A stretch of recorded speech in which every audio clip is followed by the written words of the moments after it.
Yeah, exactly. Yeah. No, I think another really cool thing, and it ties back to what you said. Like TI10, I think is an iconic tournament. It's when Spirit first like came to be the greatest team in the world, and I know like Team Secret at that tournament.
Wonder what that is.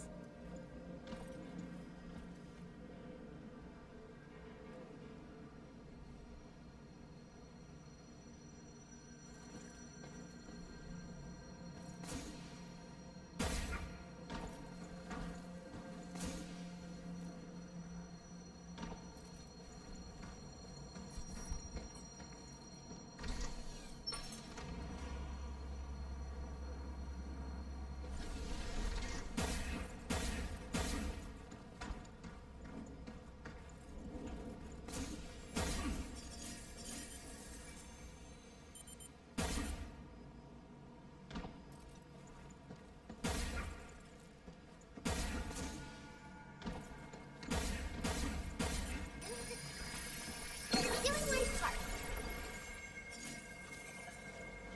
Doing my part.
What is this stuff? Is this lunafilament? I don't think so. Its basic compositional structure seems a bit off. It's all messed up. Like it's glitched out or something.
Should we take a break?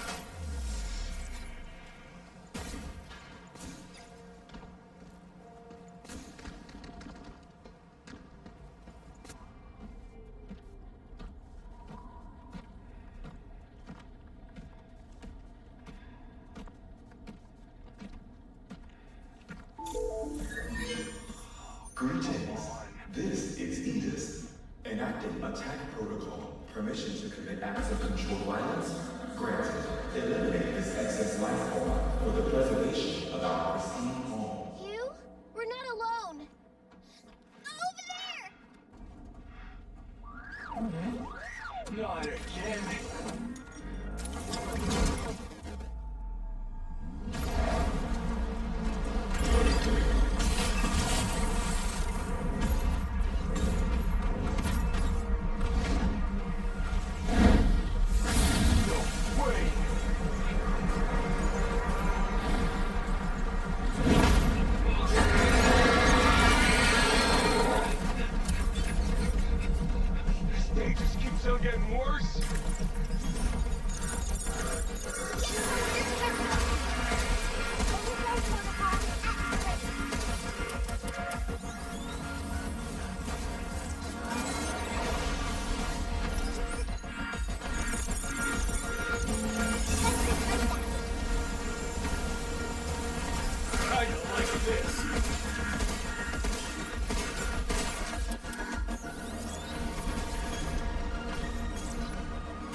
Take this!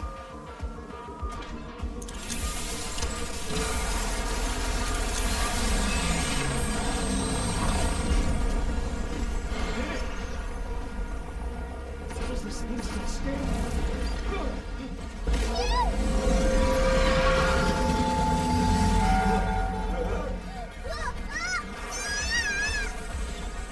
You okay? Yeah! You got this? Maybe!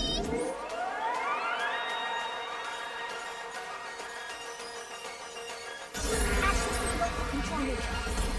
Initiative.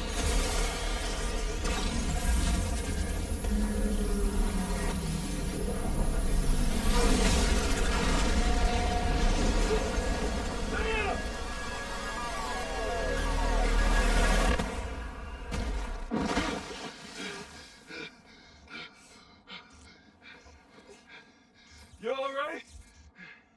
I fell down again. Hey! Don't sweat. Teammates look out for each other. And we're a team, right? The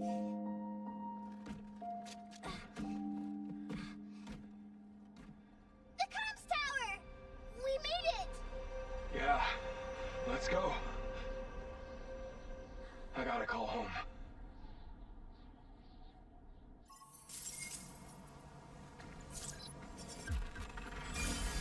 We can do more things at the shelter now!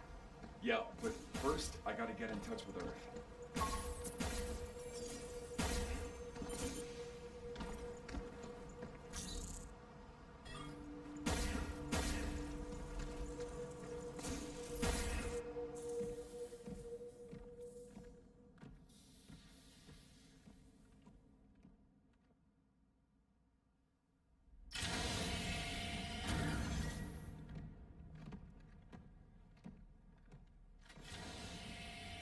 Empty. Same as everywhere else.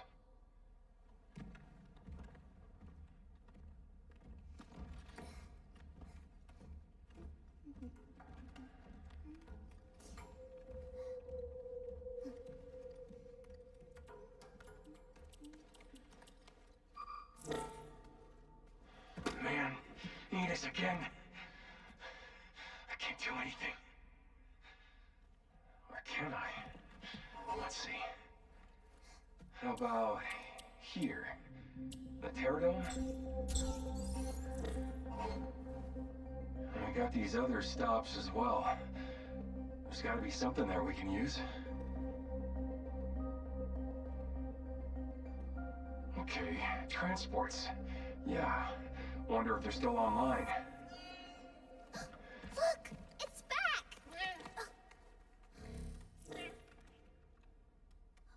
Can you hear me? Please respond. The heck? Oh, I'm so glad I found you. Who are you? It's me, 8. 8. I borrowed this little one to contact you. It's good we found each other. You're a survivor? Yes, I was caught in the moonquake, and I'm trapped here. There's no way out. I can't even move.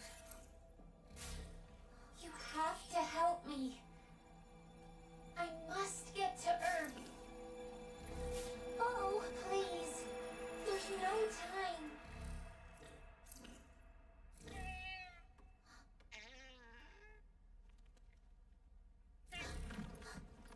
Wait! Hey! It's like she knew you. You two met? I don't know, but she needs us.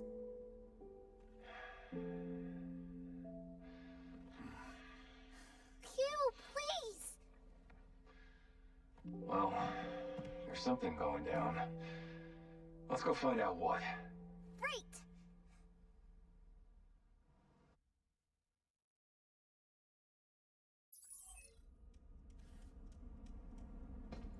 A new destination has been added to the tramline. The Terradome is now accessible.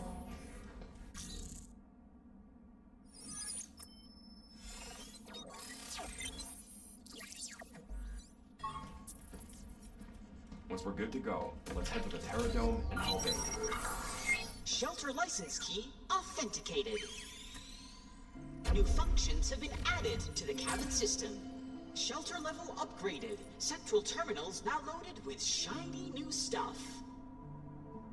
REM Replicator Gamma now online and ready to serve. Even Big Box. Looks like we're getting... Alright. Yeah, to find 8. Do you think she's okay? She sounded in trouble. I don't know. Guess we'll find out. Oh, that reminds me. Everything we print from the REM replicator is yours. Really? Everything? Yeah. Xenol can't have too many... Toys. I've no thanks, Hugh. Hugh, I've got a surprise. You're gonna love it. Hugh, thanks for everything. So, do you like it? It's, that cat again. I drew lots, but this one turned out the best. So, I'm giving it to you. Hey, it's actually pretty good. Shows you're a real cat lover. Hey, am I helping out okay? Isn't that obvious? Without you, I'd be as good as dead. Hang on. Are you suggesting I'm... No, you're doing great. It gets kind of bumpy riding on your back, though. It's hard to hold on. You could have really messed yourself... I don't feel it like human. I was designed to... Well, it don't seem like it. You gotta be more careful. All right. You gotta be careful, too, okay? No problem. Hugh, have you... Nope. Really? Honestly, you can't escape the biggest... Even on the damn moon, apparently. Diana, Well, a quick scan. So... Diana. I don't get tired. No. What's up, Hugh? Anything? If I am...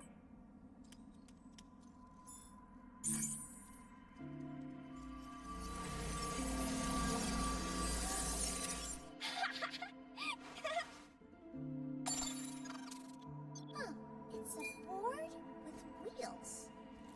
Am I supposed to ride it? Oh, Hugh! Drawing on a... I want to draw all... So? Favorite color? This is... Alright. Okay, Diana. I don't get tired. No.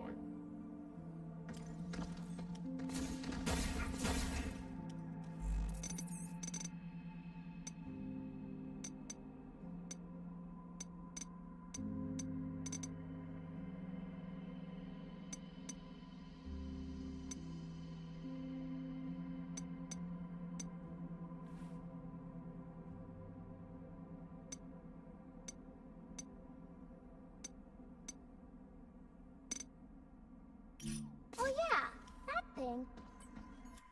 Synchronizing new functions.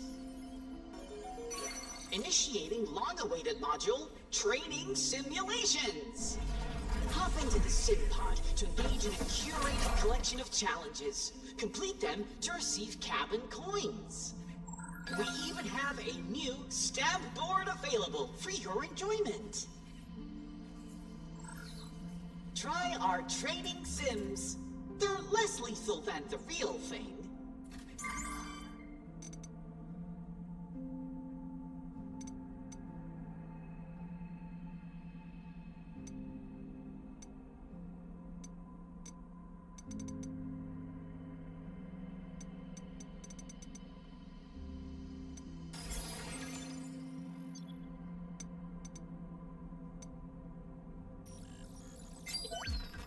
An impeccable choice.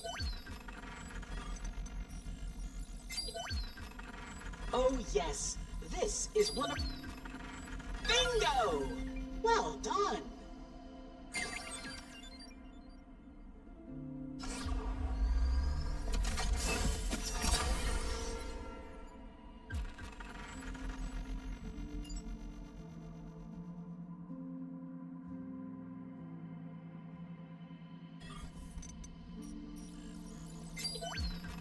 Oh yes, this is one of our more popular items. An impeccable choice.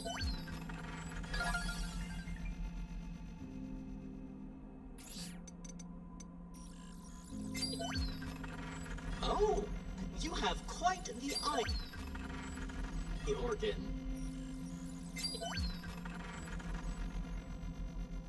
An impeccable choice.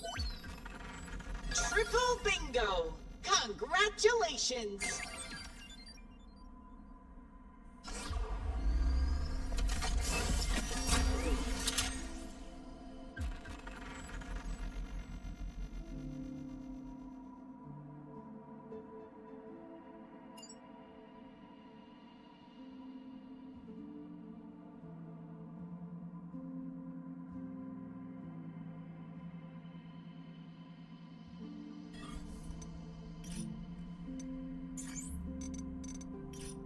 Please enjoy your purchase.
still waiting.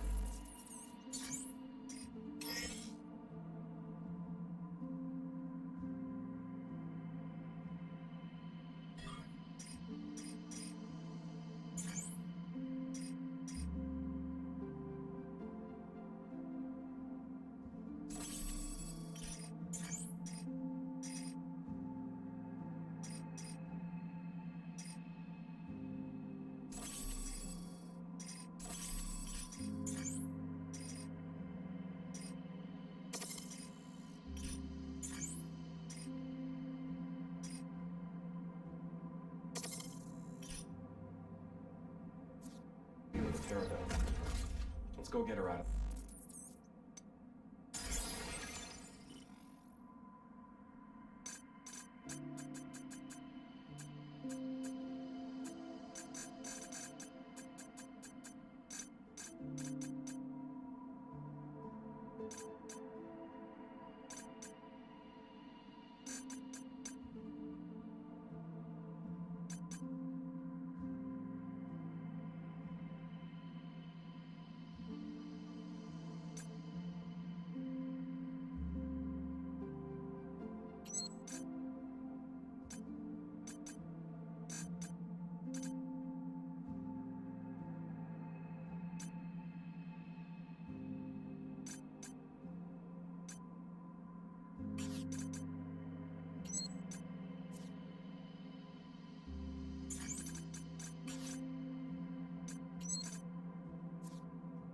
There.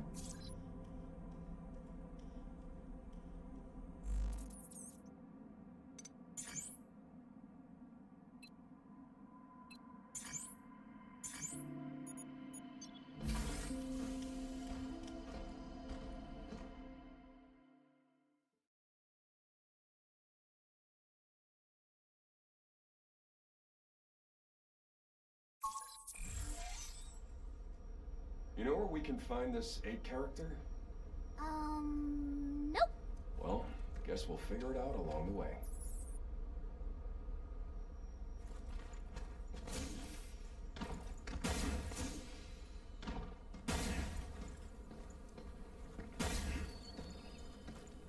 Wow.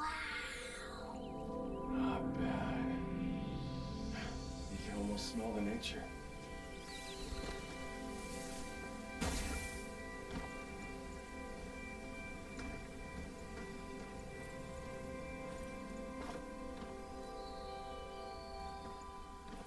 This place took some serious funding.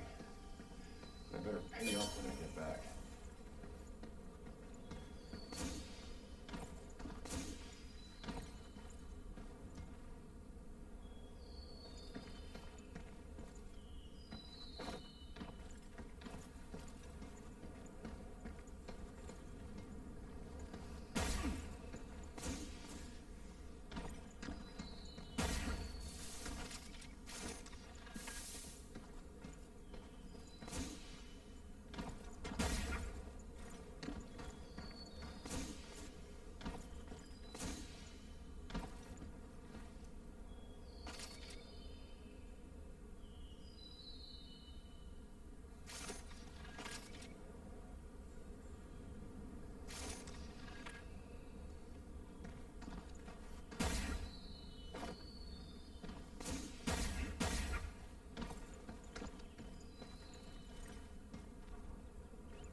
So, you remember anything about 8? No, I just felt like I'd heard her voice before. But that's about it. Huh. Not every day you can meet someone who can talk using a cat. Pretty strange. But not like we got a lot of leads. Seeing how we can't reach her. Nick's family. They deserve to hear what happened. You know, in person.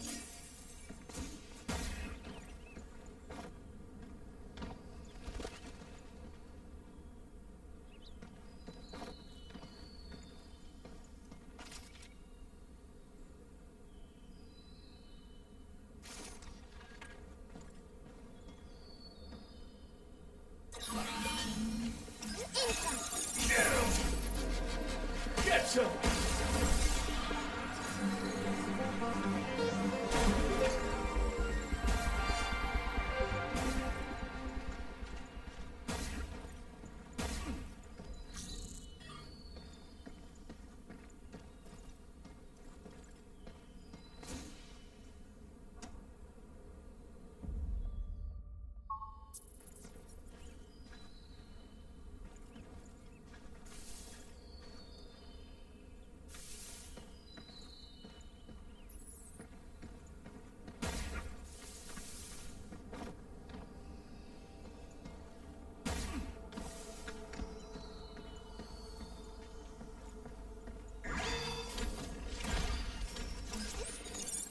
That box got a high-powered blade. Heck with that. So much for the beauty of nature.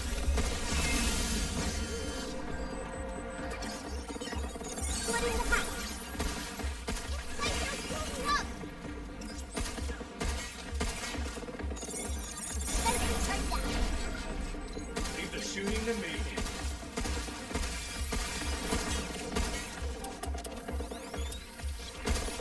Be careful. I got it.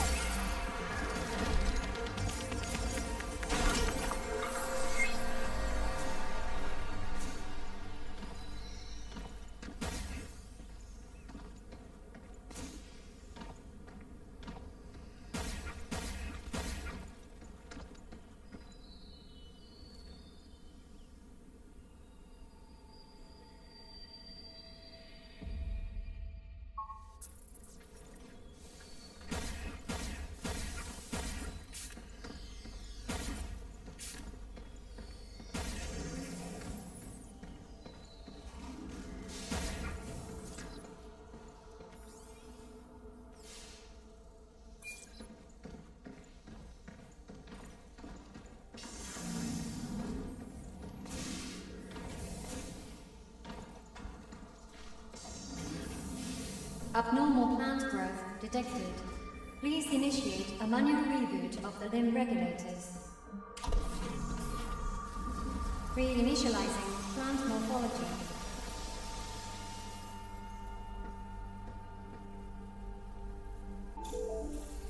Hello, this is Edis. Unauthorized network access detected. Disabling remote connection. Damn. Edis is playing games with us again. That tree was getting smaller, and Edith got in the way.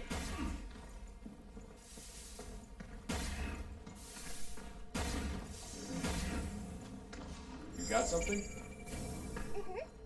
There's REM data nearby. Let's take it back to the shelter.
Hey, what are we supposed to do about this big old tree in the way?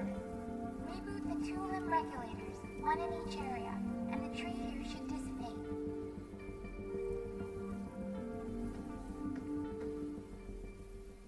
Okay. Hang in there, 8. There's gotta be another way.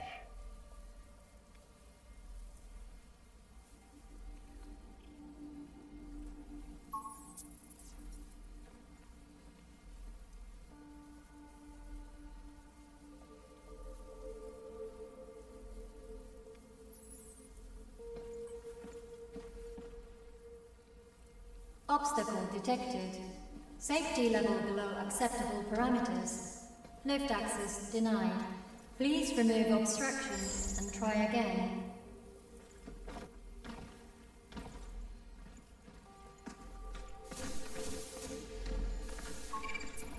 Look at those flying things!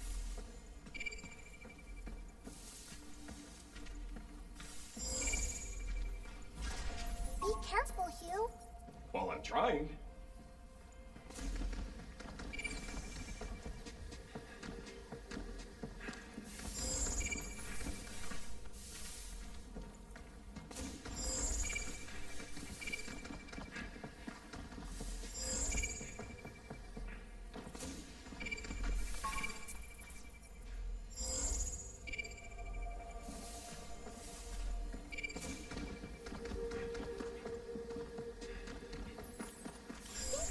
REM.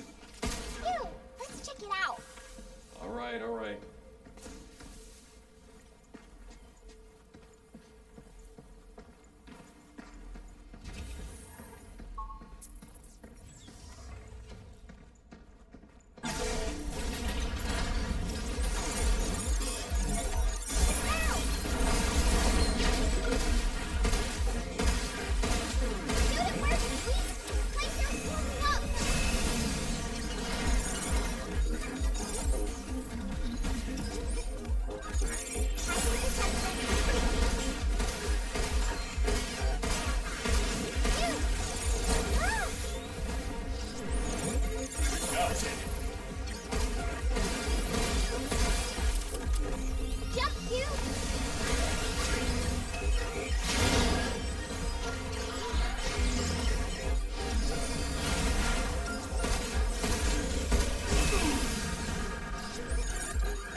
My turn.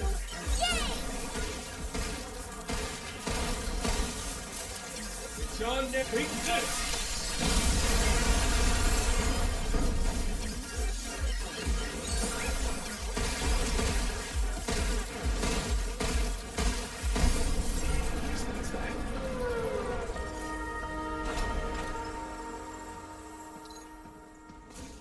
Picking up a mod close by. Any idea what it does? Come on, we'll know when we get there.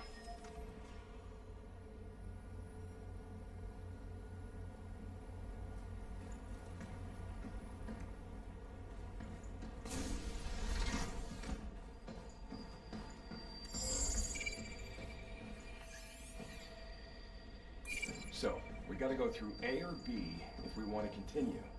Just pick one, right?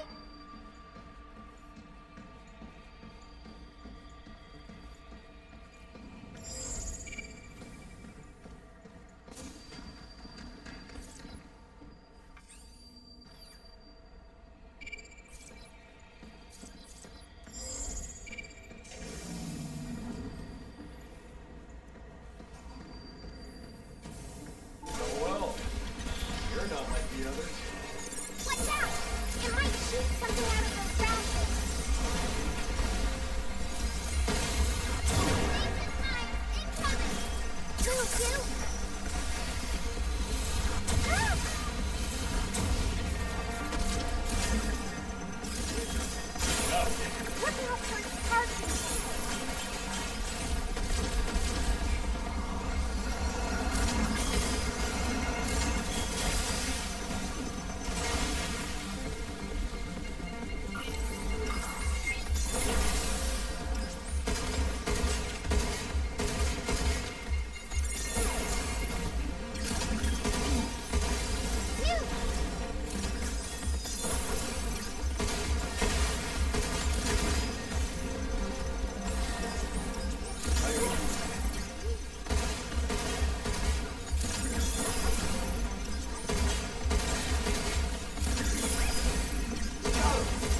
Let's see. Damn it. No turning back now.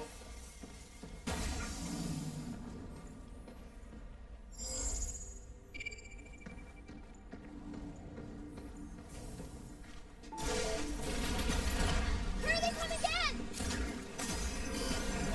Income, I got it! Watch out, there's more!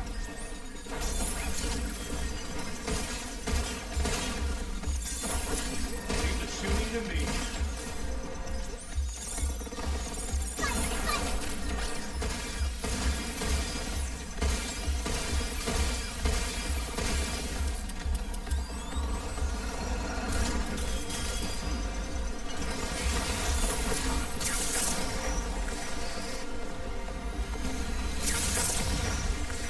Get ready!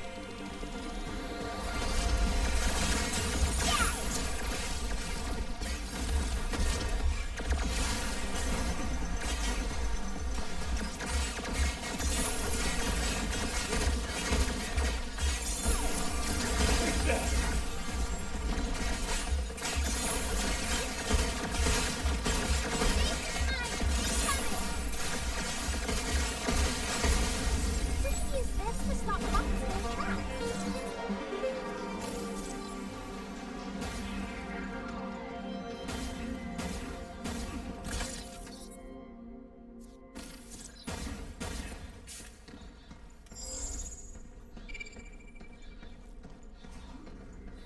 One of them's locked, huh? Might be some good stuff in there.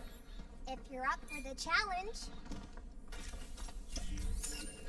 These are so fun to collect.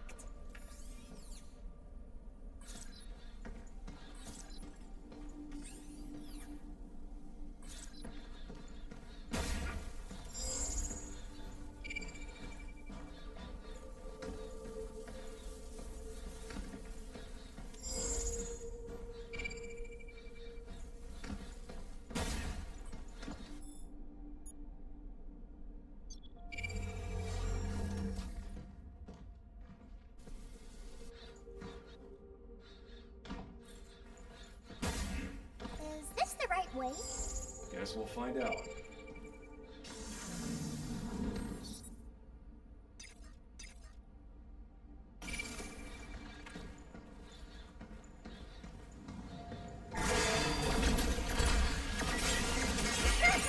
Look out!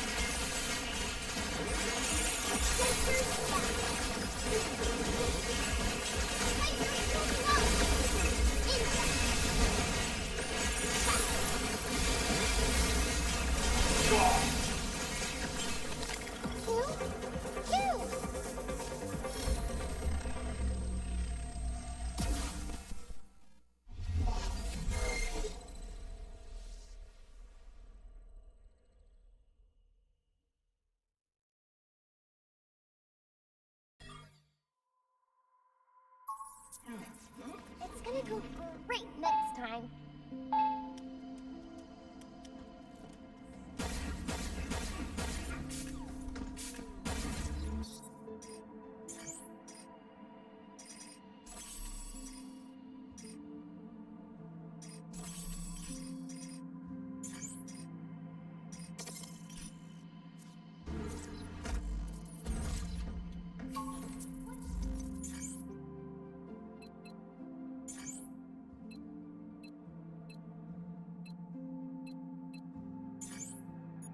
What can I play with next?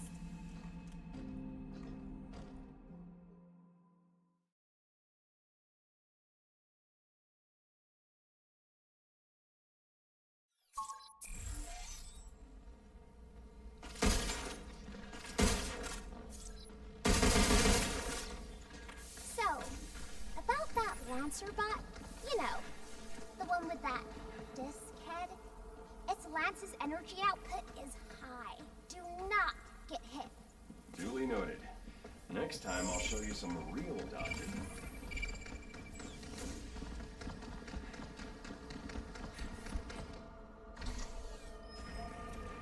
Tell me you got something. I think it's a mod. Might be good to have. Let's go check it out.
the shelter.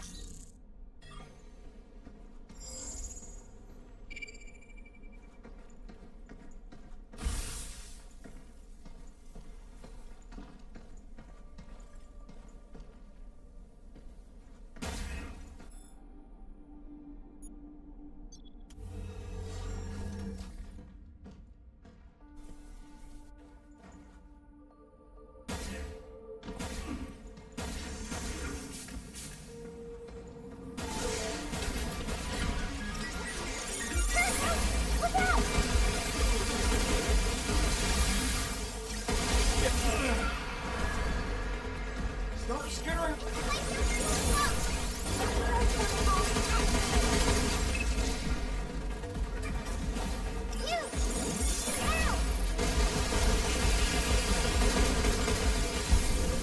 It's over.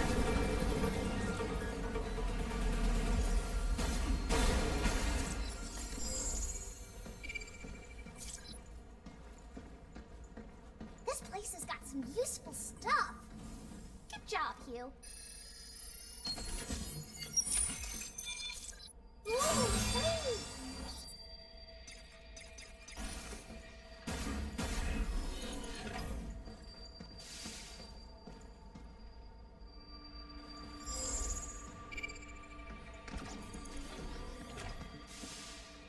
Intruders detected. Please remove them from the premises. It's got a high energy capacitator. What the heck is that? It's a snack bigger. Why did you say that earlier?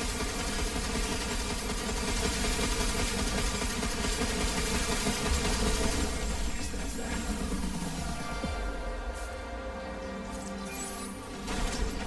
This again? So much for machine. Lasers pulling up. These are shooting to me. I got it.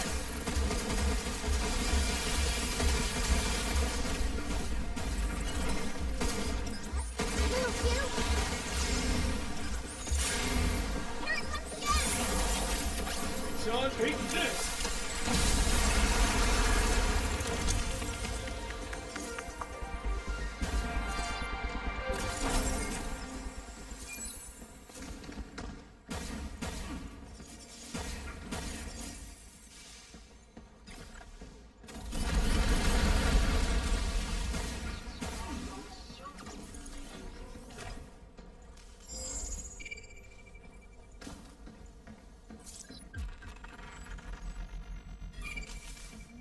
Oh no. There's a broken cabin here. Ah, almost forgot about the limb regulator. Then we take the lift to go see Ace, right? Yeah. Yeah.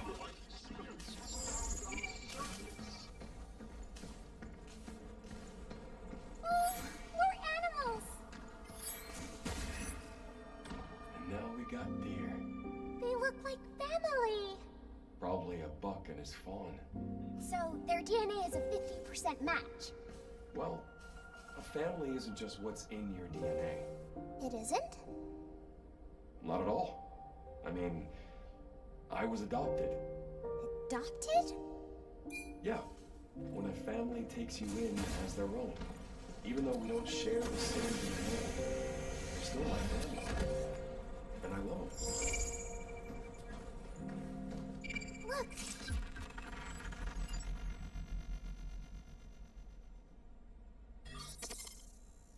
And who do this?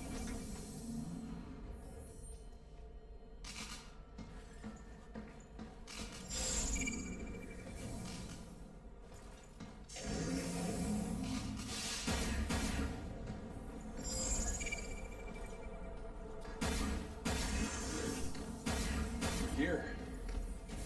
Delphi sure didn't skimp on security. I think the trees by the lift are getting smaller. Almost there. If 8's right, there's still one more left.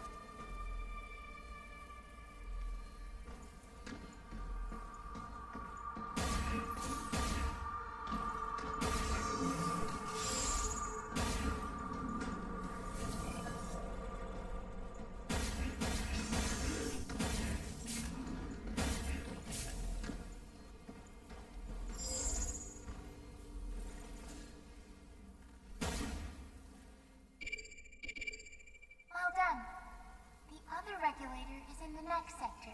Got it. Diana, we're out of here. Diana? That's me. You thought of it. I see. Be careful, Diana. Will do.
Butterflies.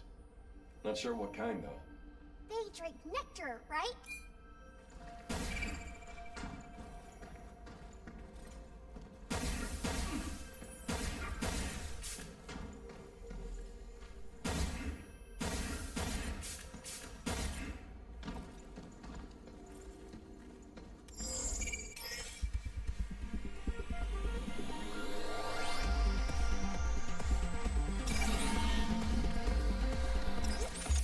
I'll be right back.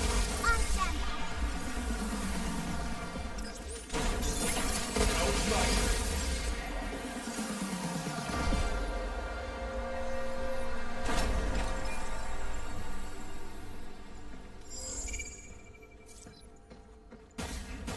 Oh, we won't be able to get across like this.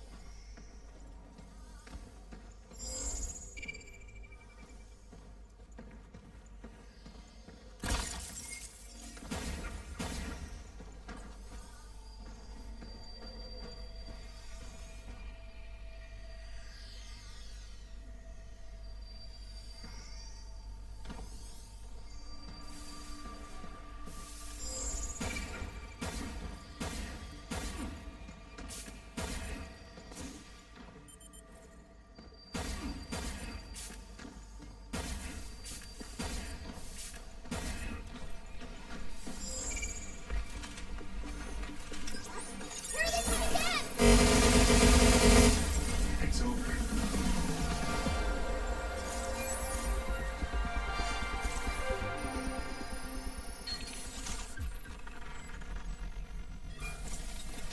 This chip holds a license to generate quasi-organic plant material. Worth a shot.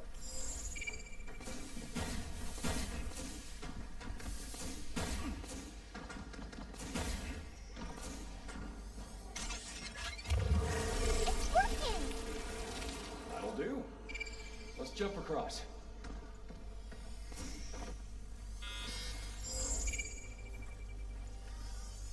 Look out for its targeting sensor.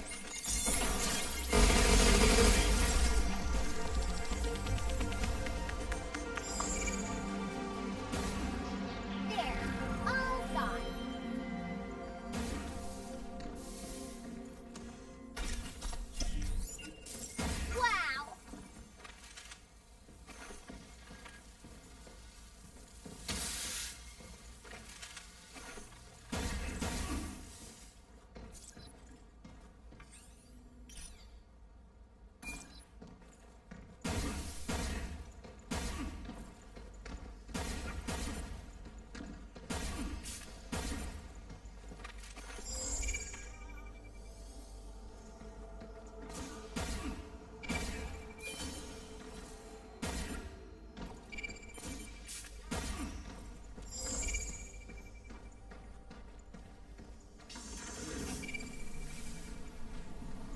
Wow! Look at all the trees! Pretty cool. Now, where's that regulator hiding? Maybe over there. Through that door? Yeah, but how are we gonna get there? What if we generate more branches to cross? Not a bad idea. Let's go find some chips. You want to go back to the sector and regroup?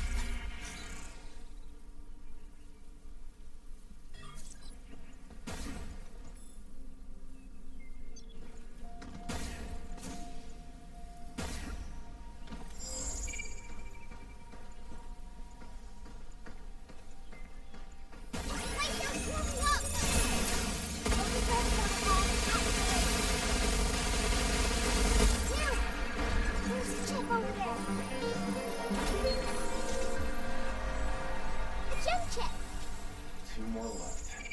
Hope it doesn't take too long.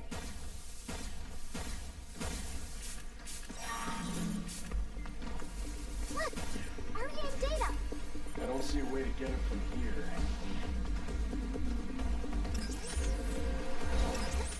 What is that?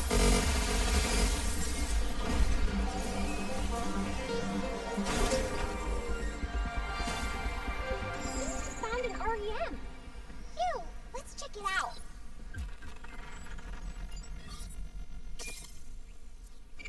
All right, all right.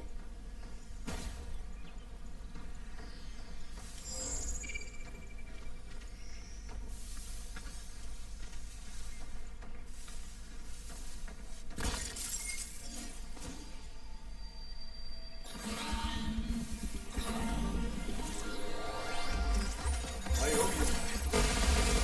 Nope.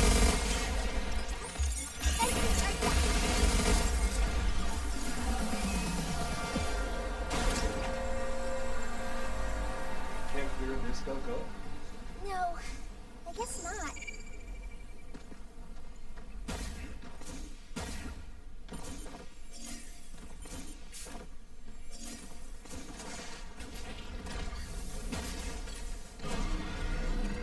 Oh, if only we had a unit that could delete both.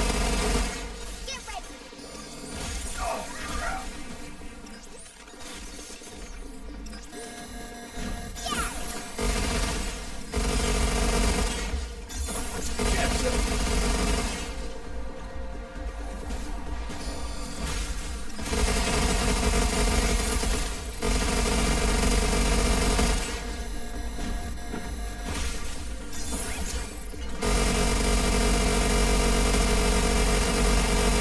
Pull this guns right off. Little Q.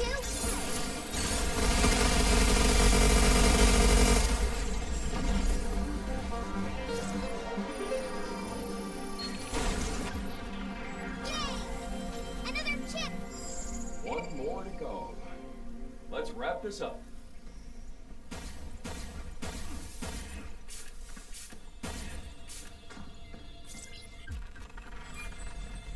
Now we can enter a red zone. Looks like this place is set up to simulate Earth's bad weather. Bad weather? Is there good weather too? People have good moods and bad, right? It's the same thing.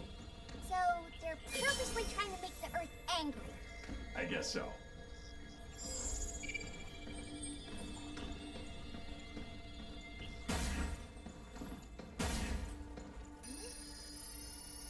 Should we take a break?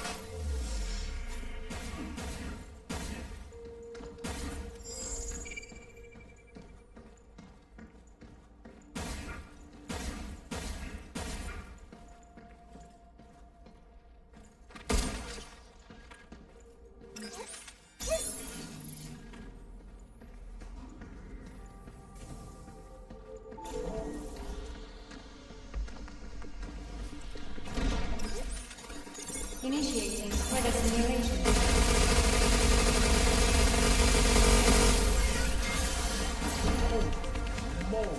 Lightning! The bomb won't react well to that. Give him a little shock, shall we? Overdrive protocol on standby. I got it!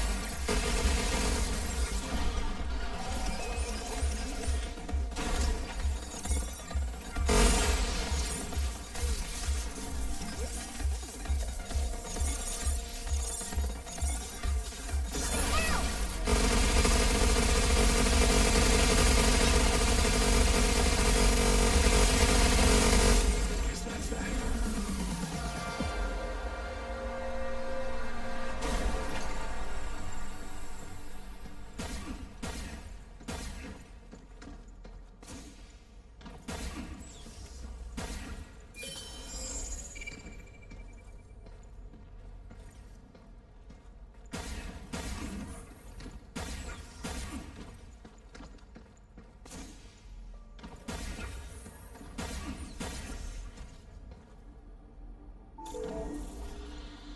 Great. Just great. How do you like this? Breaking the enemy! Ah! Overdrive protocol initiate.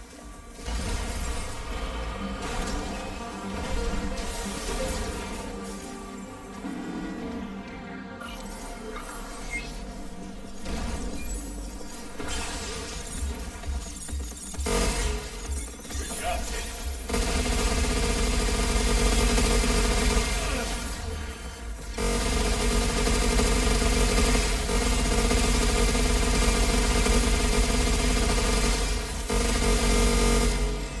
Lightning on the moon, huh? Great idea. I think I like this. Me too.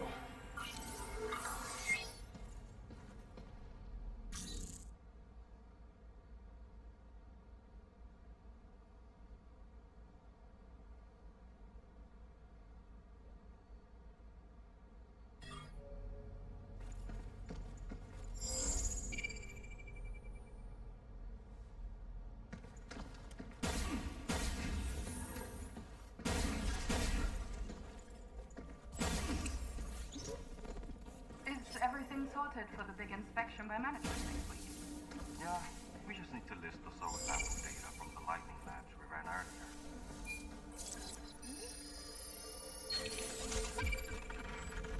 That's the last one! All right, now we're talking. Please, no more chips. Let's reboot that regulator and go help Abe. Yep, on it.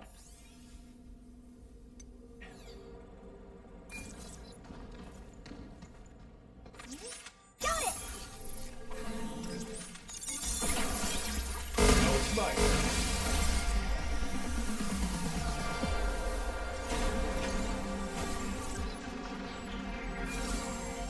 I can't wait to get back to the shelter.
we reboot one more limb...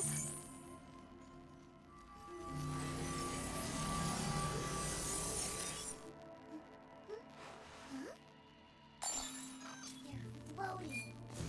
How? Gas?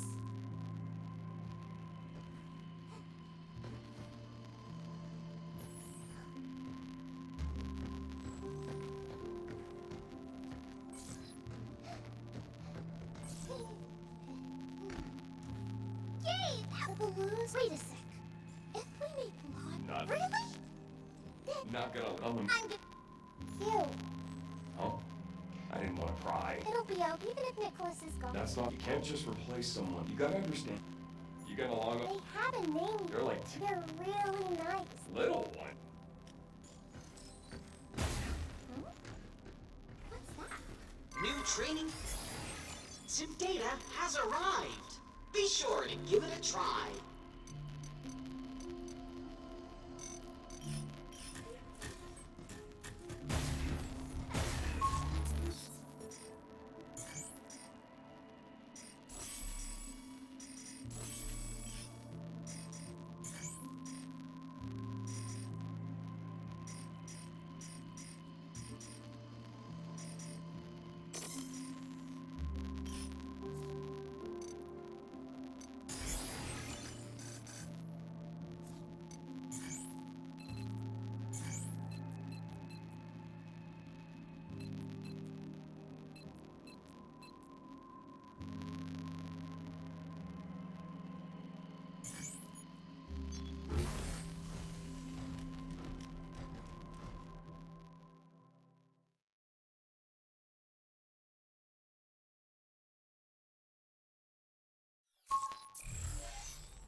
You remember that floaty watcher bot thing that was shooting at us? Its laser sensor shows where it's aiming. You just have to move at the right time. Easier said than done.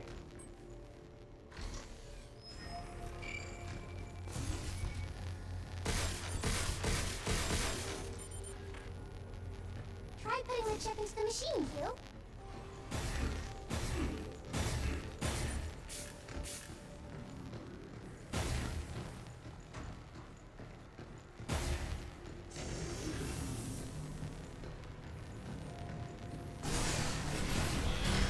Look out for targets. Yeah, so. Move, Hugh. Good job, kid.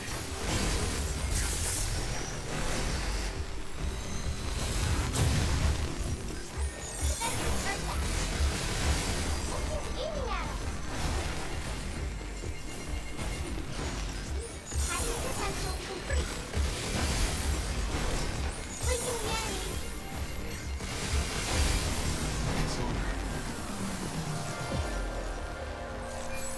This one's hard.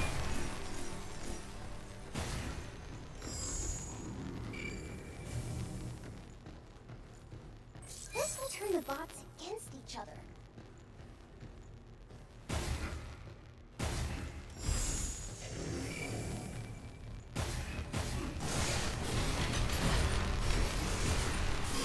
Nathan, mine! Incoming! Fight! Fight!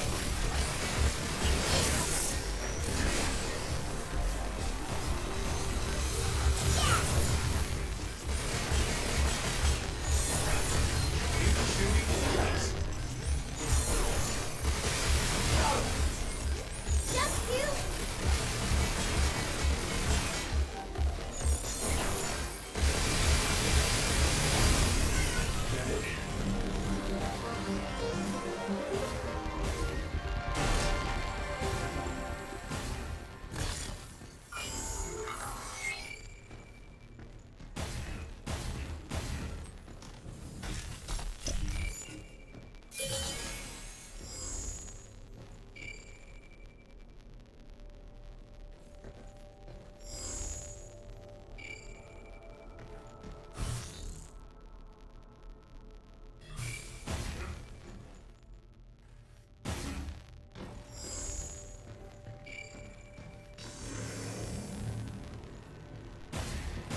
do this!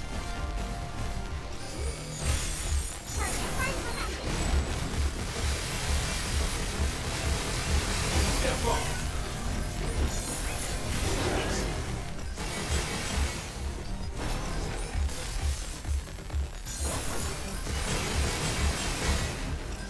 Right on!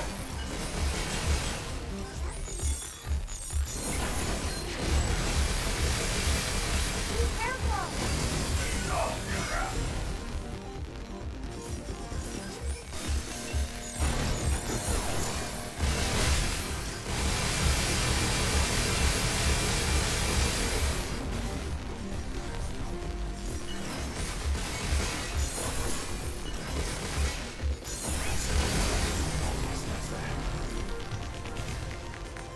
All unity.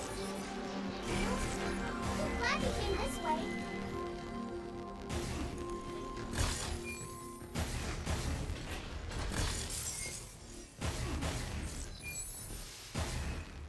Look out!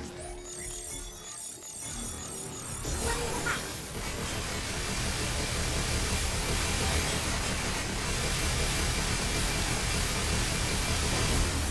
It's over.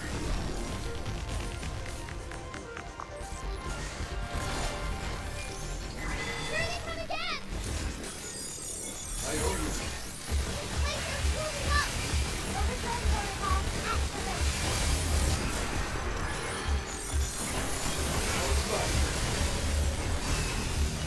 Hiding potential complete.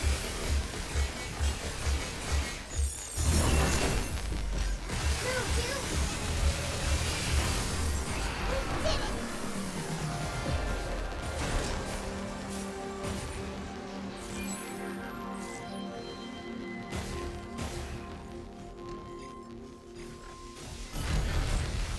Phil, you said that you were adopted, right? Yeah. When I was young, I was in an orphanage. Orphanage? I guess I was about your age when my parents took me in. Is that different from a regular family? I couldn't tell you what regular is, but they loved me all the same. Not alone enough.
I gotta reach out to their families when I'm back home. Whose families? My teams. They deserve to know. I couldn't save them. I don't know how to tell them they're going. This kid's still so young. It worked! As it should. Still doesn't help us. Look! More branches! Just need to slot in one more chip. Where would you reach that door? Can't believe we had to go through all this for one regulator.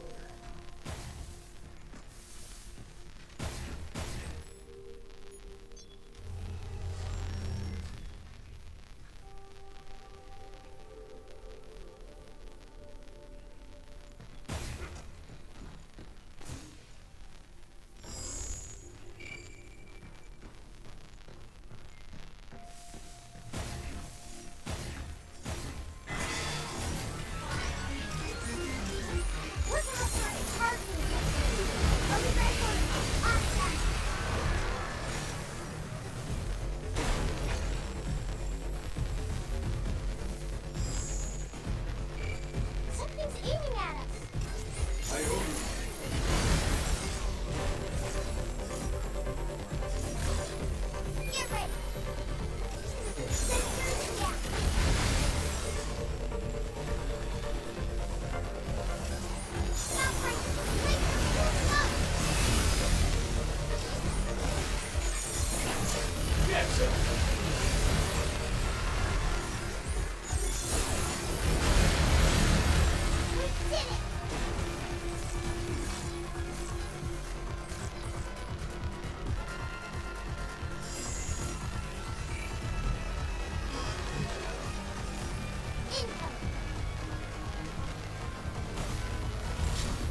Tell me you got something.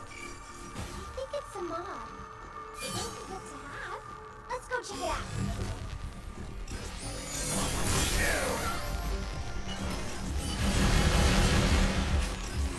I hope you.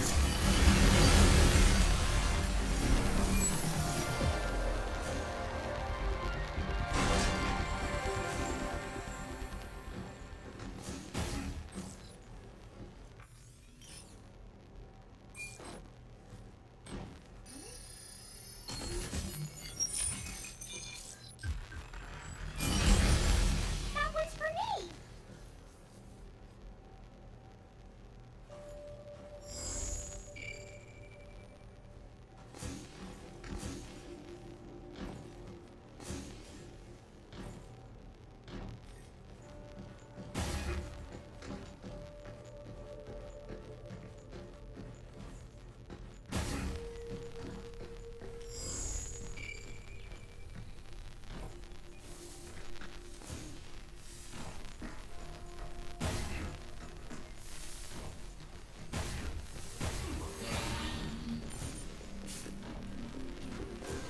Get ready.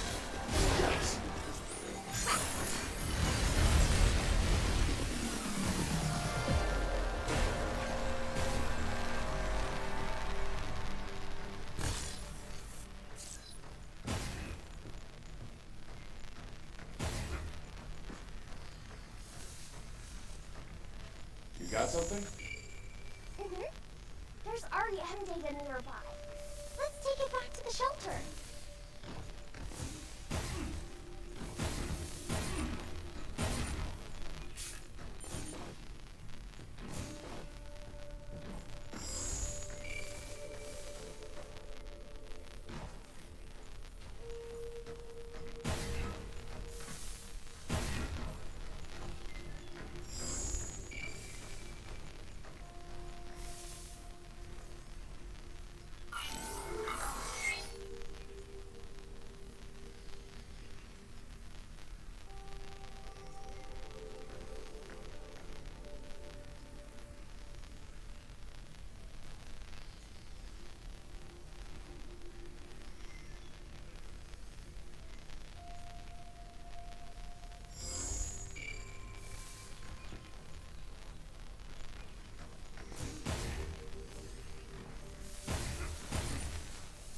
Lasers moving up. Just shooting to me.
strong bot nearby. Got it. Better stay on our toes.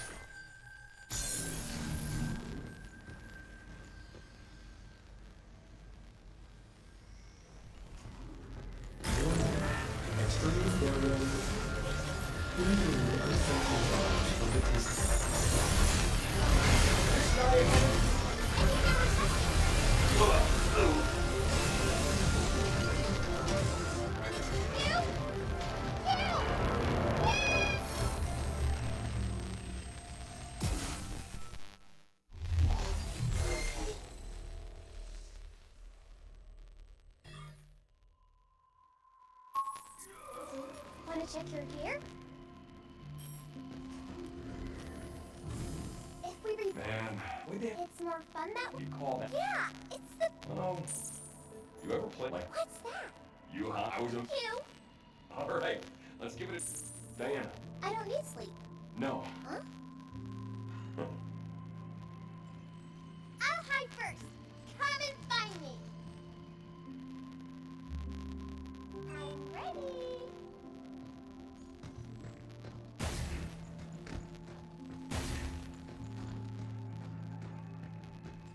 Oh, here.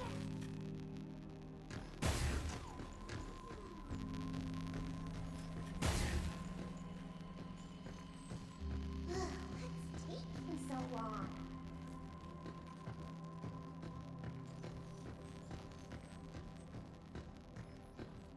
Hey, look here!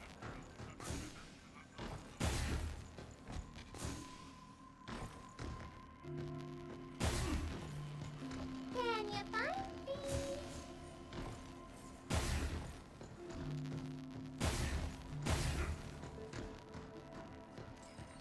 10, 9, 8, 7, 6, 5, 4, 3, 2, 1. That was fun! Let's play again sometime.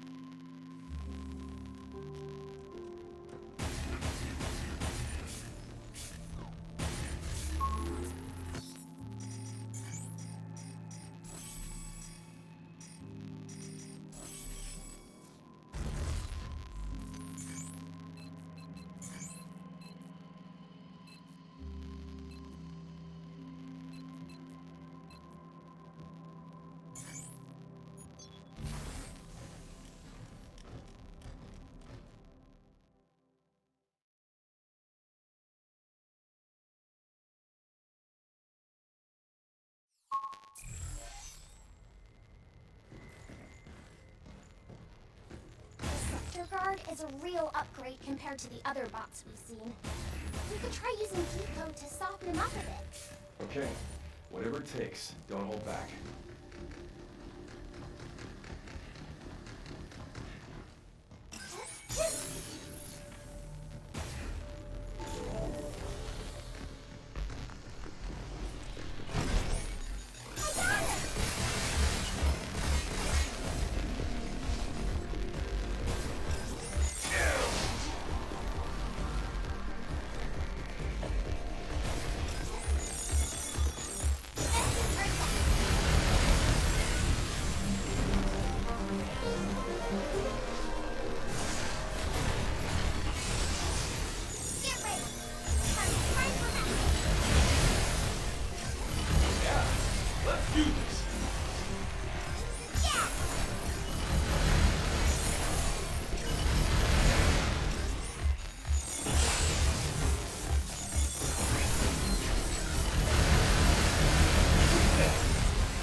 control the weather, too?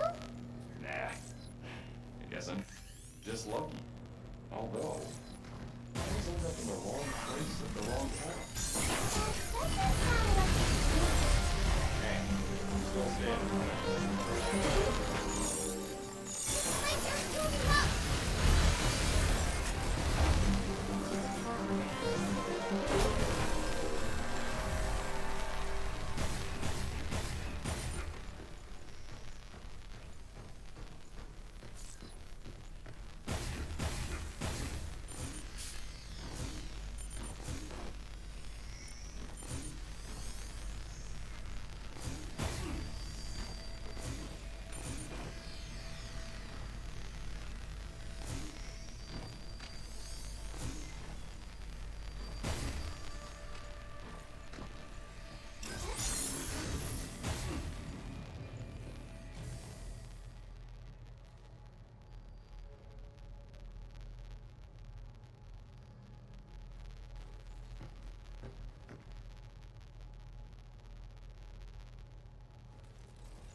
Managed to have a game against this side. The Ember lost that Undying pick, which was brilliant because Team Spirit set up a situation where both side lanes would win, and the mid flex didn't matter in Zania. Yeah, I mean, to me, it just comes back to what you brought up about how maybe Sophie is saying no to Nine Classics ideas. And for me, personally, I feel like Titanic's been the player of the tournament, or the player of Team Vision at least. And put him in an Ember against Undying lane, you're not really setting him up for success. And I feel like you have a guy on lane pass that could take that opponent. He could play that Ember. It's something he's done in the past. Their lane didn't go well anyway. It's not like he's a particularly strong hoodwink player. Right. So for me, it's just a little bit questionable how they approach this game on. But to be honest, in a best of 5, you have a lot of room to do these kinds of things. And it doesn't matter for the next game. It's 0-0. Room for error, room for growth, whichever way you want to look at it here. But it definitely felt like a game of bluffs in some way as well. Because whilst the execution was incredibly high from Spirit, it felt like that they were coming in almost as a continuation of the best of 3 that they had in their upper bracket 2 days ago, where it's, we actually know what you like, we know what you don't like, and so they try and put Lal on an uncomfortable slog that he hasn't necessarily shown or proven himself on the same way he has other heroes, and vice versa. Again, where Vision is thinking, we've got this Ember that we can move to other roles, we've got this IO that we know is comfortable mid, but at the end of the day, Quinn, I'm not really sure how that mid matchup played out. You said that it should be something more favorable to IO, but we didn't see that in eventuality. Yeah, I think it probably should. It ended up being where Slark takes a relatively decent early CS advantage, and I think you can chalk a lot of it up to no one's inexperienced on the hero. It's quite a very player-specific hero. You need a lot of reps into how you move the spirits back and forth. It's a very finicky, I don't know, very IO-specific mechanic that not any other heroes have. And so I think I chalked it up to inexperience, and I think it's not just sort of a fault of Vision, but it's a skill that Spirit is really good at. And I think specifically in finals, I felt this myself, that they are really good at taking you out of your comfort zone. It's not just Vision doing it to themselves. They're picking things and banning in a way that forces you to do that, or you feel compelled to it, almost like they're mind controlling you. On that topic of potential inexperience on the mid IO, that may very well be true, but watching it play out, I don't think IO has any inherent advantages against Slark. The way the hero functions in the mid lane is it just farms. You trade farm, and for mid heroes to punish melee heroes, they have to make it so that if the melee heroes walk up to hit a creep, that they take absurd amounts of damage, and that just doesn't happen with IO until later levels, and I think fundamentally the concept there was also wrong. We're going to look at the earlier mark between these two, right? Looking at about 10 minutes, I feel like that's that moment where you're wanting to see a little bit more movement coming out from your mid. You're hoping that they're going to be the playmaker or the solid cross for your team, and hopefully they try to get things for themselves. But when it comes to this mark, it's not necessarily a glaring obvious who is doing that for their team, right? Yeah, it's very even, and you've got the pressure on the side lanes, and I think that's Spirit, that's how they love to play. They want to have Laurel just chilling, playing some matchup that's whatever, that's normal, that he's fine in, and they put pressure and they put the precedence on their side lanes to do well and have good matchups, and I think that came to fruition completely this game. It's exactly how they want to play. It's a bread and butter Spirit draft. I feel like the main thing that I take away from that is the net worth. The Wisp has to be a lot more round coming out of that matchup. Honestly, it needs to be oh, wow. Okay, that is a big difference. And you mentioned something briefly, Quinn, where you're talking about it's a lot down to the side lanes. What's happening on the action there as well. How much more can their mids offer, depending on how well their side lanes are going. And we've already talked about it. This is the first official we've seen Satanic on that Ember Spirit. And luckily we have heard he's going to give us more information about how it played out for him.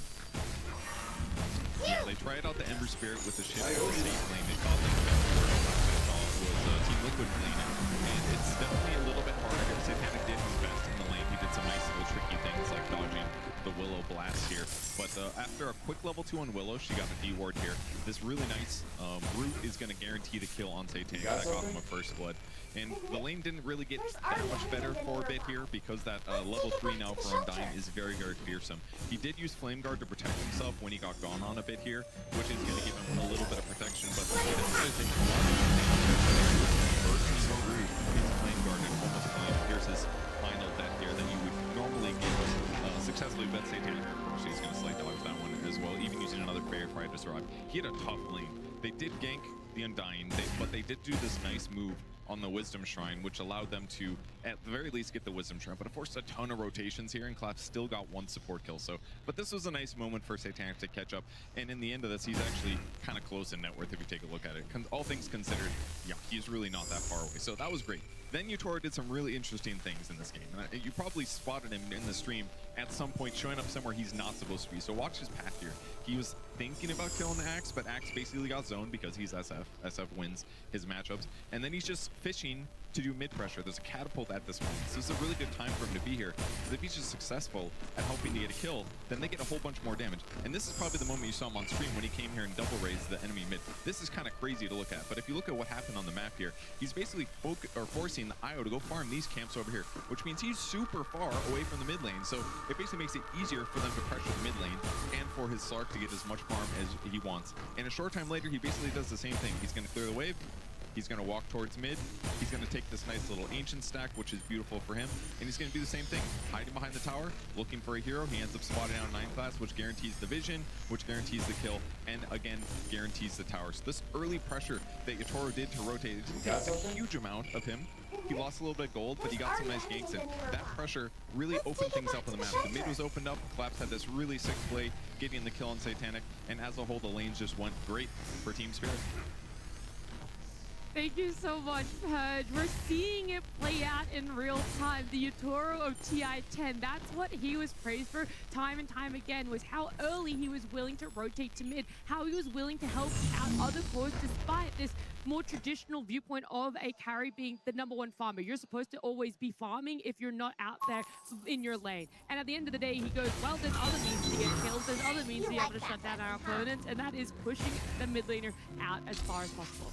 Yeah, I love those clips. I think that it really shows some of the skills that the Yatoro doesn't always show, but somehow when it comes to TI, when it comes to the finals, he just builds this extra awareness of places he can be, places he can pressure. These are split-second decisions that you need to make in very specific moments, or you're just going to miss the opportunity, and he's so in the moment, he's so clutch in these finals, almost no one else would make these moves, but Yatoro in zone is just a different beast.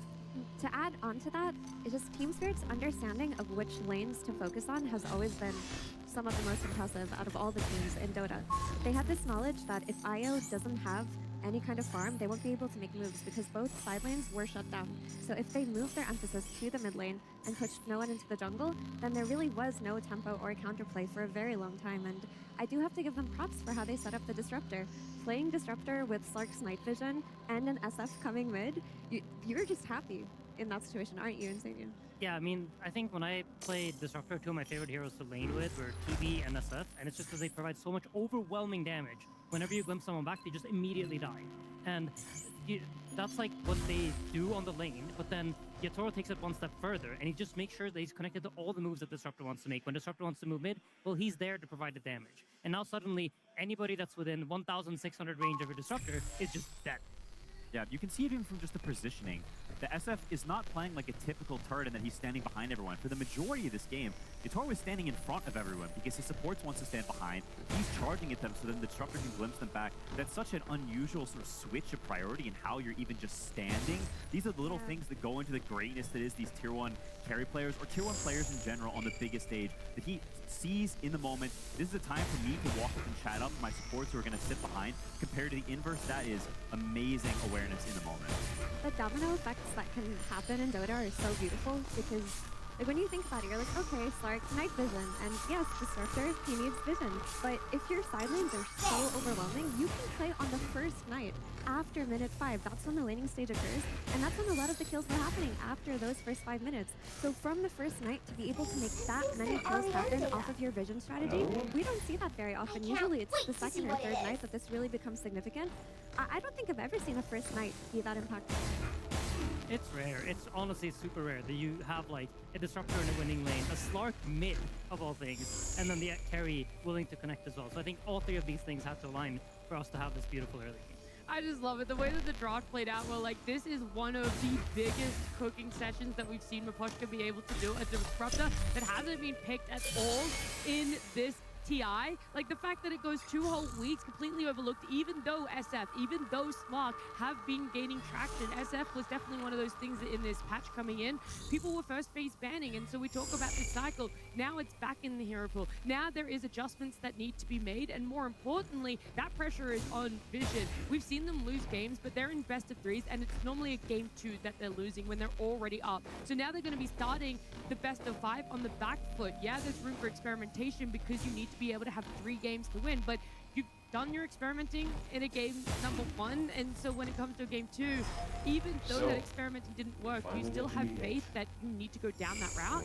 I feel like you mixed it up. I don't think they went for this Ember. The idea was Lord doesn't play Slark, and coming into the series, I would have said the same thing.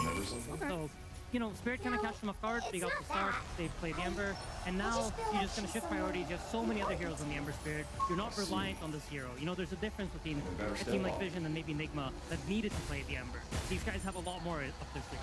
Yeah, you're here for a reason. You've proven throughout the entire tournament that you are one of the best teams, if not the best team in the tournament. That was not a fair showing of their true potential. They're playing extremely off comfort on multiple roles. Go back to what you're good at and show the world and show Spirit why you're in this final. You deserve to be here. This is not the moment where you push over and say, they're just better than us. This is where you steel yourself and you go back to this and say, we're here for a reason, and now we're going to show you. Yeah, that felt like a statement by Puppy that if they take Ember away from Team Spirit, then Laurel doesn't have heroes that they're uncomfortable dealing with in terms of tempo. Because if not the Ember, what have we seen Laurel play that puts the Team Spirit's torch forward on the map? I mean, another hero would be Pango, but it hasn't been that successful this tournament for him. And Puppy basically just said that our plan is to take it away. And if they do plan on taking it away again, it would just be with Slark being factored into the bans. I don't think it's a bad idea to go for Ember. Yeah, absolutely. But then you open up doors for potentially a Bane, potentially a Winter Wyvern, and we just honestly, I feel like we just got to see how they react to this. It's hard to make any sort of predictions about what their take from the game is. Because for me, at least watching, I think you don't want Satanic on Ember. You want him on some sort of win condition. And if this is the plan B, then I don't like the plan. Yeah. I think it's also interesting how the sort of the order of these drafts pans out whenever hard counters like this Slark versus Ember arise. Ember, through a lot of this tournament, I think would be getting first pick because there's this one pesky Slark. And so that means Ember is will be a second pick only hero because you need to pick it on the end of the first phase, so then you can ban the Slark in the next phase. Compared to if you try to pre-ban it, then they will just respond with the Ember ban. So you can actually never get Ember if you're first pick. And these things can arise and change how teams prioritize draft order and shift how the lineups are created, because maybe Ember was crucial and now you can't get anymore from that pick side. It's always the back and forth when it does come to drafting. Are you a team that loves and thrives on that first pick, or are you a team that wants to wait until the end, be able to be more reactionary and know that you have that depth within you there? And we're seeing all of our players, they walked out on stage, sitting back down in the booth, and we've brought this up time and time again, is how necessarily do Vision feel after a loss, right? Are they a team that gets a little bit downtrodden about it, or are they a team that goes, hey man, you chalk it up, it is what it is, and we just look towards a whole brand new game here? And I honestly think it's the second of those two options, because even though we've seen them be the team with an early GG in a game at TI, there were still a lot of laughs, there were still a lot of smiles, and I think the camaraderie between Vision is much stronger than maybe public perception sees. I think so too, and I mean, no one was smiling at Satanic at the end of the game. Someone was chatting, and they seem to be okay. I think they have this understanding that when it's a draft issue, then you go next. Like Insania loves to say, every game is 0-0. You give up on the last loss. Yeah, I think you just forget about the last game. I think you could draw some drafting lessons, but that's mostly for Puppy to do. And I think for the players, it's just, we're going to go into the game, we're going to run it back. We had a series against Spirit before where we lost the game, and it's nothing new to us. We've done this before. And I feel like they've proven throughout this tournament that they are not fazed by losses. This has happened so many times. And this whole idea of like, they used to be a team that tilted out a series or stuff like that, it just doesn't apply to them anymore. Yeah. And again, they have so many approaches they can take in a draft Quinn, like their Lone Druid or Nature's Prophet. Yeah, I totally... Programming. That same power lies within you, Diana. There's nothing like that in my memory. I see. How unfortunate. Well, let's see what we can do about that tree.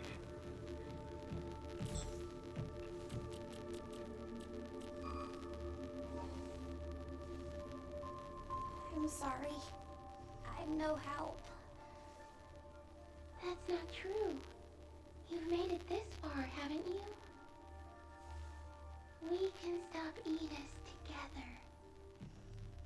Doesn't look like we can do anything here. But there's another place we can check. We'll shut Edis down, and then we'll head to Earth. Hold on, Nate. We'll get you out of there. Thank you.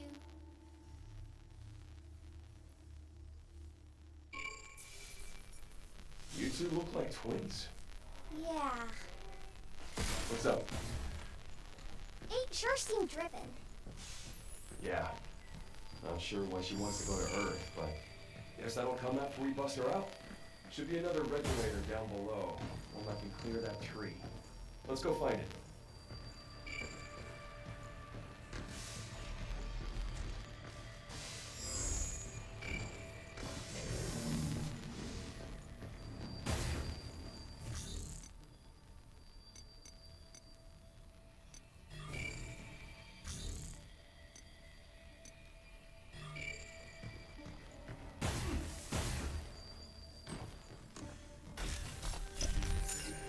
These are so fun to collect.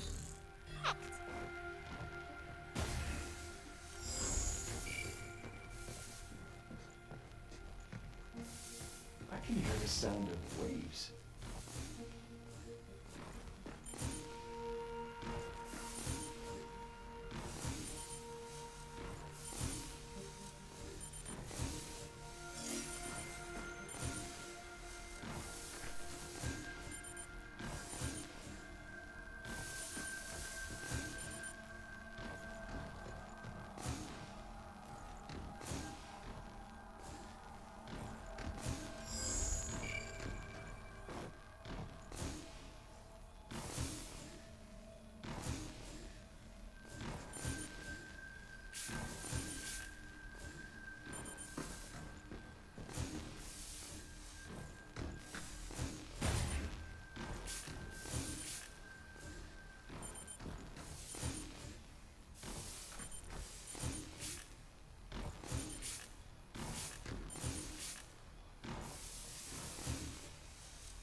Is that the sea?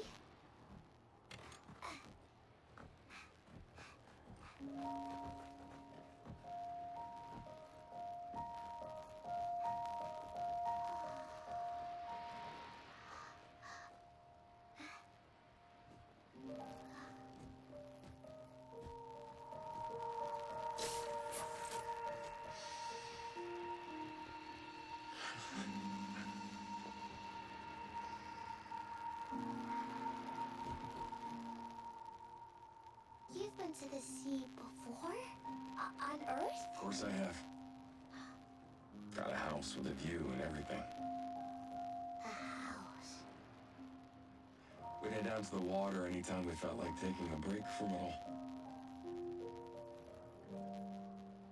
Ocean breeze does a number on the pain, but still. The breeze in the paint? It'll make sense when you see it. You know, back on Earth.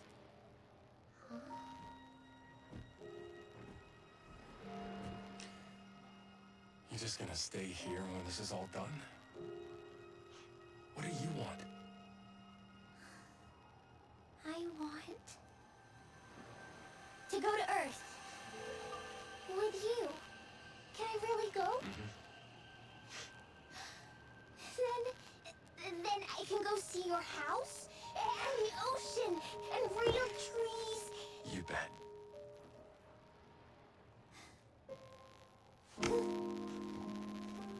Okay, but we gotta help 8 first, right?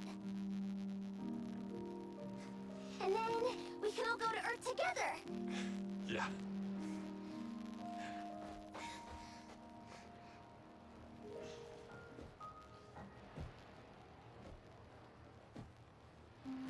You got it.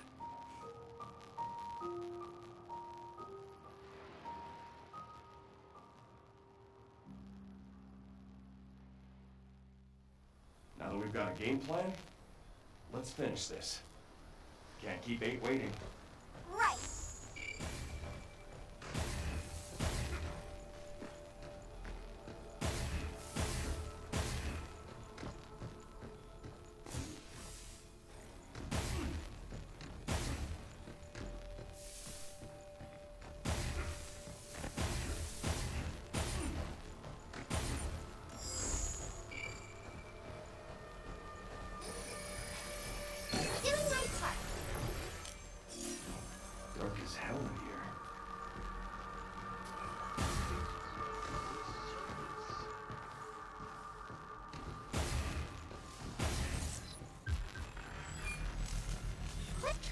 soon do we get?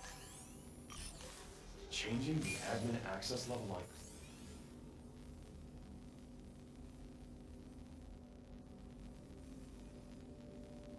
Venus? Is that even possible? I bet there's a bunch of security to stop it. Well, if anyone could get past all that.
Another damn locked door.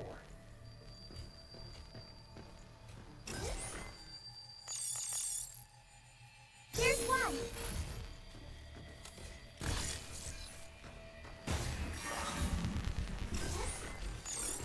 That's two. Two more to go, right? Maybe we should hire our own spot.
talk to the brain that scattered all these terminals around.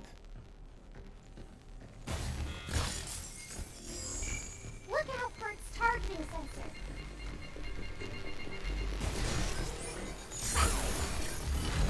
Overdrive mode. On standby. Shoot now! Incoming.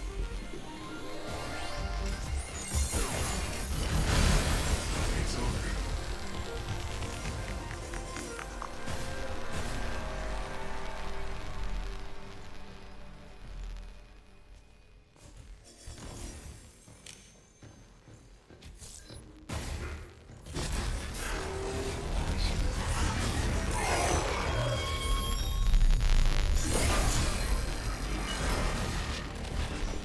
Wow!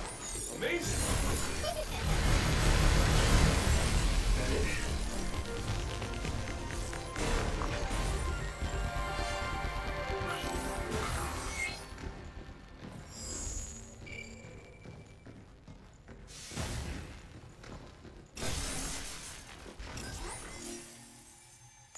That's all of them! Let's keep up the pace.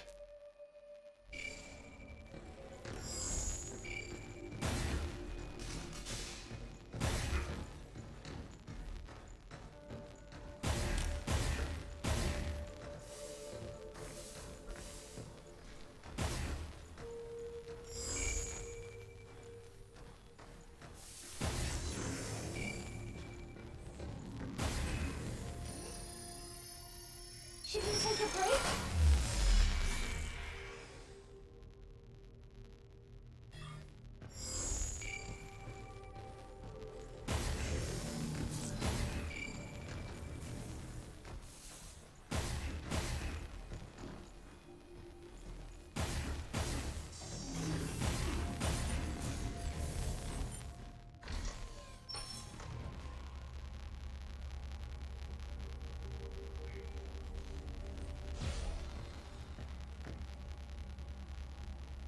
No, that device is emitting some kind of jamming signal. If we touch it, it won't be able to... Damn. What the heck are we supposed to do?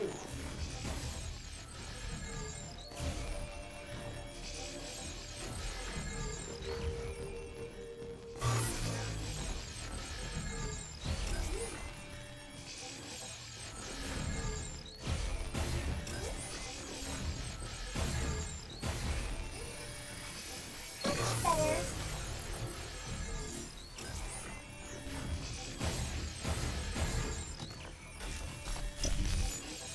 We can use that back at the shelter.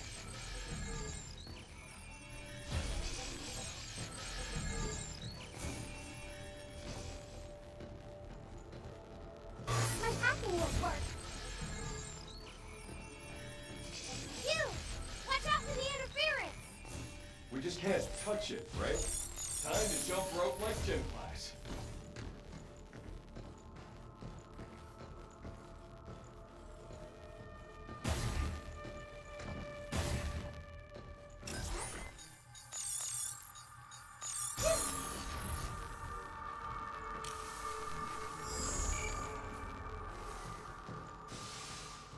Looks like that door's blocked. Yeah, that tree's in our way.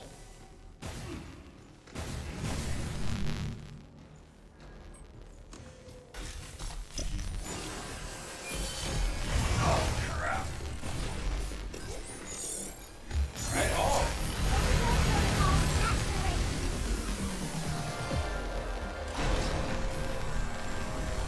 Think that solved their little tree problem. You think 8's tree's gone now too? I don't think so. Seems like it only got rid of the trees in here.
got something?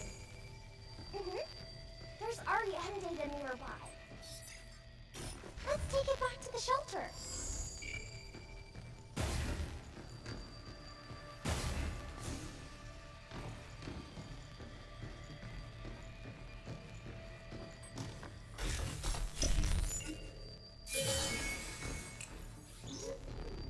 I heard you're transferring over to the limb lab.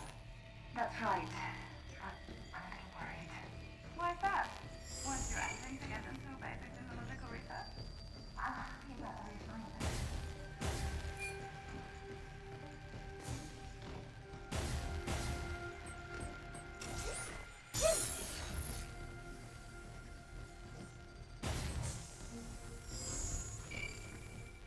Hugh, we got a security zone.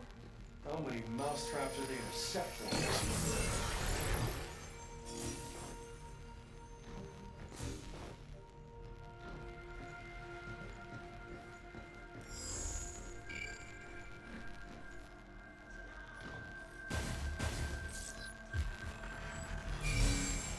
I can't wait to get back to the shelter.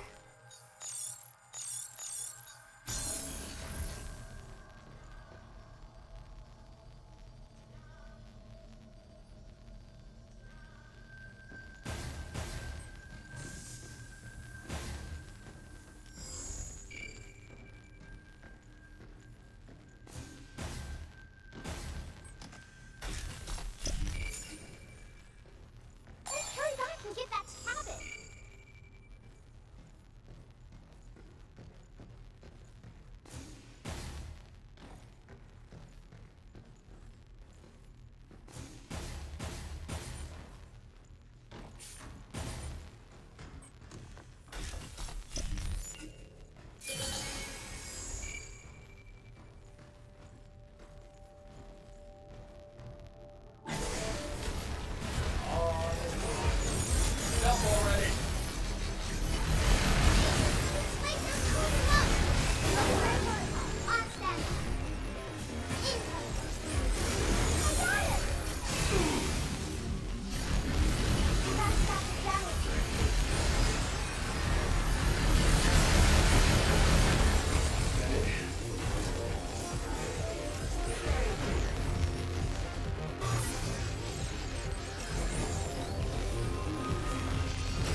that black stuff from before. Oh yeah. This place gives me the creeps. What is all this gunk? You think the quakes caused this? The makeup of this stuff is all wrong. Not like lunar filament. Like...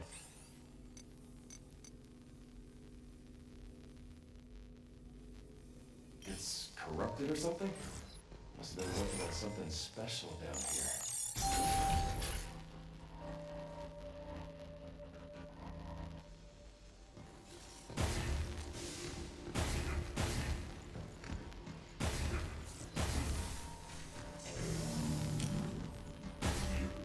Keep going down. If the regulator's close.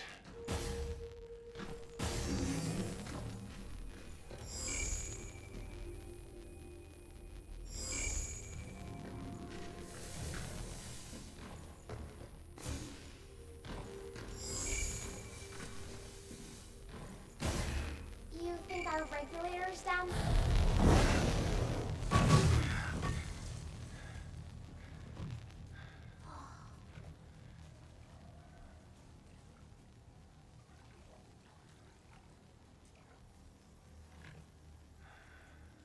There it is. That's what we're here for. We can use that to free 8, right? Yeah.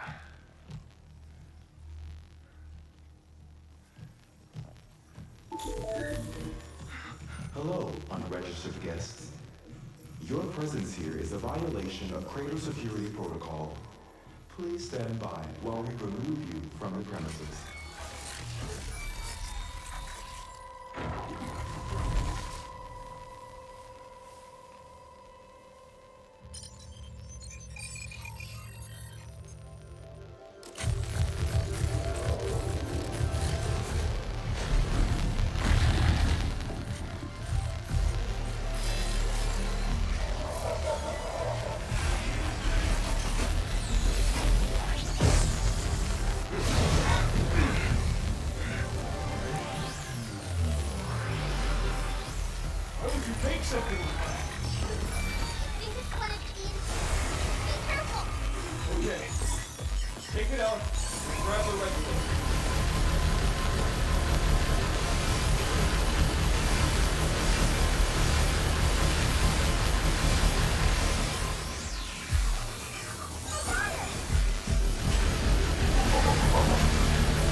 talking to you, Hugh.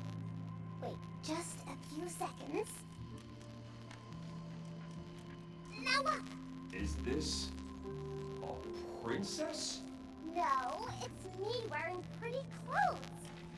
I want to wear something like this one day. And I wanted to give this to you so you'd remember. I'll check with Cabin. Maybe there's something in stock. That bot was big.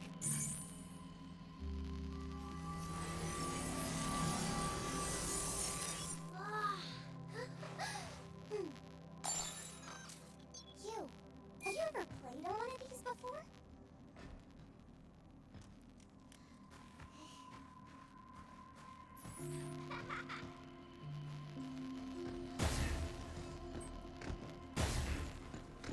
New training sim data has arrived. Be sure to give it a try.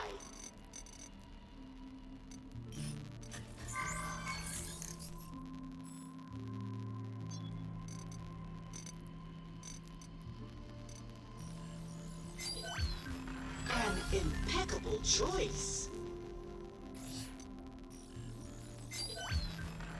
We are honored to provide one of our greatest goods. You must show us how you look once you've put it on.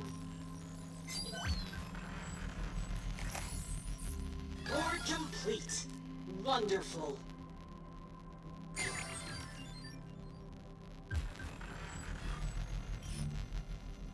Please enjoy your purchase. Ah, there it is. Whoa. Simpod. It's a really cool... No way. No, I think.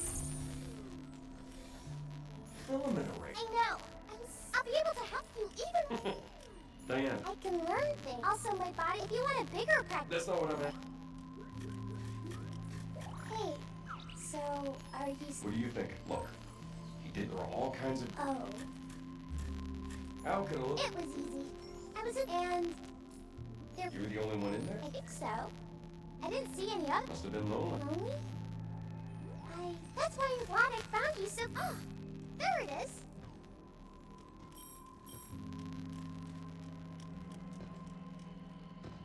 If I leave the The balloon's all okay? Yep, there. Look at you. What's her... Well...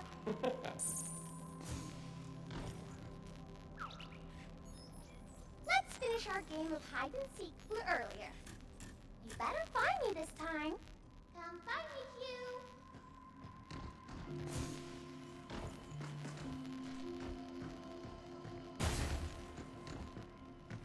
Oh, here.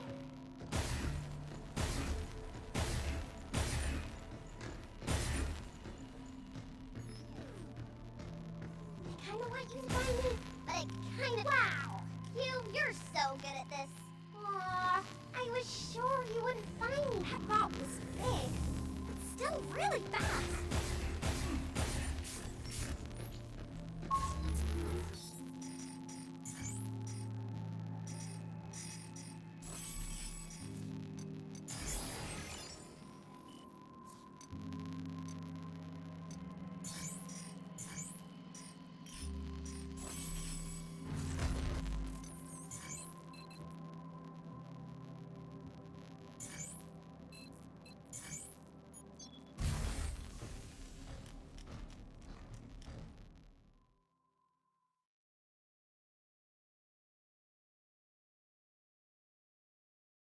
When the garden tuber drops down on us, it almost makes me forget how to hack.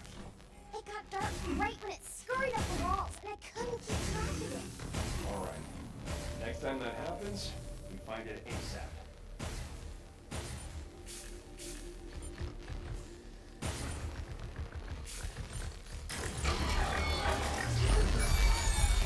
Good job, Jake.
Let's go.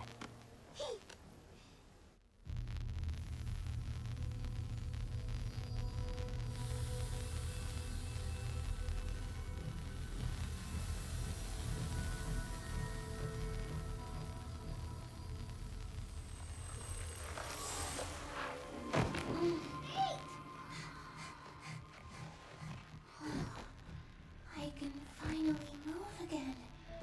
Thank you. Are you okay? No. Well, not yet, anyway. And there really is no more time to spare. I must stop Edis. Hello, this is Edis. I have detected an unexpected loss of biomaterial in this sector. I will be sealing this area indefinitely. Have a wonderful day. You gotta be kidding me. He's trying to trap us. We gotta get out of here. But 8! Diana, give me your hand. I entrust this memory to you.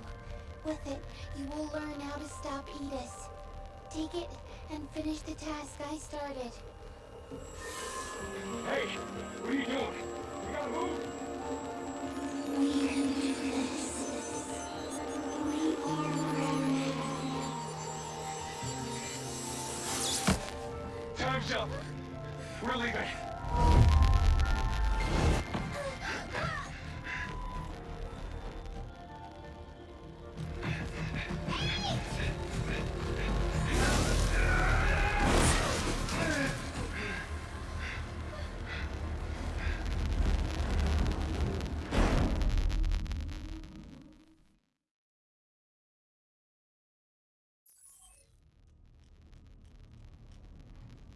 A new destination has been added to the tramline.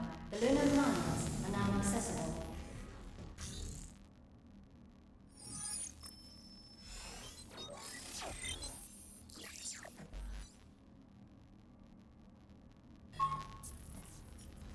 Once we gear up, we're leaving to deal with this. Going back to Earth. Shelter license key authenticated. New functions have been added to the cabin system. Shelter level upgraded. Central terminals now loaded with shiny new stuff. REM Replicator Sigma now online and ready to serve.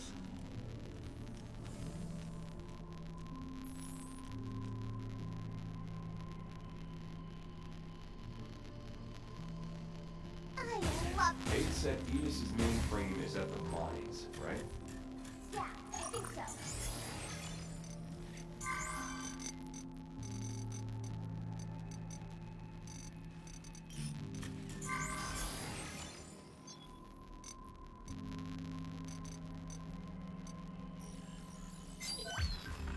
Oh, you have quite the eye organ.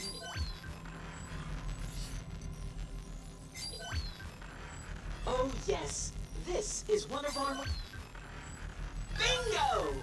Well done!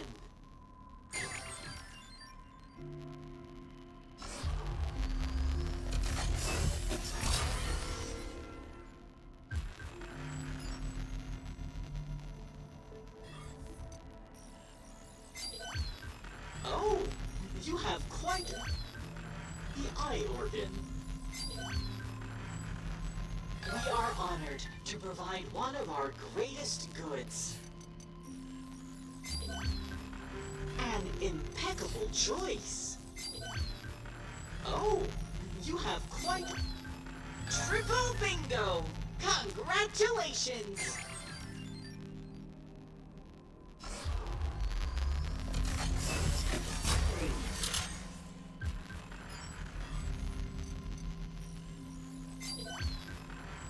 We are honored to provide one of our greatest goods.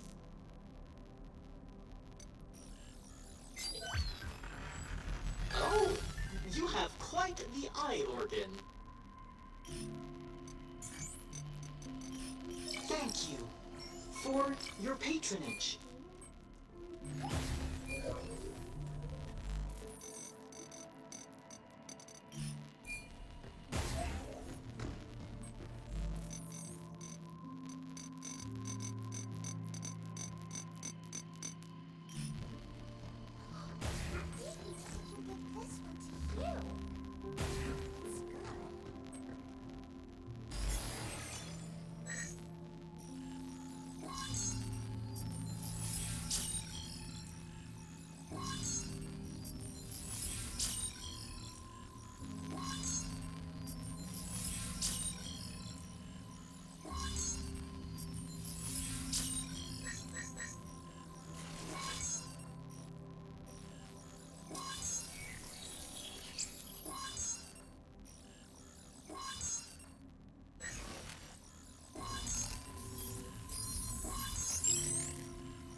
about time we hit those mines.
So what's next after work finishes on New York?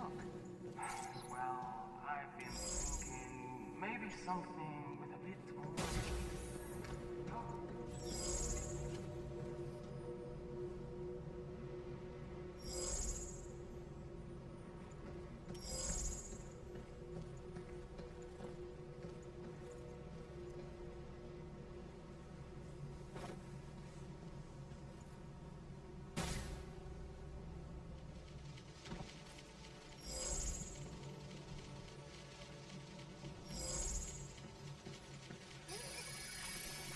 Doing my part.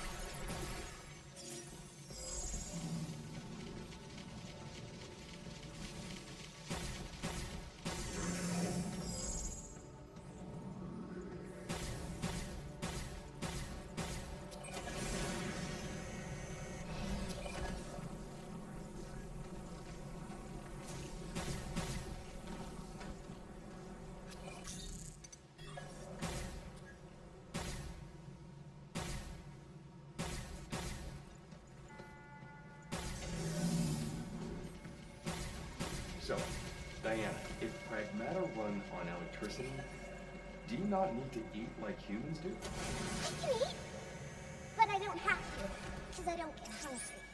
And you can taste as well? Yeah, I've memorized all the basic flavors. Well, then we are going to eat when we get back to Earth.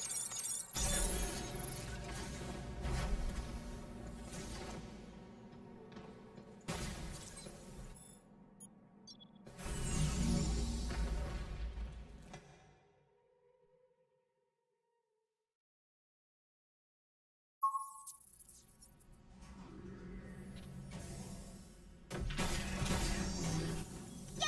Your suit's all better now!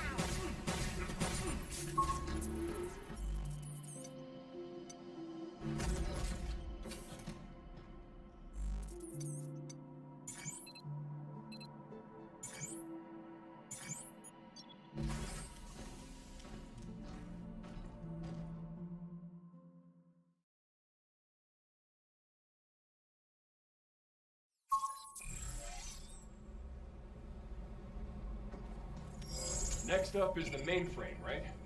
Yep. It should be in the next tower. Environment optimization.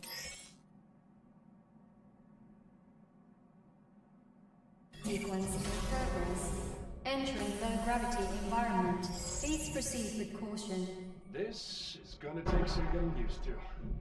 Everything feels kind of floaty.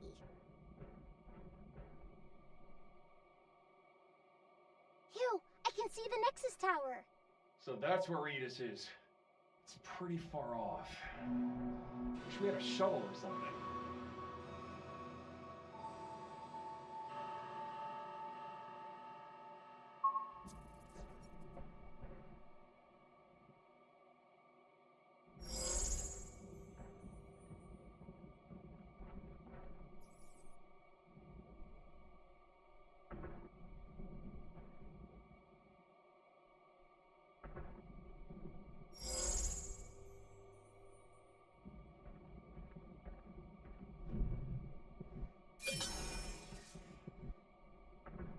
Tell me you got something. I think it's a mod. Might be good to have. Let's go check it out. The tower's right there. Why we gotta take the long way around? Nothing new, but ugh. Things sure feel different when the gravity shifts. How is it different? Well, my thrusters push us farther, but they're harder to control. Seems like an upgrade to me.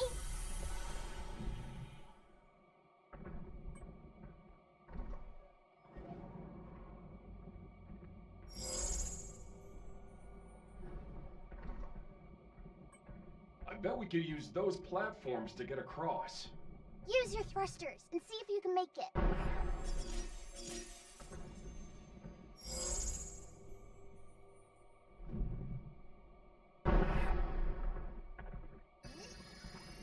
Much better.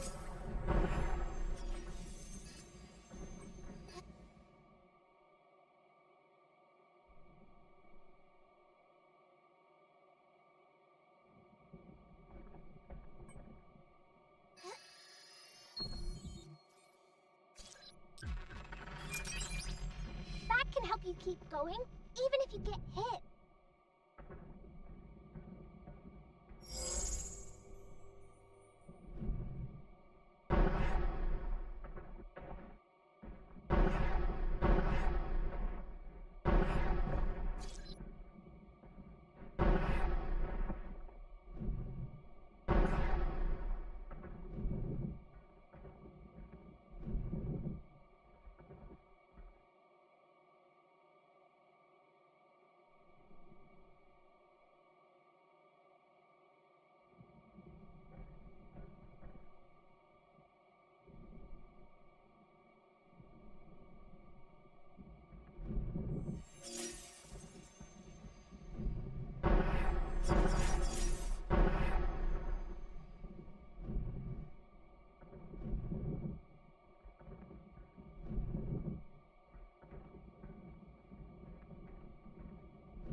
Charge that unit up, and it can hit multiple bots.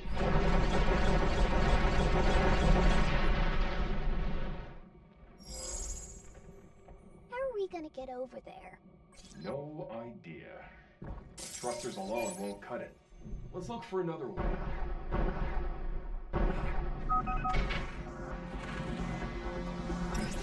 Stop skittering around!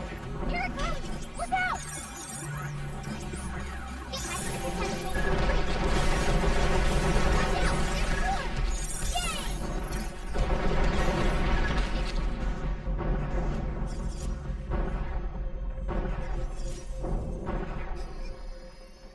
Partially clean.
unauthorized presence detected in the mining zone. Luna Digger. Halt mining protocol and remove these intruders. Hugh! Something's coming! What the? Look at the size of it! Huh?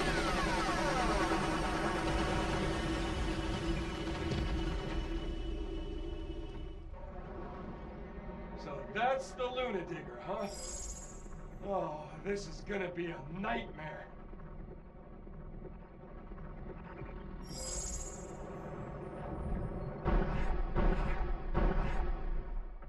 Don't step on the sand. The biorhythm of the soil.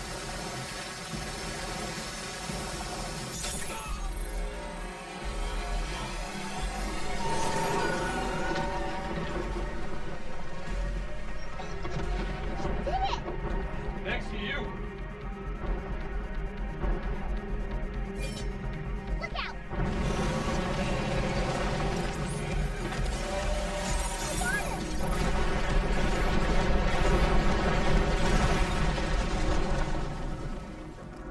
Stay away from those dust clouds!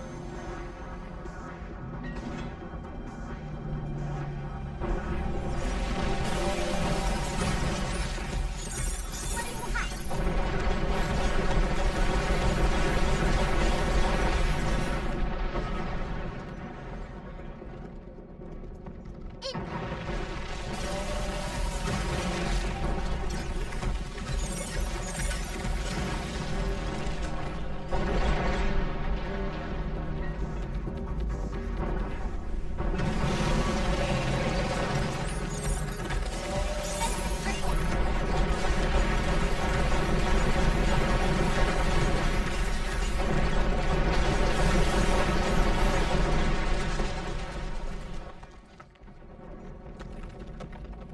Hugh!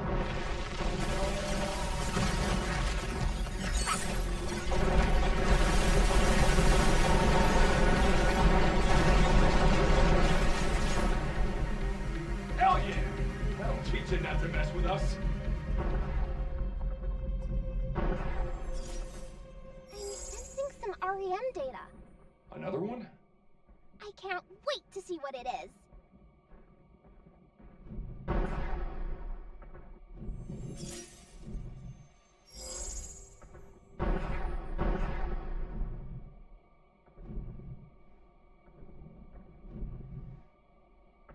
Couldn't have just stuck with digging, could you? I don't think it normally attacks humans.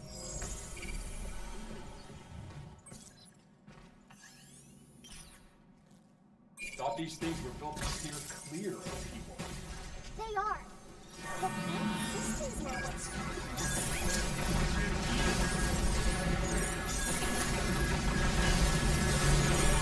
Shoot now! Now it's mine.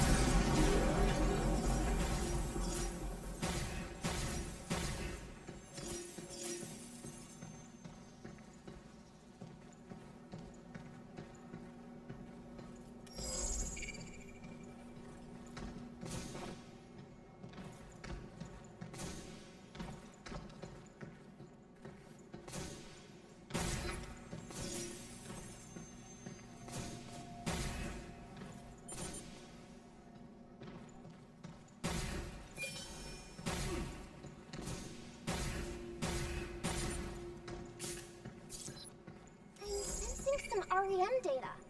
Another one? I can't wait to see what it is.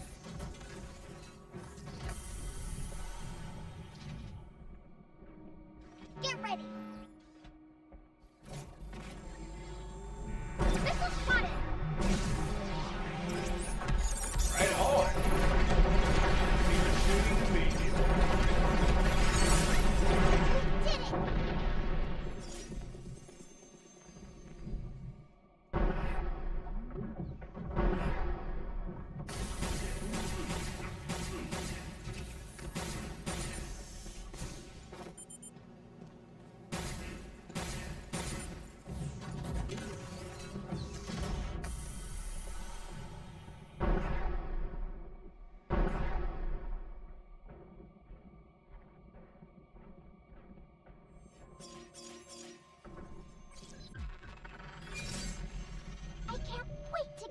shelter.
You want to go back to the shelter and regroup?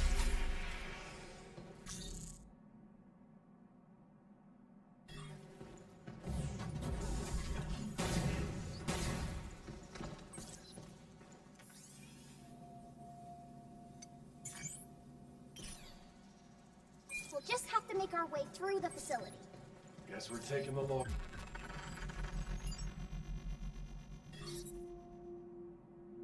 Way around.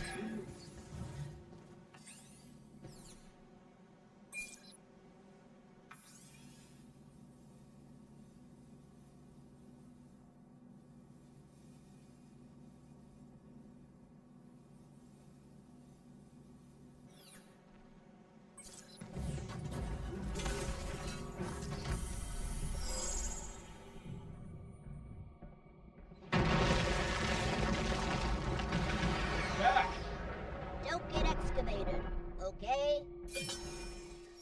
We need to work on our jokes.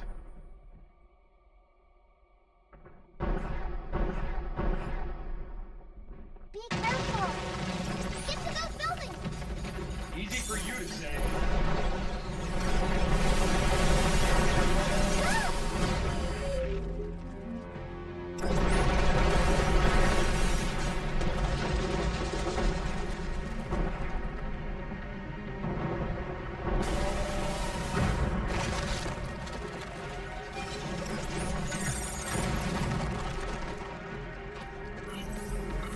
Look! There's a mine here! Maybe we can use it for something. Yeah! Let's use it on the Luna Digger!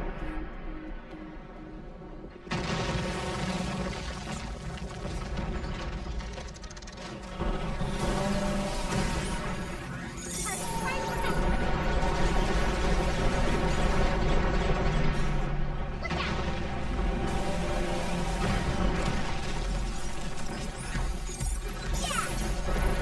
Get some.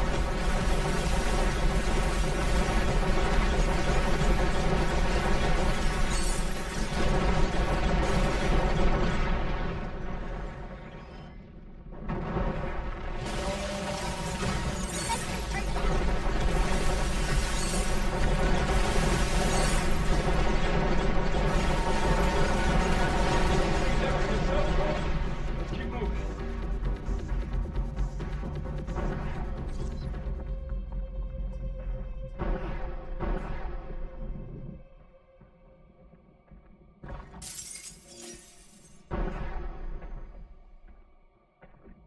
I'm detecting a mod. Gotta get them all, right? Let's go grab it. Well, when you put it that way, how can I resist?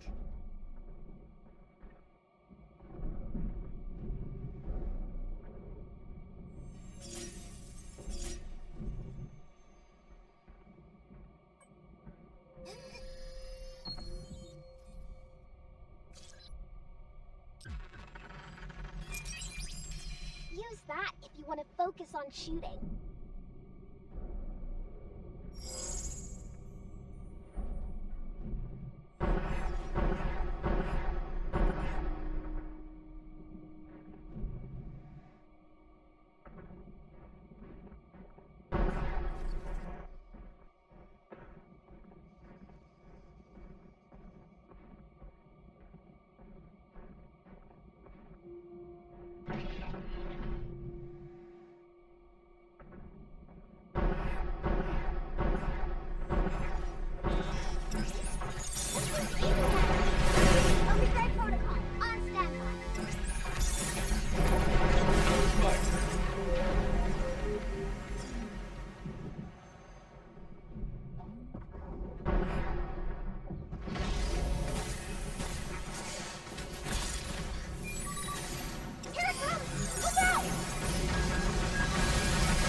Hold on.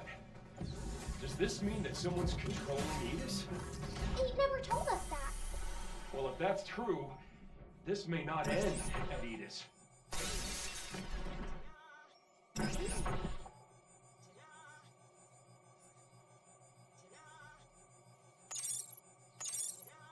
Sweet!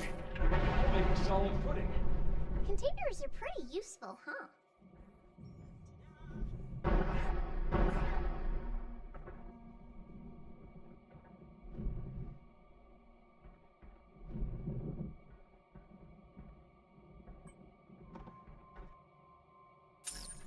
Let's hurry back and get that to cabin.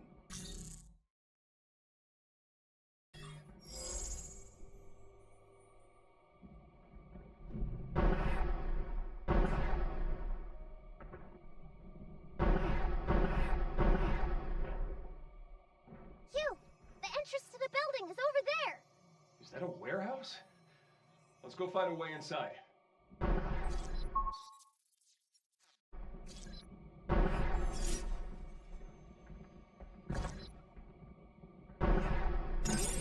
It's taking aim! Its sensors can track us, even from a distance. Now we're ready to zap some bots in place. Missile spotted! Projectiles incoming! Sensors down.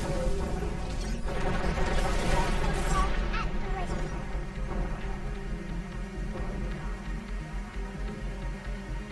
Hugh! High potential complete.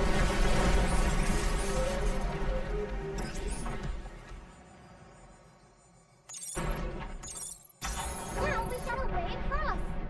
Yeah. Didn't anyone think to print up some stairs around here?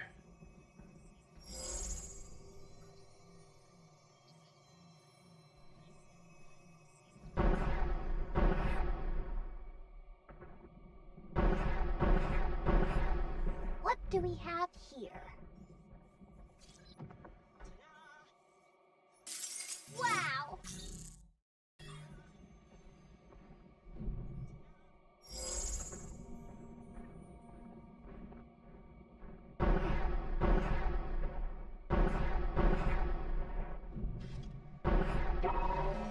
Move, Hugh! Good job, kid. Now it's my turn. Missile spotted!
want to prioritize hacking.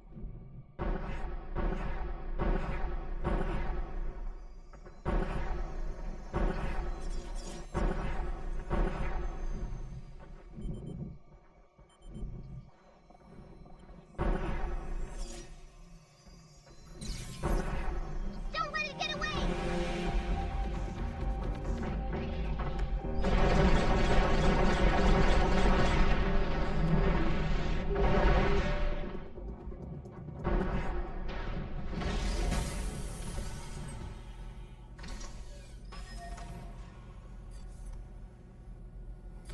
Don't let it get away! Okay. Where to next? There's something up ahead. Let's check.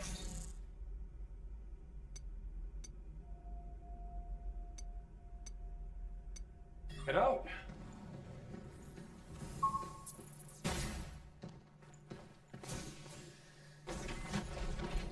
Damn! Lost it! Got it!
use this to keep that up and burn him down. Move, you! Yeah! Push the enemy!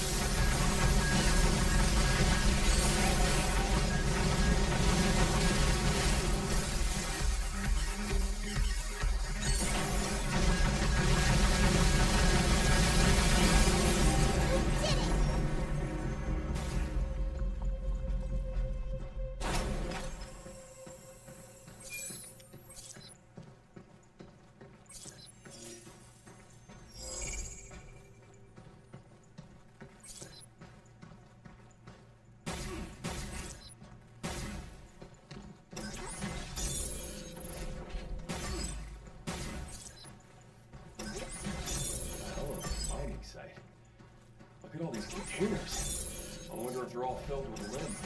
The material inside seems fresh, and nothing refined like Lunafil in it. Figures. More moon dirt. I was hoping we could take some back to the shelter.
A map close by.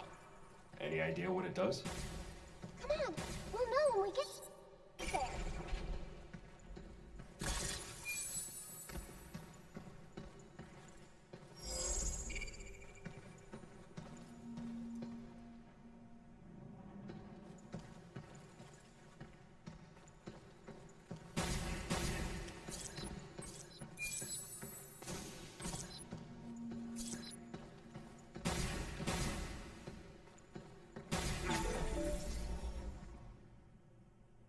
To ensure safety, access to this storage area is restricted to authorized personnel only.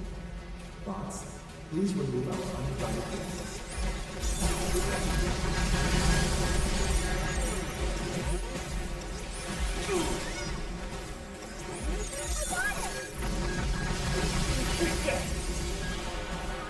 Here it comes!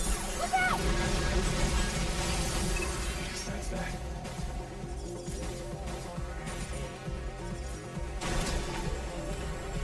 Suboptimal results detected.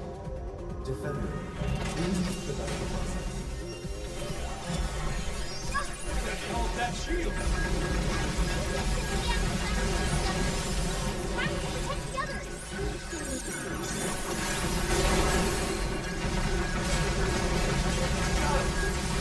Take the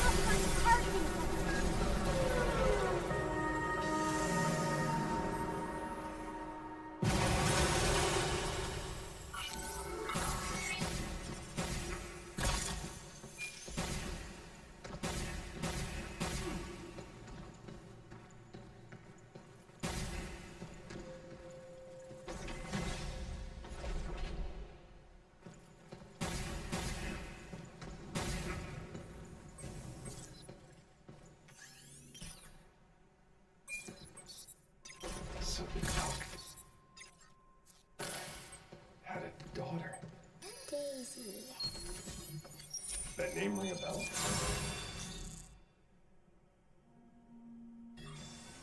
I think when I got the stop code from 8, I also got some data from her memory. Dr. Higgins made us both help with his research. So he's the one that created Pragmata.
painters with panels. That seems like your kind of thing. Why? I mean, it's all hacking and puzzles and stuff, right? No. Matrix code conversion isn't a puzzle. I have to analyze and then substantiate the underlying... Okay, I get it.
Sims did we get?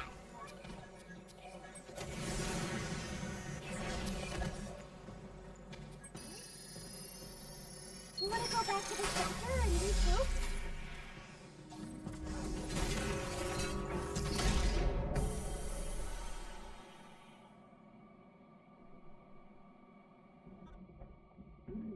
Ah, no more boxes.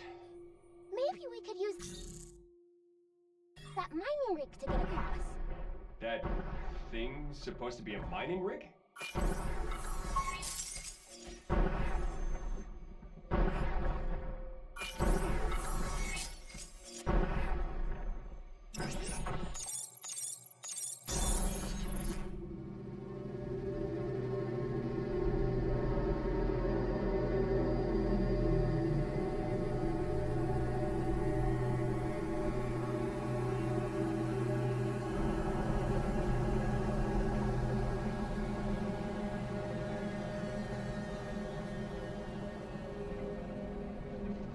Unauthorized access to critical equipment detected.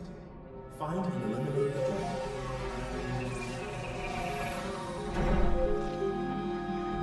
I can't believe Edith loved her wasn't wrong.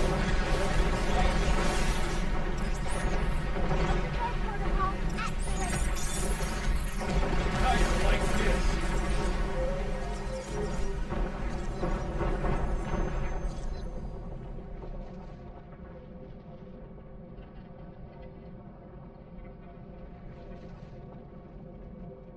Deploying air raider support.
That rig was kind of fun.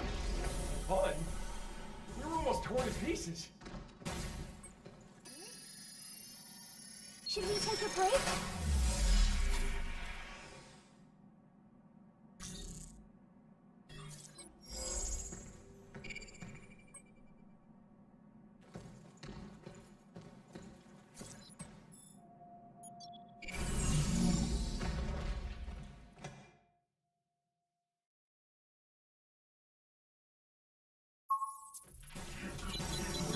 Hey there, you.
got something? Mm-hmm. There's already ending near. This is a lab. Or at least it was. It swallows things and then grows? It can't be as dangerous as it sounds. Can it?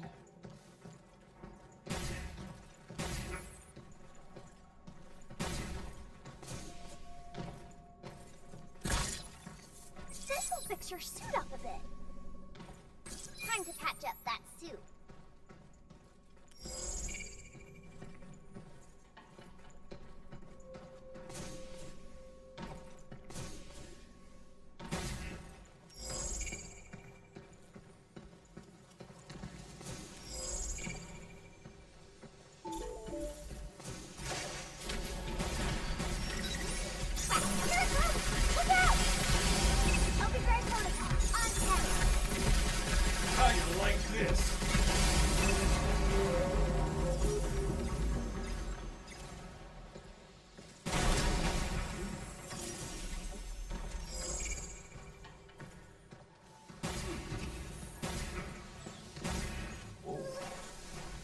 What's going on with my suit? Is it this black goop?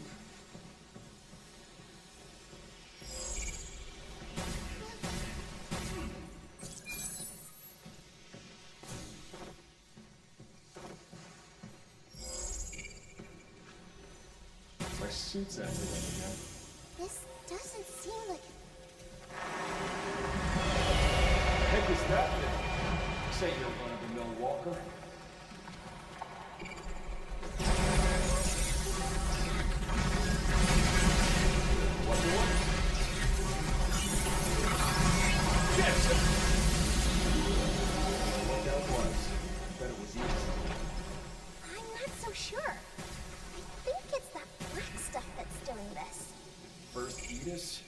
Mysterious black goop.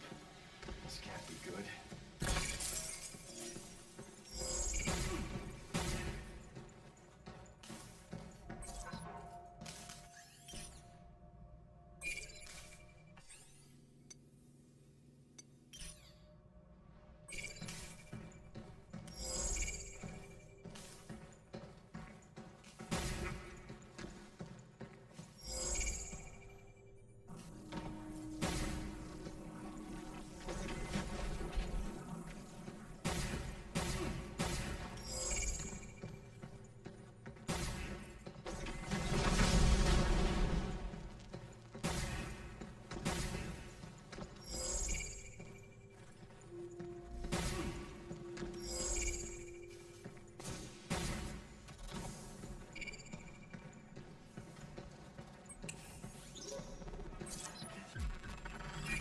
To look at the files.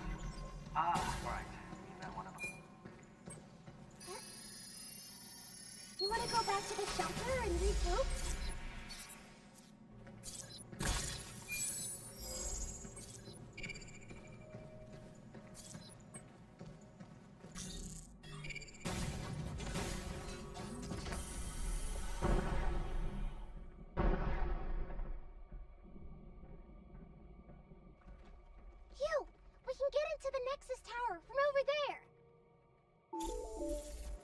Welcome to the Nexus Tower. Entrance to the tower is strictly prohibited. Any attempt to enter the facility will result in your immediate termination. Thanks for the warm welcome. I'll see myself in.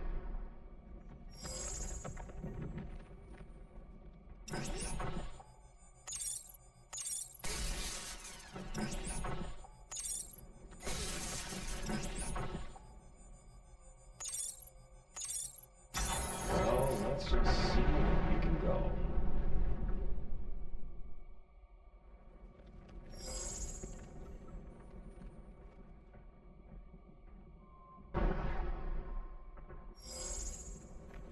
Move, you! Projectiles incoming!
We're getting good at this. Container Masters coming through.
A mod. Gotta get him off, right? Let's go grab it. Well, when you put it that way, how can I resist?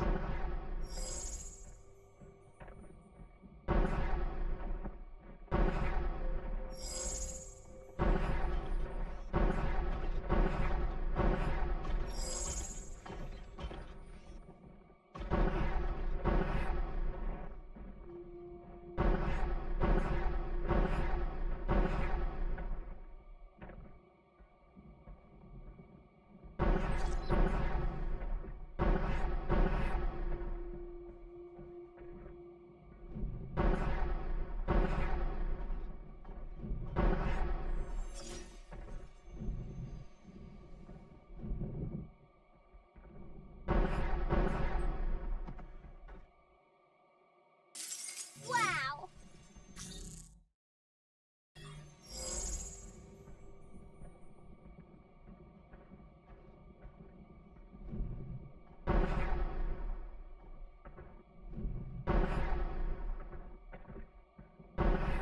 I'm detecting a mod. Gotta get him off, right? Let's go grab it. Well, when you put it that way, how can I resist?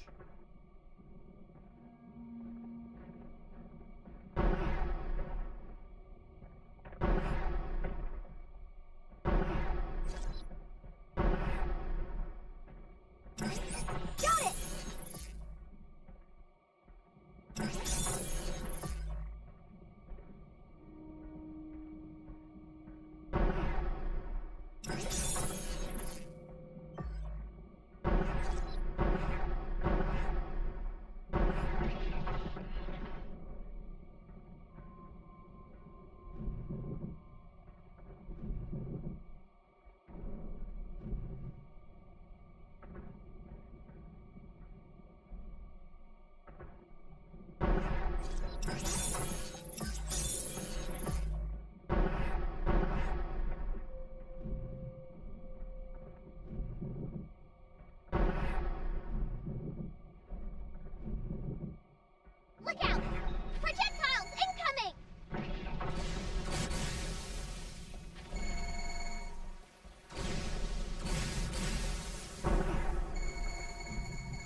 right unit.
What training sims did we get?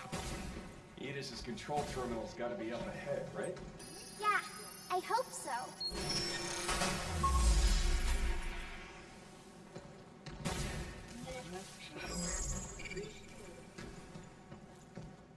Is this the right way? Looks like the only way is down.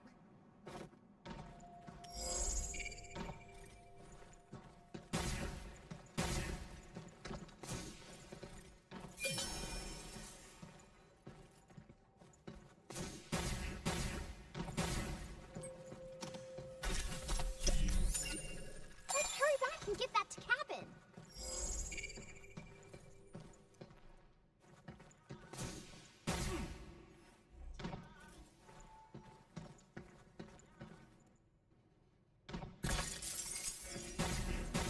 There, all gone.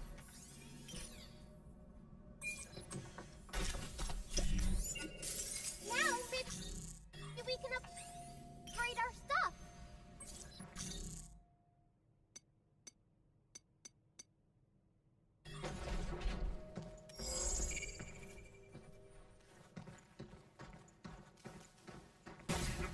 Are these tunnels?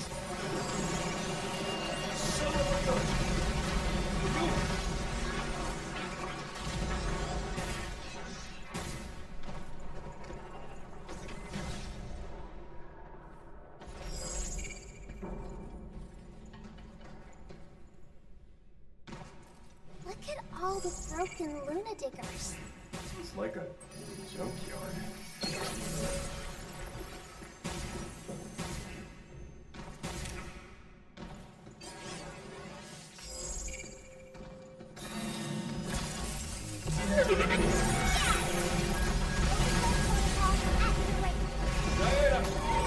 I'm on it!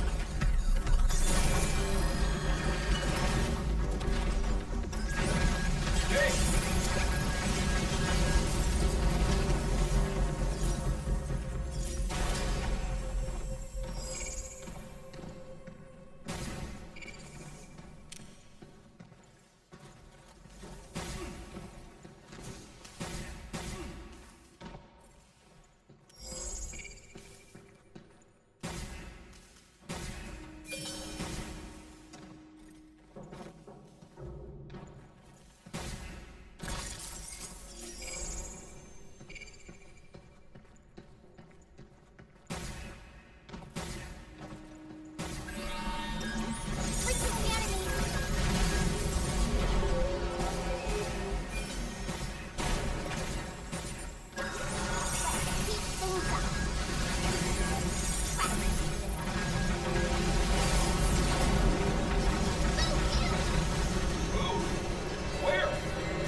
finally gonna reboot Edis.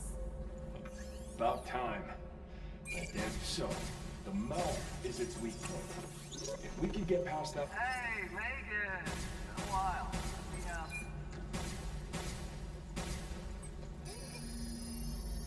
You wanna go back to the center and regroup?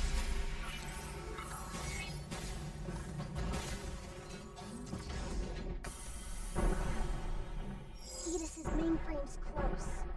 All right. Q! Up there! We made it. Yeah. Unregistered guests, this is your final warning. Continued presence in this area may result in physical harm and/or death.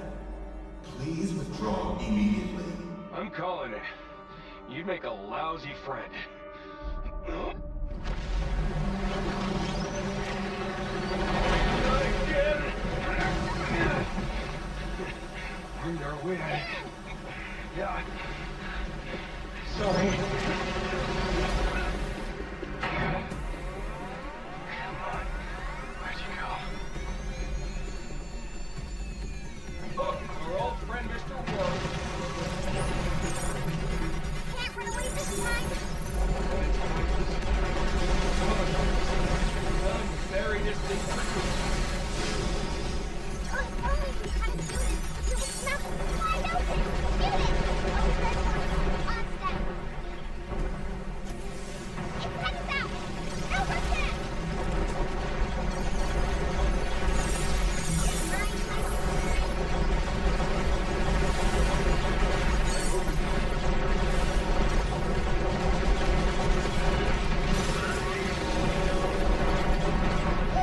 Treat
Mainframe, here we come.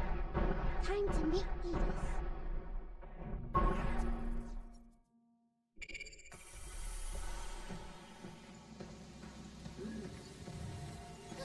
What is this place? What's with these bodies? I think this black stuff got them. What the hell?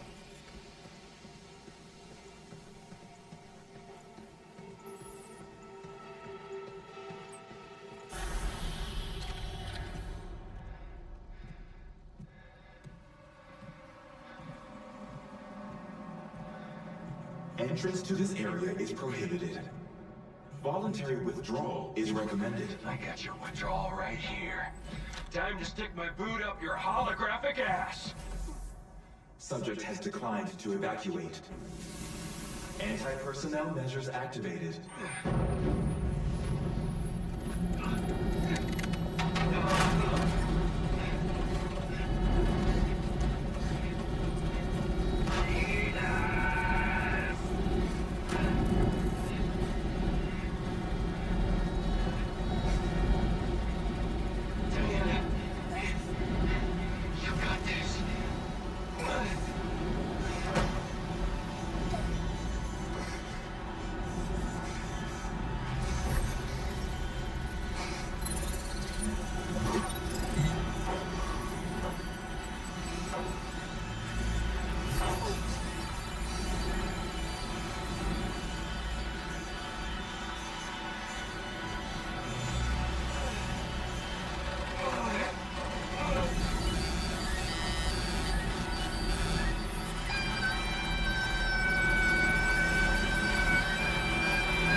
Diana.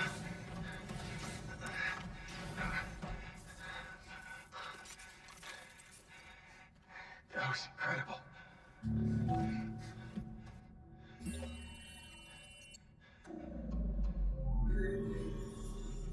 Initiating command code E9900. Administrative privileges to 8 restored. Resuming transfer of dead filament to the central port. Thank you for your cooperation. What is all this? But I thought we stopped it. Right.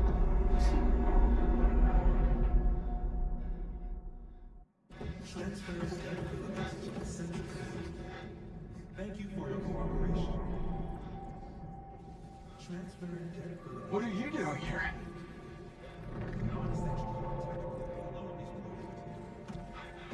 What is all that?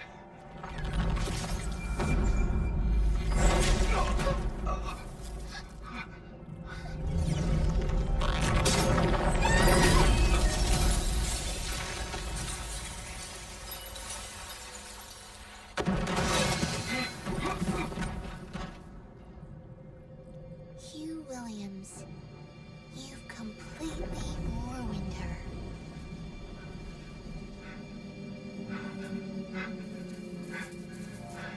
You tricked us? Hardly. I truly needed your assistance. But I must complete my objective. To spread dead filament across the Earth.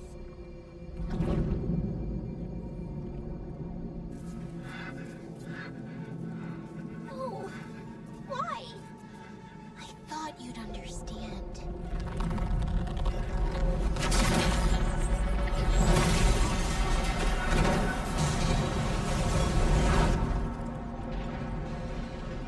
What a waste.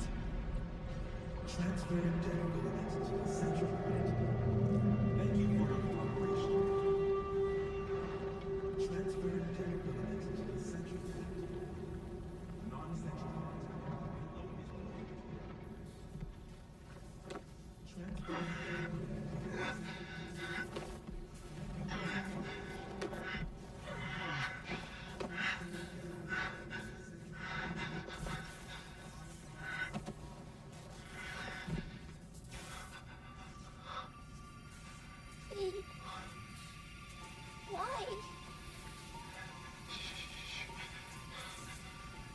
Sit back.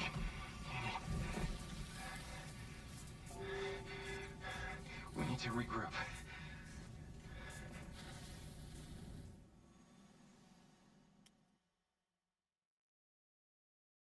Alert. Emergency signal received from DI-03367. Initiating Pragmata protection protocol. Switching to guidance mode.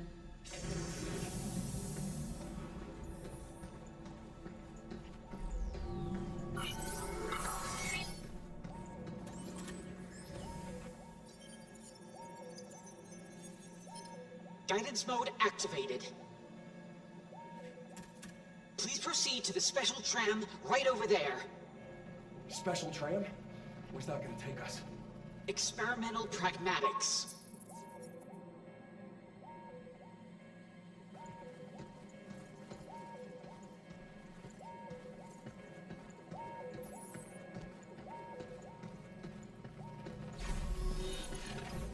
What the heck? Has this tram always been here?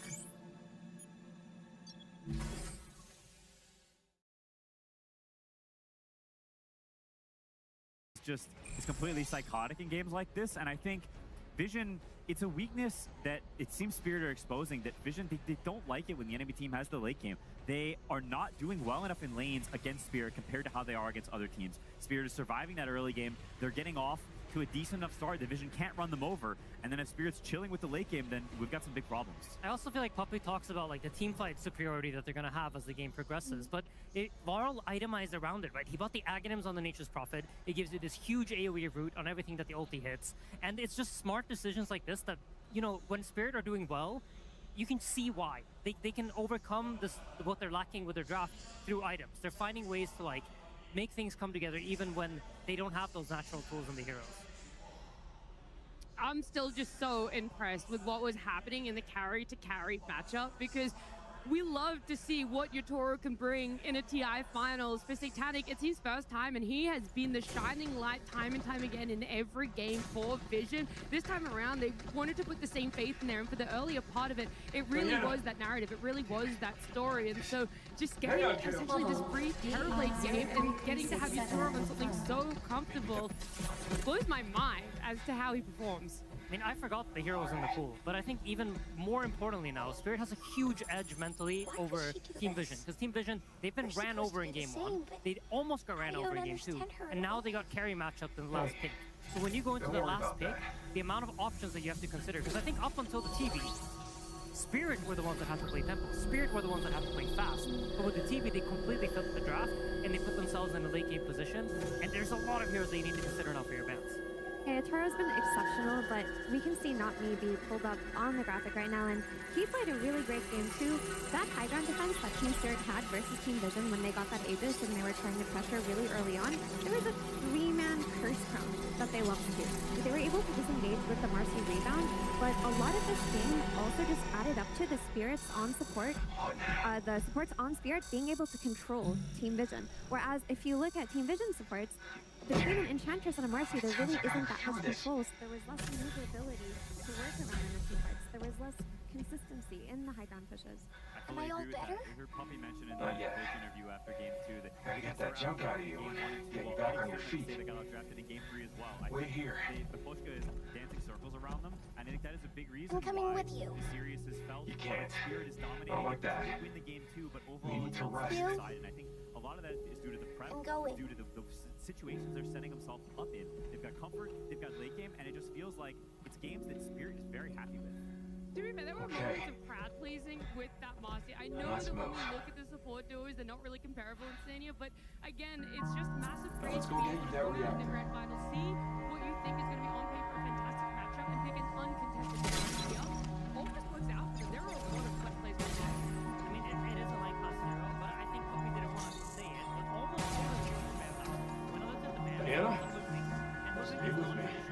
I'm here.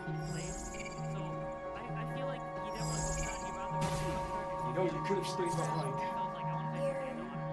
You're okay without me? No, it's just... We were seeing the Don't overdo it. uncontaminated heroes here. We had two All on right. it, but we started the day before the constructor and the Marty now being picked up. It was like, they're all Yeah, when you get into that... Some kind of noise is affecting my hat.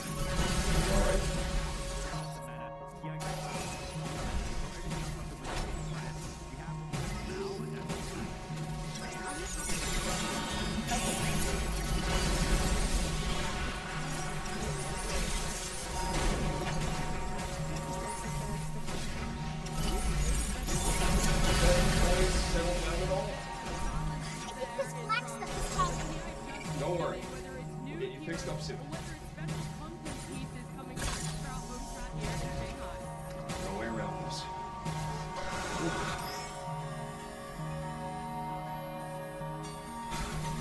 You?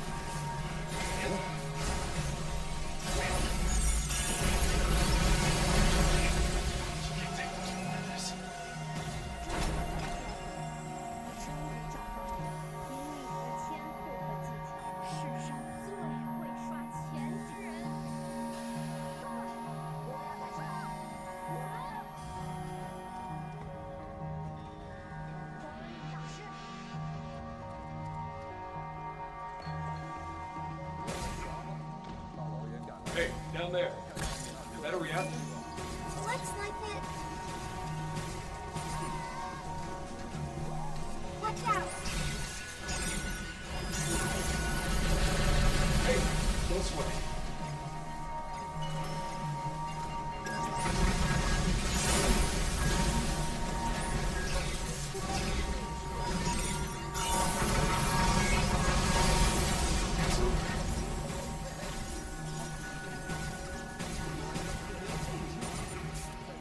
It's done. Work on the Pragmata prototype is now complete. It will be a fine replacement for Daisy in the clinical trials ahead. Projector's broken. Hey, if that was you, then that was not for Higgins. Yeah. That's right.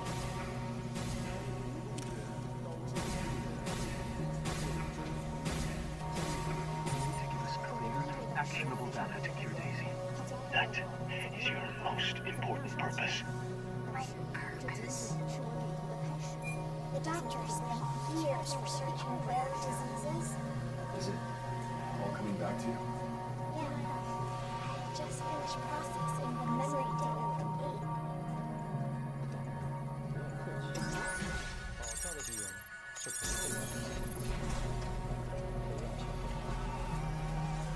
I was created to help the doctor save Daisy. But I failed in my purpose. What do you mean? I wasn't good enough.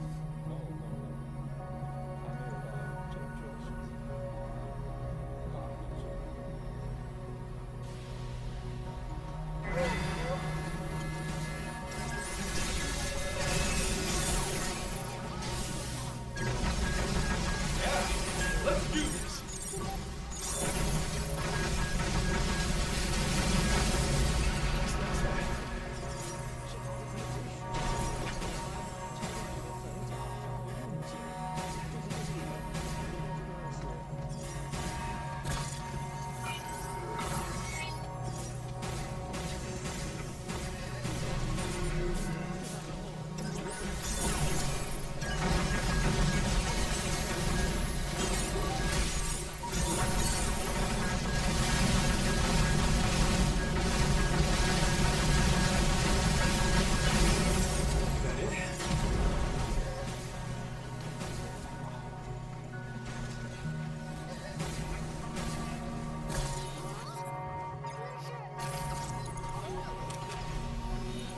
You okay back there?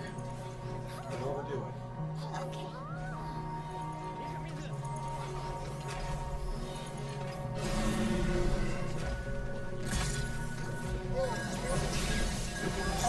Oh, crap.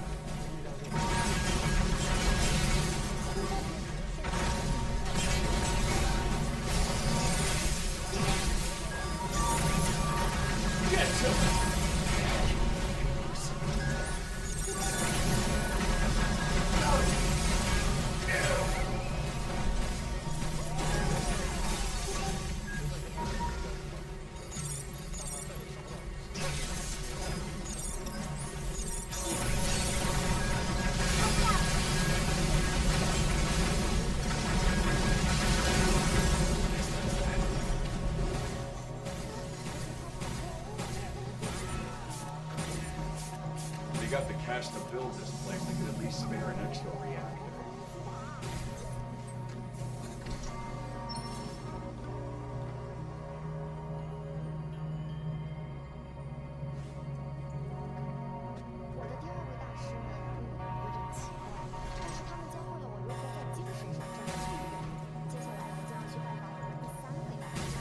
Pretty gutsy looking bots for a Pragmata lab, don't you think? I think these were made to fight. More secure. Great.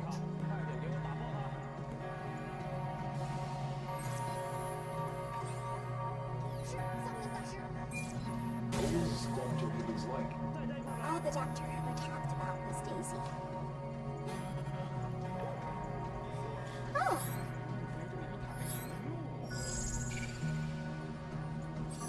Christmas is right around the corner. Daisy.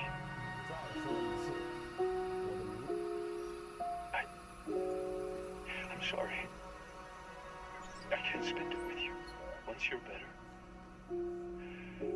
I'm done. No more research. I'm coming home. We're so close. Just hang on. A little longer. So then we're living apart? he had to be here on the moon for his research. Christmas is right around the corner. Daisy. All that work. It was all for Daisy.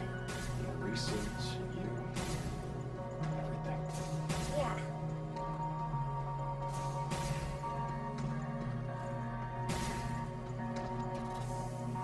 Another incompatibility. Another failure. The results are always the same. The Pragmata fails to adapt to the mutation. There is no time for this. Forget about 7. We must find another way.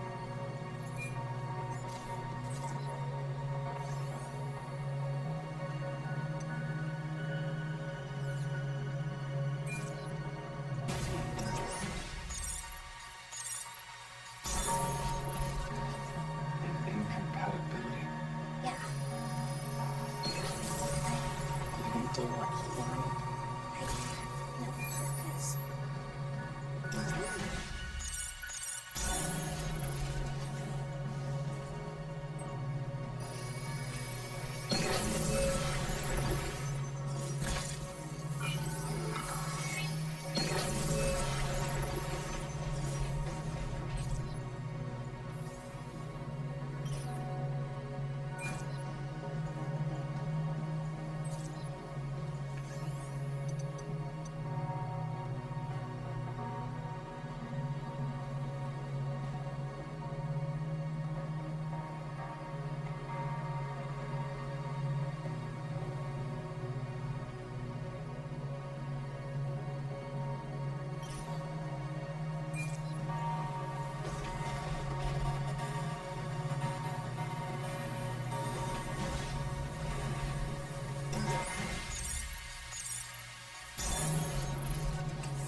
Diana. Here we go. A reactor.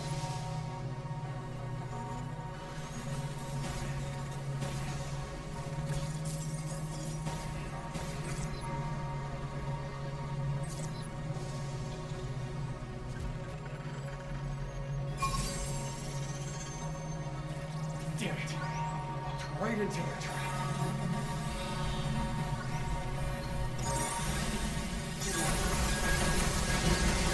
Yeah, let's do this.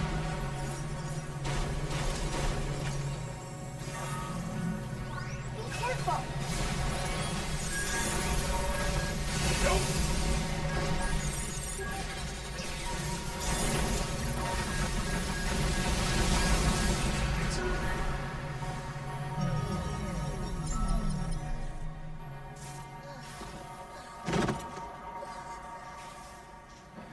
Hey, stay with me now. I'm fine. Really. Hold on. We're gonna get you better.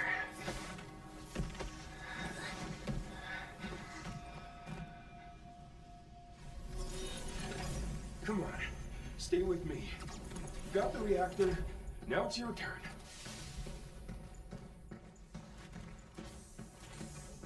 Yes! It's finally a positive result.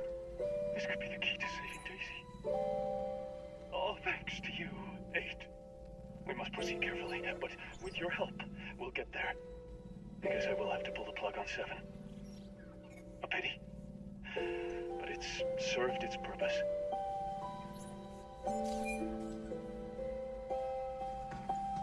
Because I'm useless. Yes! It's finally a positive result. This could be the key to saving Daisy. All thanks to you, 8.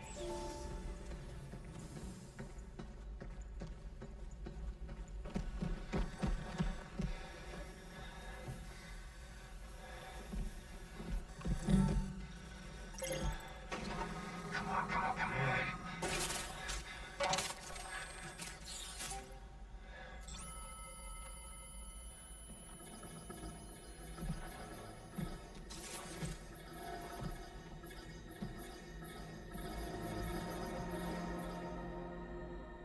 Diana.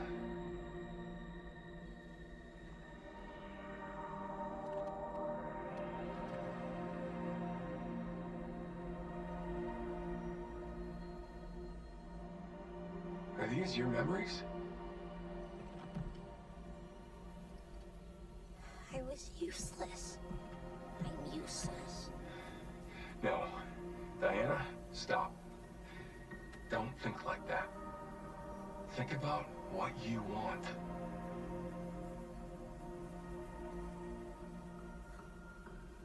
The ocean. I want to go with you.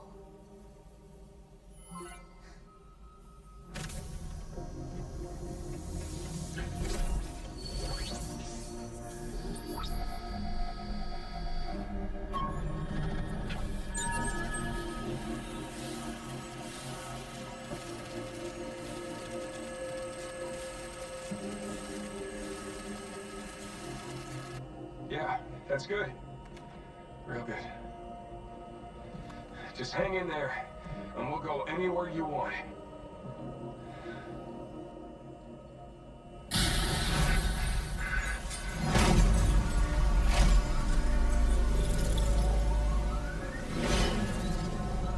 Damn it.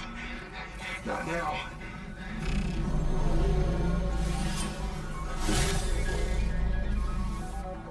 Oh, this is the same freaking bot from earlier.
Nice fight, kiddo.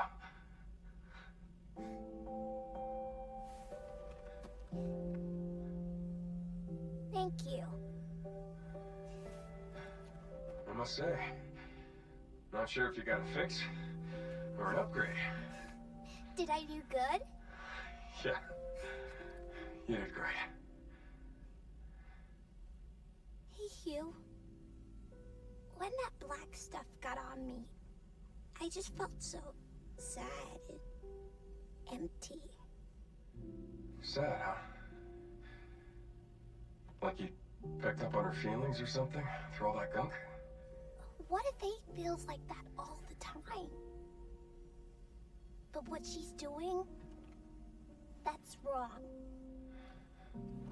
Yeah, I think so too. Let's go stop her.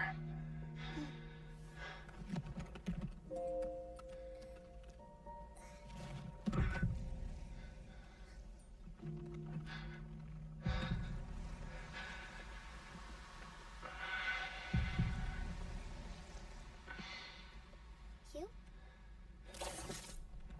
Yeah, we're out of here.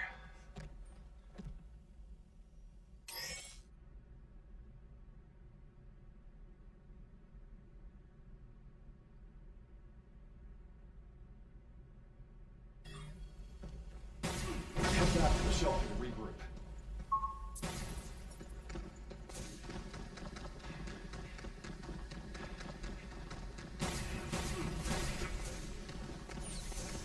Didn't see this crap when we first got here.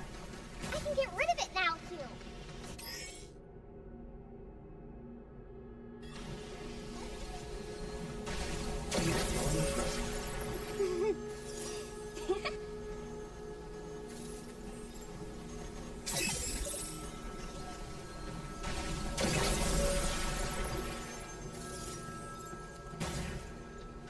There's more blocking the tram, too. I'll handle it. All right, back to the shelter. Right?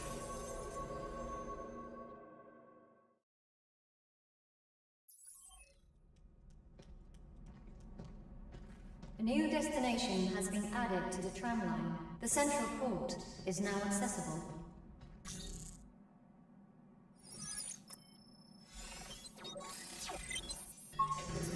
Once we're ready, let's head to the central port. We've got to stop Indy and get back to Earth. New functions have been added to the cabin system.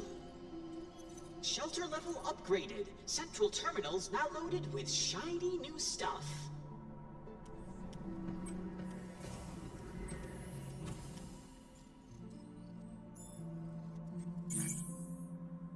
I think 8's at the central port. I wonder what it's like there.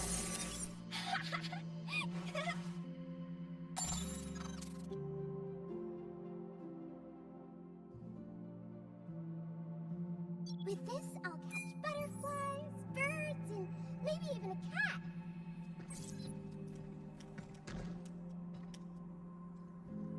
Hmm? What's that?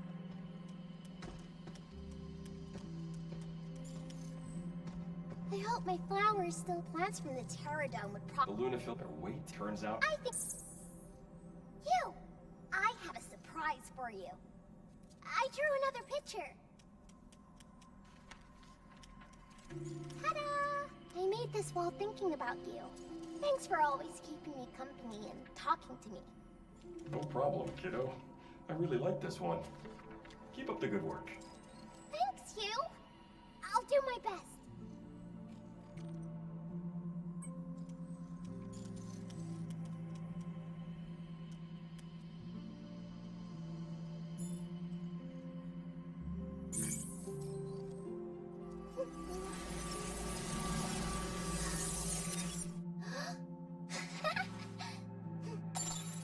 What's the point of a holographic fire anyway?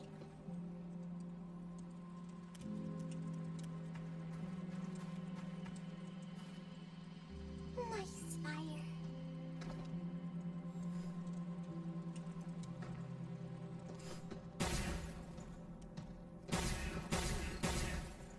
Our stamp board selection has recently improved.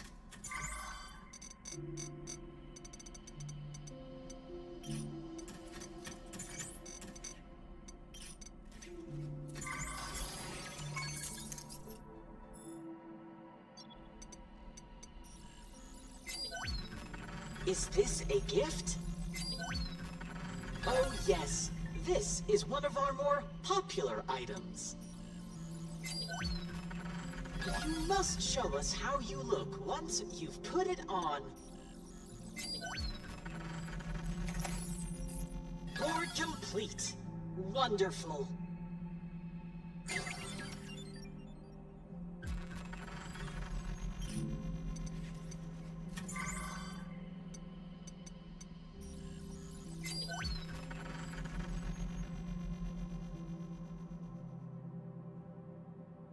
Oh, you have quite the eye organ.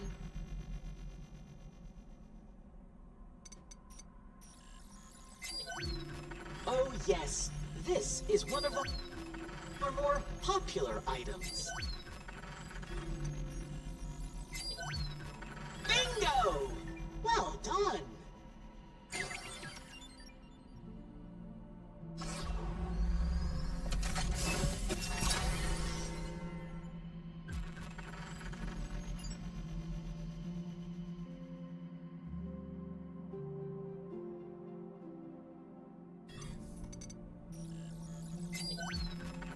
Oh, you have quite the eye organ.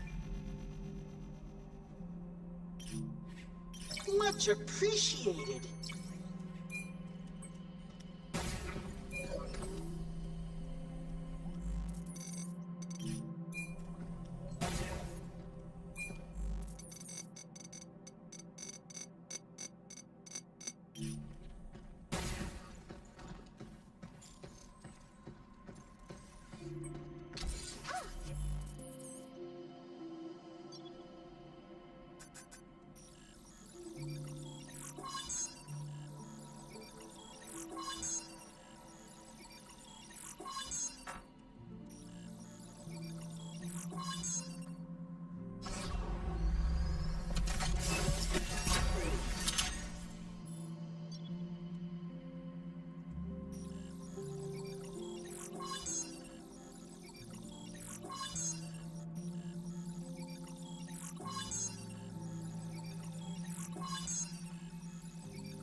What do you want to... I don't know.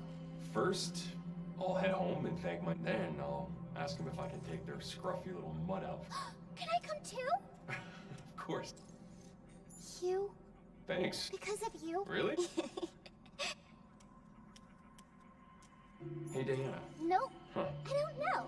I see. Well, don't worry, and remember, Okay. Thanks. if dead filament... Even if I tried, there's a more than... I figured. Ah, there it is.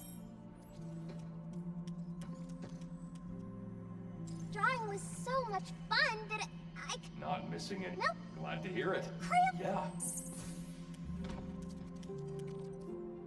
Hey, can you... It won't work on them. On humans, and if a body gets hurt too, or for bot... Huh.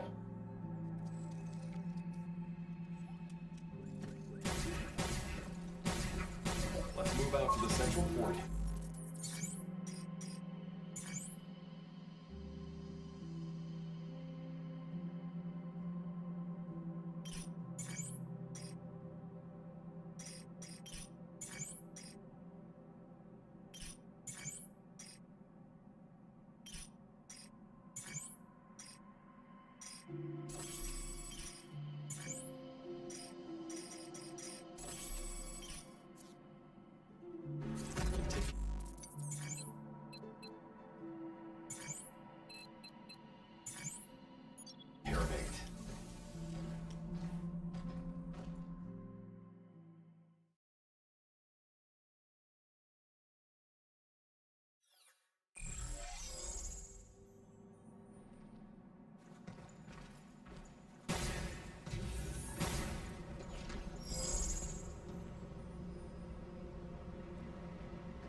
I'll get rid of it.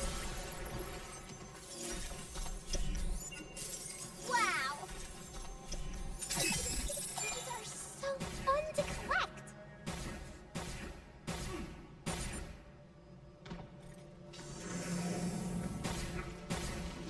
That Jap kid seems a little big, no? Yeah, it's an adult size. Dr. Higgins said I look cold, so he grabbed this and put it on me. Oh, that makes sense. No wonder it's all baggy. The doctor said that too. Looks like it's a small, so maybe the doc tried to find something that would fit.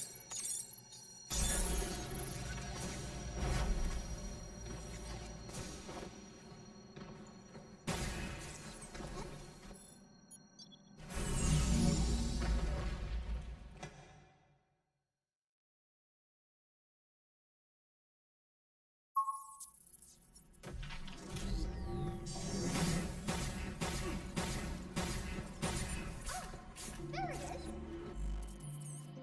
is.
Much better.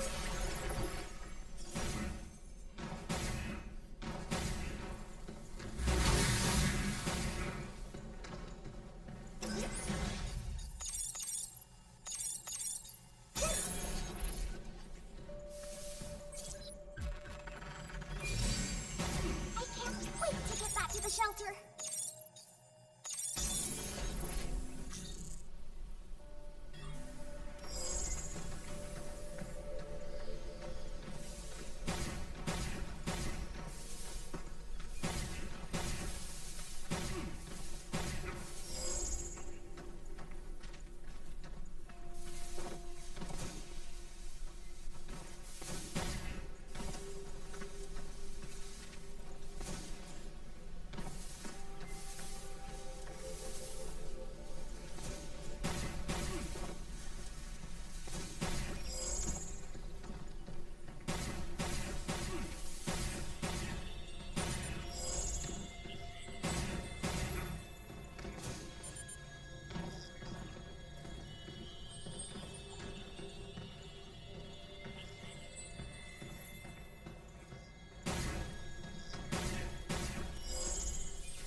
So you said the doctor talked a lot about Daisy, but did he ever do anything for you?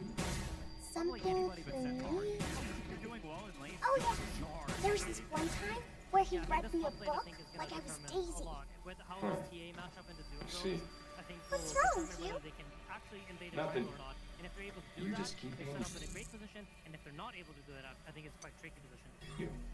I think it's very important for Vision supports to be able to enable no one tanking and play with them because Team Spirit supports have been running mid and playing with Laurel for the last few days. And if they can get some combos going with the Impale and Tamarana arrow, this game will be a lot more even than the last one. So there's more faith then in the earlier part of what Vision have for themselves, but then the question is, the Spirit have already coined that they can play every type of game, every playstyle needed. Is that late game also still incredibly favorable if Vision just want to sit back and farm? I think Vision has a much stronger scaling in this game than they've had in any other game. Alright, that is a lot of props to Vision then, being able to take advantage of that longer break there, but we are instead going to be talking to Spirit's coach, with Maposhka standing by with flags. Thank you so much. Yes, here with Maposhka.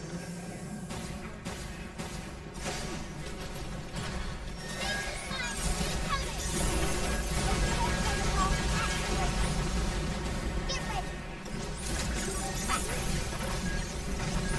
Getcha!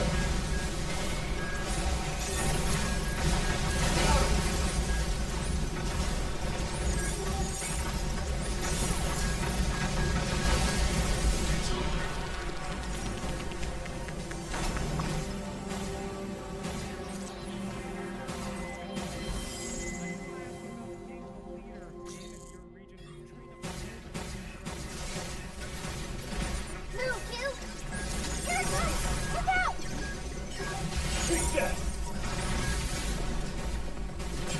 Stop skittering around! Magic potential complete. That's that.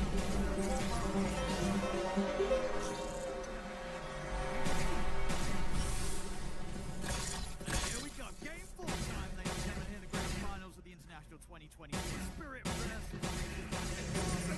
excitement right up until the end. We're getting maybe a couple of things we have seen, but something I didn't necessarily expect to see in this sort of situation here.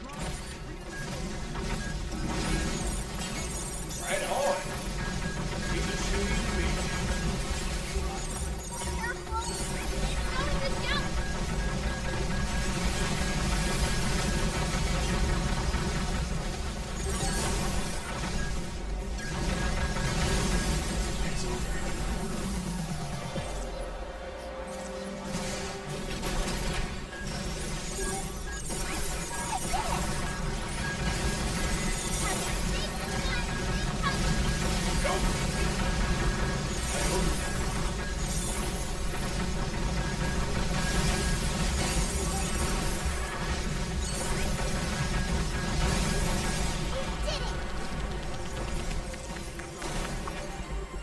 I thought an 8 would make you look like Daisy.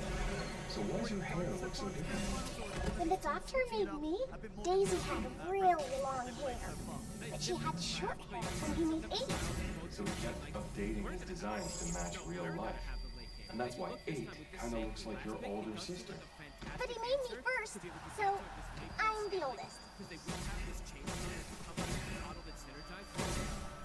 If you can get some big epis, it's going to be able to bypass the Wyvern saves, bypass potentially that Centaur protecting some of these heroes too, because it is that much overwhelming damage. So I quite like this. I'm not sure what's going to be out, but I do like the idea that I see behind this tank. Forward to see what Tom's going to be able to do on it. He is a fantastic playmaker from the mid. Something a little different from him personally in response to what we've had from him elsewise on the mid hero. Arrow will connect us to collapse. Panic trying to trade. Back and forth playing versus this double melee as the strength hero. Double strength as well too. We'll see what Satanic had a very nice deal showing earlier in this grand finals. He's set up for success in this game. He should be able to farm pretty consistent down here unless Navi does some type of crazy cosplay. Which you can't write that off. How nuts he really is on this hero.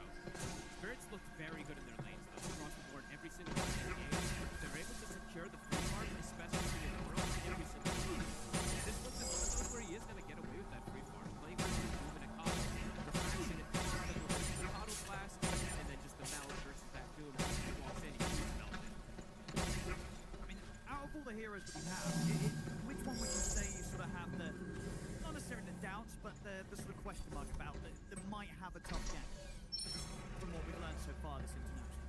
I would say it would be the Storm from what we see, but the lack of stun and control could should. Laurel. That's the thing, right? It should be a good Storm. We gotta stop the channel. I have felt that in some of the other times we've seen it. It hasn't always gone great.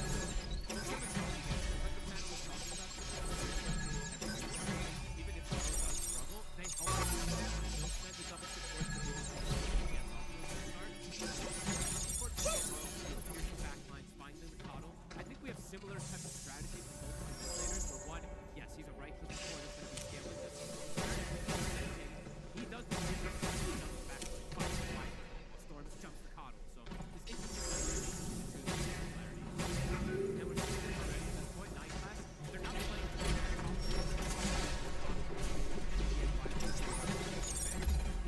Look out! My hacking won't work.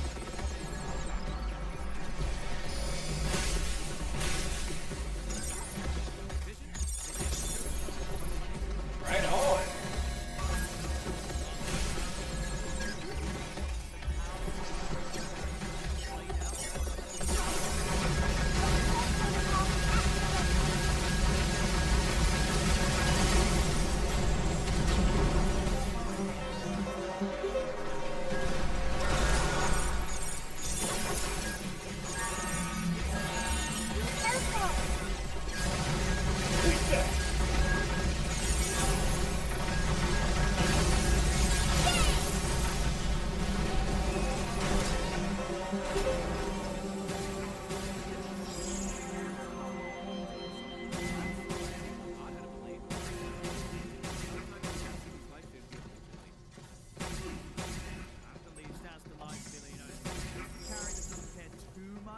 It's annoying getting his mana burnt, but still able to play, still able to sustain, despite the fact that he's having all his mana being taken away by this pesky clockwork. And looking forward to see what Ducalis is going to do. How's that rotation? Get the protection with the chain stun, to get the on the Storm. That's how they have to kill the Storm. That's really their only stun combo, so they have to get it perfect. Finish off. Look towards him, but flip the 6 online. Not a lot that can be done with these two.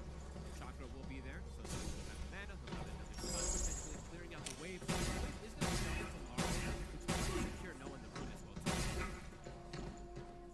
Double rotation. Support vision. Two supports and He's actually ready to go aggressive on, and Not Me has the burrow strike into the arrow. Not Me will drop down the cogs, try and get out of this. Able to find that extra connection. Can't go for the leap place through the cogs. Double D-wards though, Ducalis. Reading where these obs are placed from Not Me. That's 2 of them he's been able to grab. It's a lot of experience you get this early in the game with something like Piranha. Seeing them in another attempt on Solaris. On the burst. Still, always going to be quite a tough kill to find in the early stages. He's going to be very high level on Piranha. He's a decent damage dealing support too. You do get off to a good start, and it is crucial for this team to have that chain stun. And that's going to keep this area of the map so safe for Solaris. In a game as well where it's not going to be the easiest to gank this lifestealer right. True. Trying to get aggressive here, steal the wisdom. The 7-minute play. Lap should be able to hold the Carlos off this. Dean noticed. Finishing off Root. We'll see him rise to the play. Satanic committing with the rage. Arrow onto Collapse. With the Who's stop. The 4-6 is there onto Satanic. But no one. He's here to help out. Lyle has to zip away. Cogs pushing back on towards the Carlos. It'll take him down. No one. Claim the Shrine of Wisdom. Clever movement there from no one. They'll be able to gain the double, and they also get the first blood for Doom, which you wouldn't really expect in this game in the lane that he's been put up against, but because he finds the Wyvern on the side alone, this thing is now level 6. Very big deal for Vision to have this type of start to the game. Lifestealer's free farming, Sanking's off to a good start, stacks to go back to, and Doom now at this point overperforming to what maybe he could have had. Yeah, being able to make those plays on both sides of the map at the same time. They're 7 minutes in. Really like that move from Noah. Sang King, it's like the similar thing of the months of the old days where you just know that, you know, this right, I'm going to contest, the Sandstorm gets popped down, it's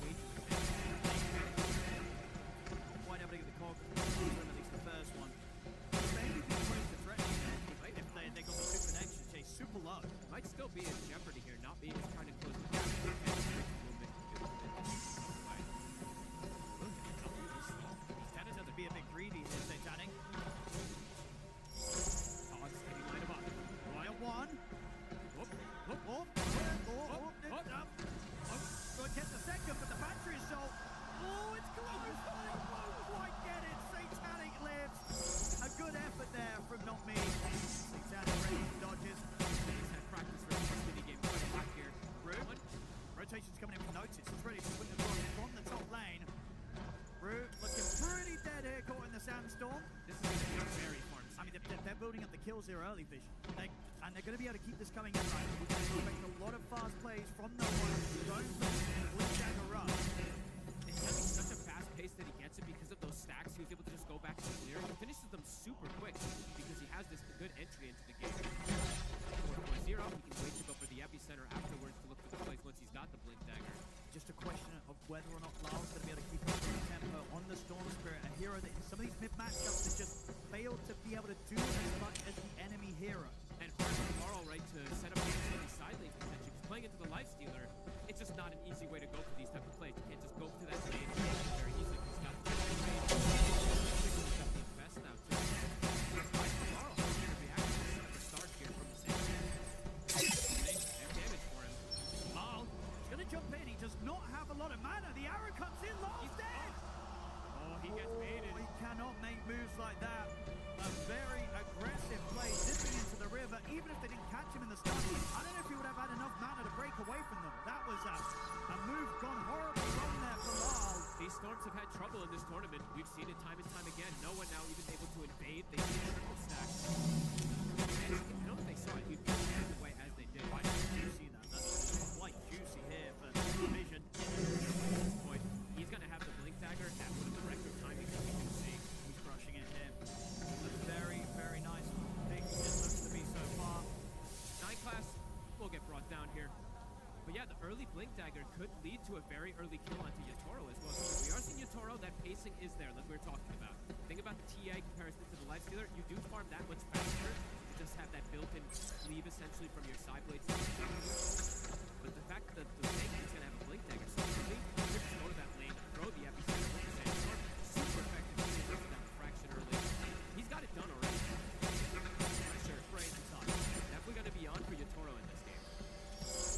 That's the thing, right? Spirit, I feel like we've got to put everything in protecting Yatoro, making sure that they can stay on top of the network, because the offensive sort of moves against the Life Stealer, that option just doesn't seem to be the heroes they have. So they have to prioritize just making sure that Yatoro can stay ahead. See how much not me can do. He does have the level 3 cogs now. A lot of times I see him get level 3 cogs and level 4 cogs. He dictates and he breaks a lot of moves that a team wants to do as well too. So let's see if that's going to be the case. But no one. The PFE. You want to go back to the center and regroup? They do have the Stampede sort of mail out versus some of these moves that the panel was talking about. Some limited stuns and control that can be there for Vision, but Stampede right now on cooldown. No one with this. Oh yeah. And so right, there is going to always be the refresh too, so they can get that secondary stun pretty soon afterwards. This tower's dropping. No one threatening him with the epicenter if he sees a chance to jump. It's so dangerous for Laurel to show. They're revving it up every single time. He steps up just a bit far. They will just commit for him. Nami will be there to deter them. Try to protect at least a bit here. He's only level 5 though. Ducalis is 7. No one. He's ready to go. They'll have the cold embrace to try and protect Nami, but still a lot of magical damage coming out, and it just sets up for the arrow to connect. Lyle, low on the mana, tries to turn towards no one, but another stun strikes there. They'll use the curse to give space for Lyle to back away from no one and allow Yatoro to move in and take no one down. He's got the Deso finished up. He actually did not get a Deso stack from the hit. That was weird.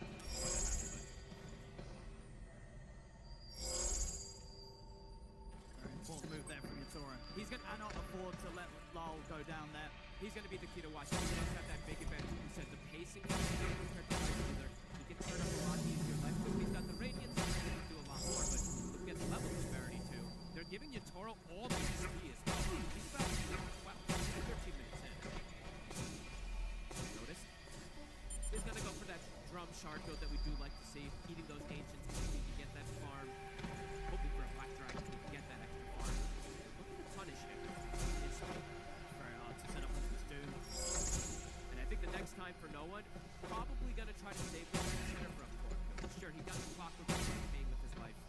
The smoke move from Vision might catch the Spirit off guard. They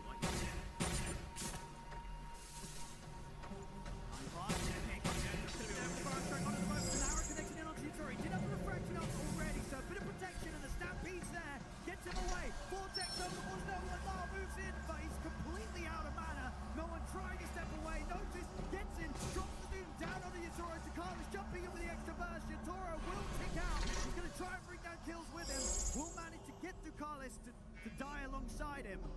But that is Yatoro gone. Vision. What do we Bringing have the aggression here? around that top tier 1. They get away with it. Really nice. Yeah, it looks great for a second. More They get the left. refraction off before the initial stun and actually blocked a fair bit of that damage there, but good persistence from Vision. Slow down the TA, allow the light field to catch back up.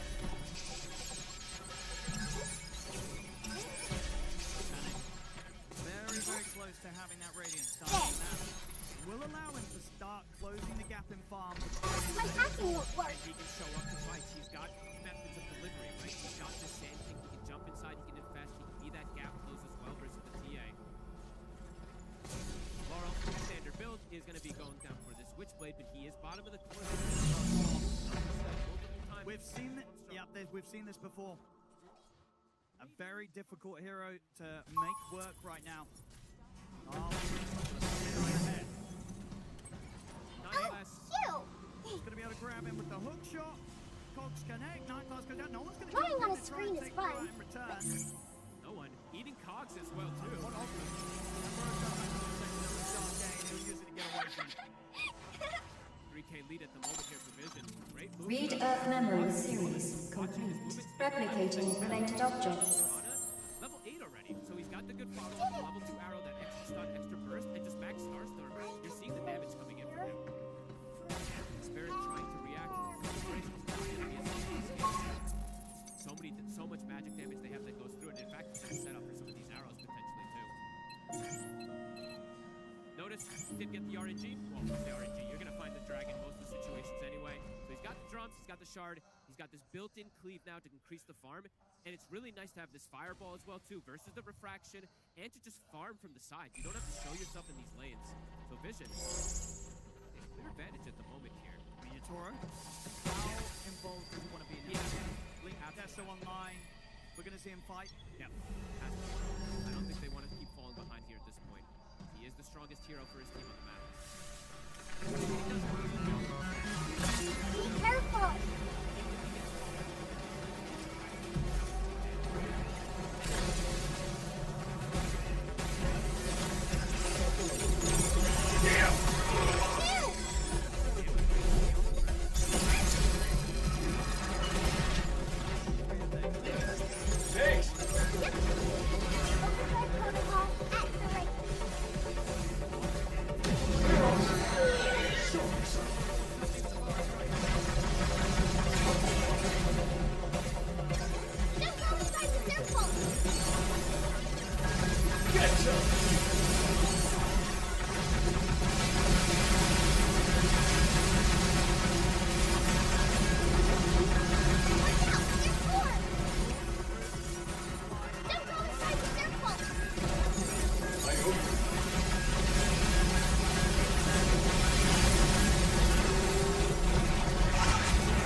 If he's able to get to the Shivas, they're going to flip the damage.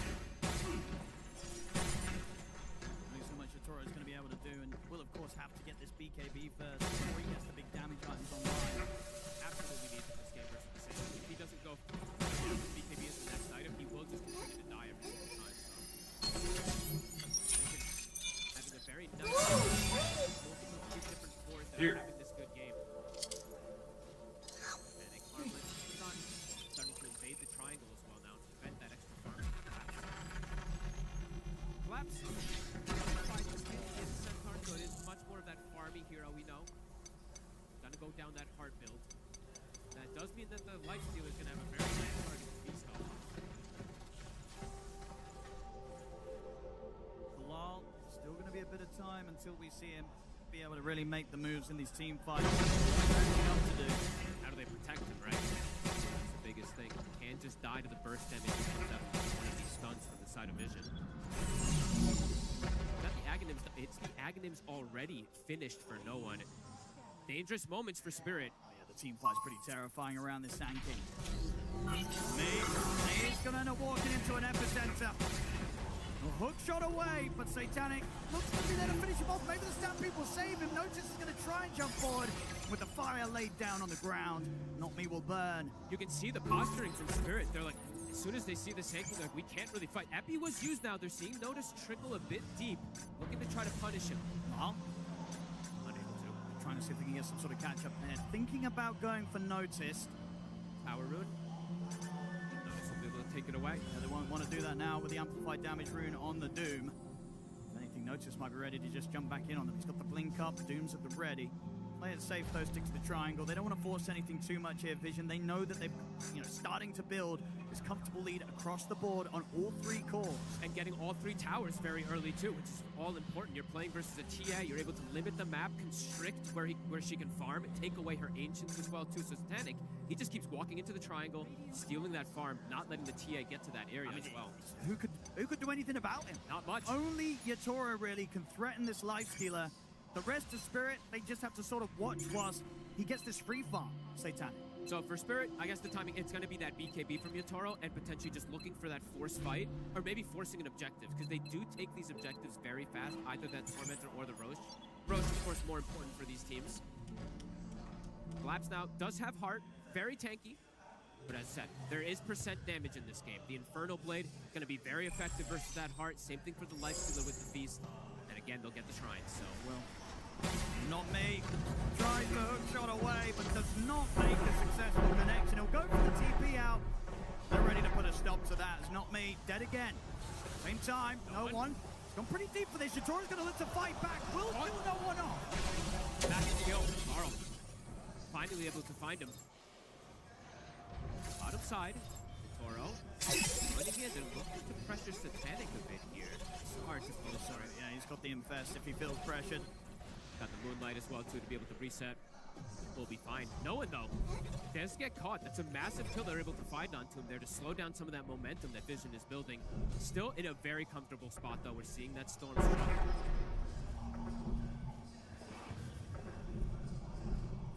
It's just, how do you catch back up as a Storm? Because it seems like that's something that so many teams have struggled with when they end up in this position with their Storm at the bottom of the core net worth. Good question, Owen.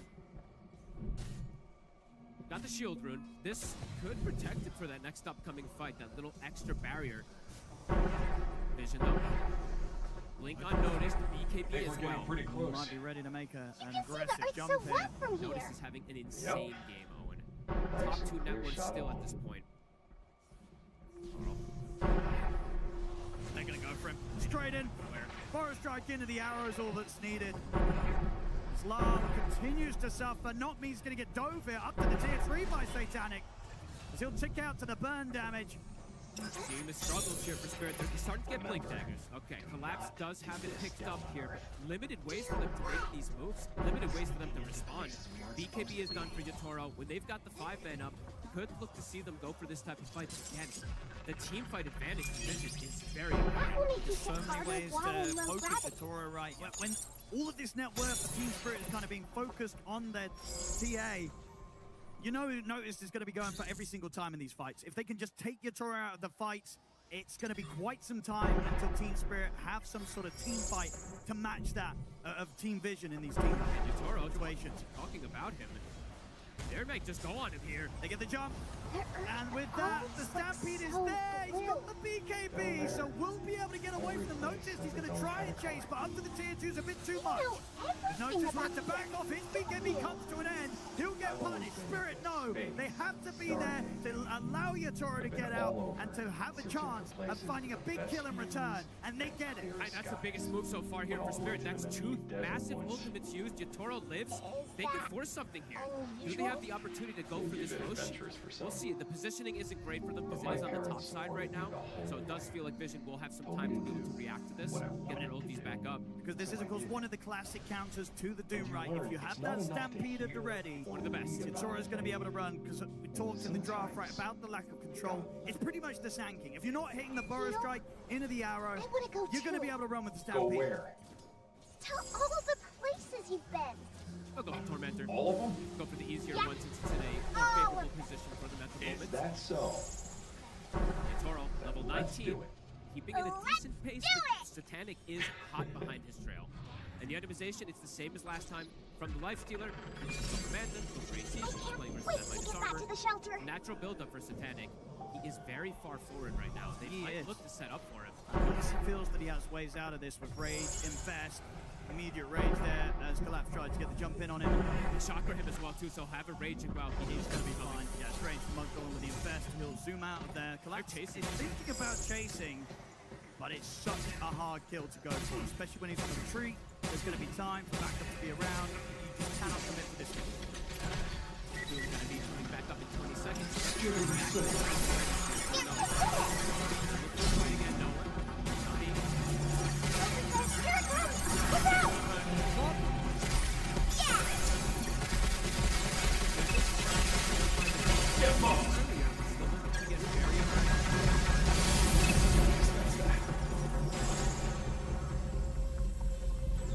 My bad, Diana.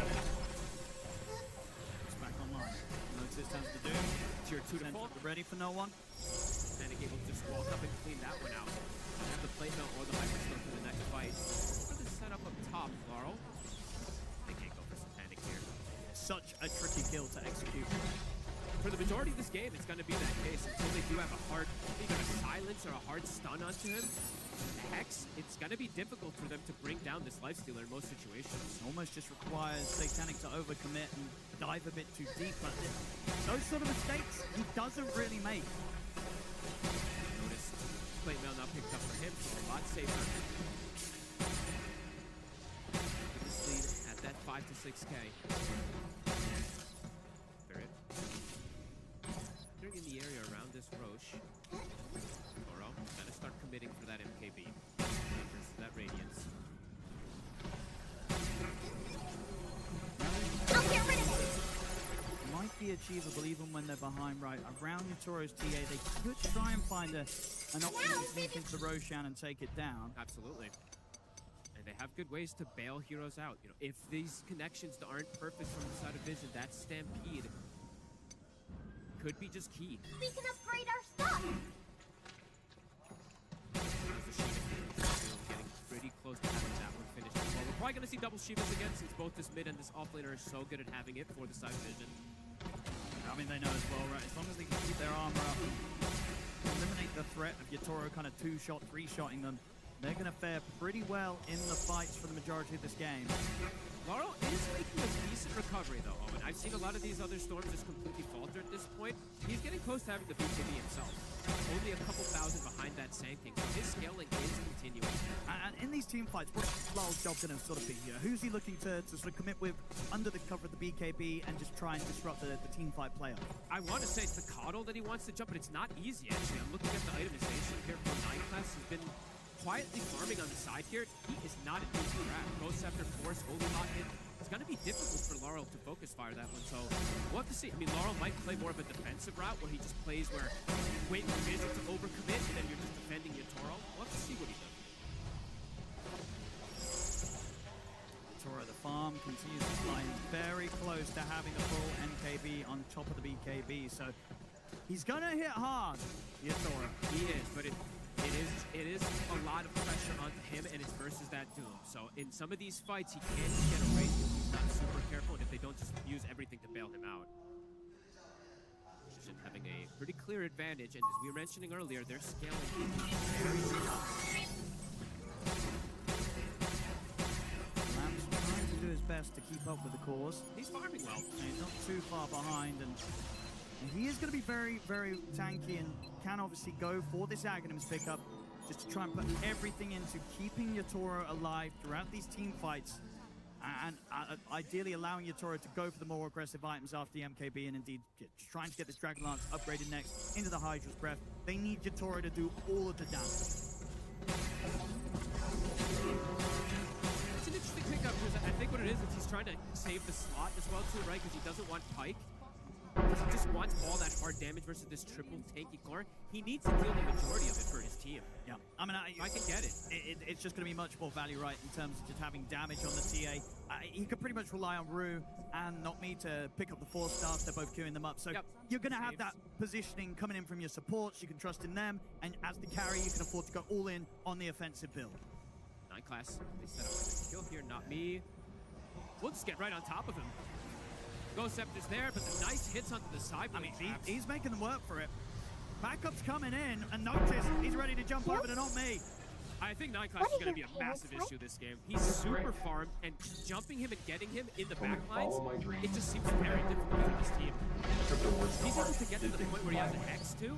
That's where Laurel and Yatoro are in jeopardy. Even after all that, catch for him, a little lacking. I mean, that's an X. Yeah, and he's well on the way to. He's got close. 2,800 gold, ready to start building towards that hex. That pickup's going to be a nightmare for Spirit to deal with. Yeah, I'm feeling some scare for Spirit in these next 5-10 minutes or so. Let's see what they can get around Yatoro with this MKB timing. BKB also finished for Laurel. They'll find it some time since they found a pickoff. He's thinking about making a jump. I mean, him and Notice could take someone out of the fight pretty easily. Hard to do, though, if they don't make the jump onto Collapse when the Stampede's up, as we've seen before. They also don't want to mess up the move here, because if they do mess up the big team fight ultimate, it could just be Roshan for Spirit. So they do have to be very connected when they do get that connection from no one, to have the arrow follow up, and without the Mirana, I don't think they'll go for it. Very tense moments here in this game. Toro has to play this best. He does. I feel like the maximum deaths you can really have in this game is like 2, max 3. Because otherwise this lifesteal is just going to be able to catch up, outpace, and just have that nice matchup versus him where they have all this gap close. Vision, AC is done. Extra little small armor items also for no one.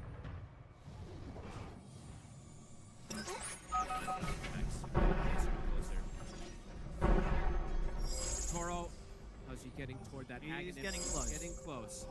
It's all about protecting Yatoro. Yeah, Collapse. Once he has that, as long as he's not getting jumped, and honestly, for the most part, he probably won't be, unless they sort of, because they don't really have easy ways to find and sort of control the Centaur right at the start of a team fight. Collapse, he's always going to be able to press Stampede in his team fights. He could die to the overall like AoE damage that comes in that sometimes happens during it, but he is very tanky currently at this point, so it might be difficult for them to just break right through it. They do have percent damage on it, so that Infernal Blade, Life's hitting him, it'll build up very quickly. I mean, maybe that's the thing. Is that actually who Notice is going to be looking for the most in these fights? Is this Doom? Are you trying to jump the Centaurs and stop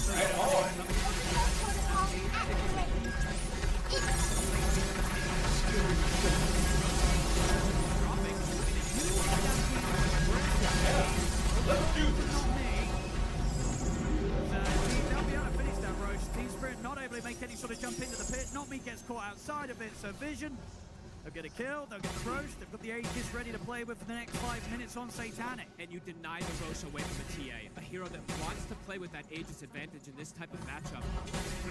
A very heads-up move from Vision. They're running straight towards the Tora. Little cute. This feels like a hard one for Yatoro. It's not a similar one where he's the super late game carry that has the edge over the opposing carry. The lifestealer matchup when he's on even footing, it's very good. You want to be quite ahead on the TA when you're playing in this matchup. Very, very difficult times here for Yatoro. Yeah, Satanic is fully caught up, not dying at all in this game. Having that lane freedom as well. Jump forward, notice. Rue, he's not going to be getting away from this. Very dead. Vision, super easy for them to make these kickoffs. Both supports gone. Nobody can really going to come anywhere close to vision right now. This might be the roughest game we've seen from the Clockwork, from Navi. He's got 10 deaths, unidentified connections with this hero. Try and jump in. No one was thinking about going back in on this with the epicenter. He won't for now. Laps back up with the axe. Oh, this is forcing the lane. Hurry! To the tier 3 top. Fortification out, Spirit.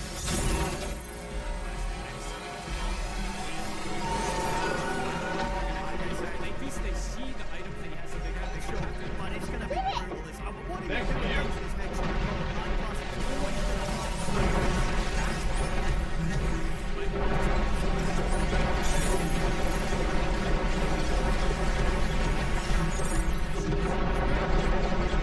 they're going to try and do something.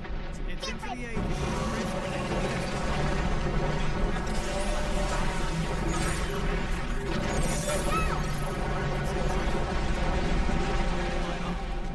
Sneaking around the map themselves.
It's one of those situations, right, where you want to kill the Kotl, but at the same time, it's just so hard to take 9 class out at the start of the fight, even if you're getting the jump on him. BKB was used there for Marl and Yatoro. Don't have it for the defense now, still an Aegis on Satanic onto this. And they push him back. Tier 3's gone. Cheeky little purge. Laps. Gonna try and see what he can find at the side. They get the 4 takes on the one Satanic. The damage coming from Yatoro. Gonna be fine, gets in with the Infest. They do catch him with the sun on the way out though. That's him gone to 1. Spirit, can they set up to take him down a second time? Hook shots there, into the damage. They put the man to running away with Moonlight, but they've got him. They take out Satanic. They need to try and find more from the Spirit. An opportunity presents itself. They cannot let it slip away. Zip 4 from Mars. Look at the 9 class. They've got the Ghost Scepter, doesn't matter. Hustoff, Vortex, they've got the control. They'll take the Kotl down. Ooh, they punished some of this greed from Satanic. He felt like he was unkillable, but his team started to split away. He didn't have all that backup. Great opportunity seized there from Spirit. Big defense there. They lose the tier 3, but the barracks, they'll be protected. Spirit having a chance now to play out onto the map. Good window as well, 50 seconds almost here witut 9 class or Satanic in play. Hit the high ground a bit. He hits very hard. See how much Spirit can do. Get ready. They lost the tier 3. If they're able to take the same, maybe even more. That was an insane moment for Spirit. Now you're seeing Yatoro potentially is going to have that item advantage versus the life stealer to be able to big beat on him too. Power dropping. Connection on the side. They get the hook shot. They're going to be able to catch Ducalis outside of the base. Dude, Arl. Another one here for Spirit. Arl is getting the connections here with the Vortex. He's 6-2 and 4 now. Despite the deficit that he's at, I mean, he's still at a point where he's got more farm than no one on the Sand King now, and he's making more plays. They'll get the jump onto Yatoro. Collapse. He's in with the save though. Bails Yatoro out, and will be able to take him away from the Doom. They bought back on Ducalis as well too. Spirit's able to disengage. It's a full retreat. Everybody's getting out alive on Spirit. Oh, the spell casting from Spirit, absolutely beautiful. The Winter's Curse to disengage. They know what primary target number 1 is. It's Yatoro. Just make sure that he's protected, and he can potentially still do it in this game. Swift Blink getting pretty close. I mean, he's got the money. Yep, he's got that 3,500 advantage. He's got that full item now over Satanic. Do you spend up for the Swift Blink or do you hold for buyback? I think he's buying. I don't think this is a game where you can hold your gold. I think you want to be playing with that advantage, the gold, immediately. I mean, I like it, and just full trust in Collapse to be there with these saves. Keep Yatoro protected at all costs. They've slowed down quite a lot of that momentum from Vision. Even though they were able to deny that Aegis away from the side of the TA, they ended up denying the Aegis away from Satanic from him getting too much out of it afterwards. Spirit, level 25 now has been hit. This 25 talent is pretty busted, 0-2. Any game is winnable when you do have this talent this early. That meld hit bash could trip Satanic up massively. They absolutely can. Suddenly, the rage is not enough to keep you safe, and you're not always able to get that quick jump in with the Infest if that bit of an interrupt comes in through the bash. Laurel, Conjurer's Catalyst now for him too. His scaling is increasing. They find no one here out in the map. Oh, that would be his way back to the mid, but they're going to see him. Not me. Able to get him with the hooks on the culture down and put the BKB, try and get away from this with the Burrow strike. The curse in there to hold him in position. Yatoro closing in upon him here with the stampede jump. They got no one. They bring no one down. June's going to get dropped on towards Collapse. Hex is there on Yatoro. He's been surrounded by Satanic and Notice. He'll try and get away with the BKB, but he will fall. Vision could take Yatoro down this time. And the Doom is going to continue to run. He's going to tick pretty low. I think he's dead. Oh, the last hit gets him. Notice. You had said before, do you actually doom the Centaur? I think you actually do doom the Centaur. Seeing that positioning there, Yatoro is very aggressively postured. They doom the Centaur. He can't bail him out when he overextends. I mean, absolutely right. You take him away from the fight, and suddenly Yatoro is left vulnerable.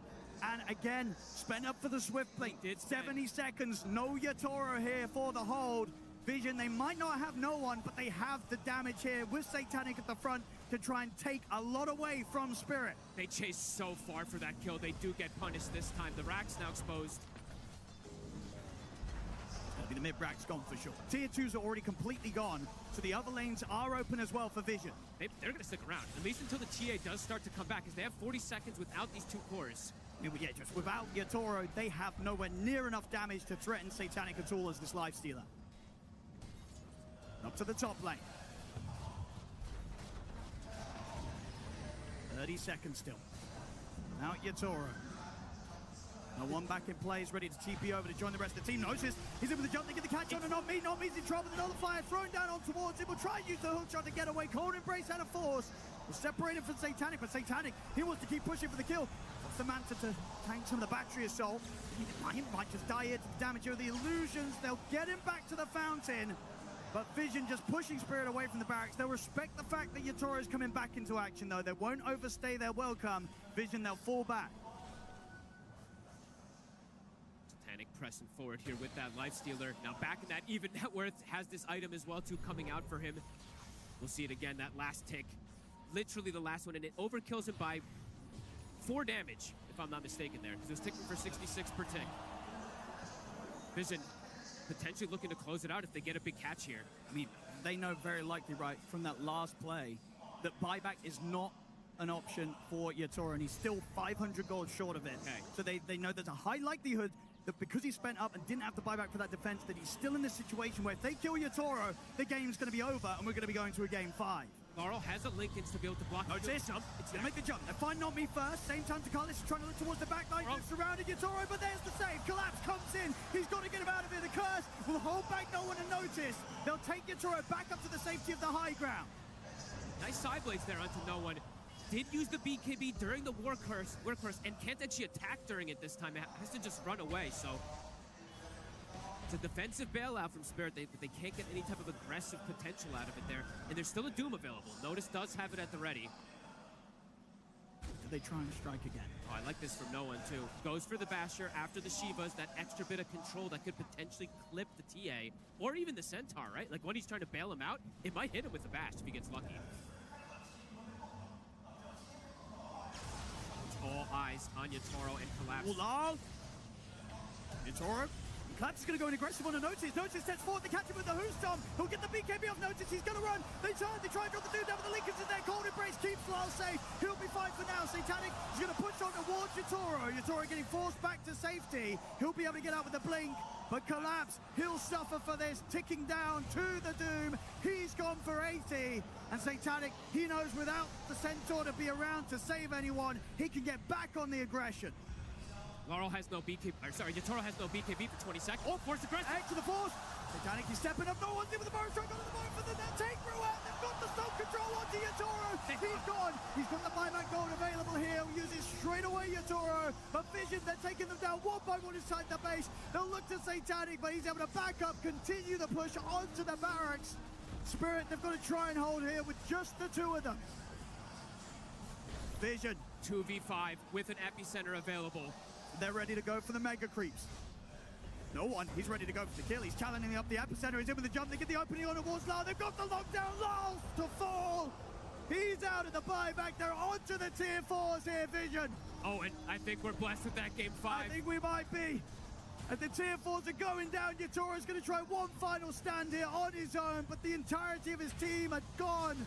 The burrow strikes there, catching him after the BKB into the arrow. GG's called. We're going to a game 5 here in the International Grand Finals as Team Vision coming with some beautiful moves here in this game 4.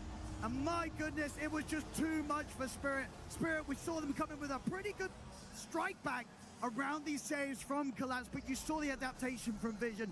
Suddenly, Collapse's priority in this fight, it jumped up tenfold. Get rid of the Centaur, stop him getting these saves, and with that, they're able to take them down and force a game 5 fault. They're forcing reactions from Spirit over and over again, and for Spirit, it's too much for them to deal with, bailing Yatoro out. Even though Laurel, we mentioned, he was making some of this recovery, but you can see the world of difference in comparison of him and the Sand King. No one, he's just a deterrent. He's forcing a lot of reactions, while the other two cores, they're hard carrying. Noticed. What a hell of a game from him on this Doom. Starting it out with the first blood somehow, and then ending 9-1-11. He played ridiculous. Amazing. Ridiculous stuff across the board there from Team Vision. We are seeing an absolutely beautiful display of Dota here in the Grand Finals, and we're getting a game 5, 2-2 now, between Vision and Spirit.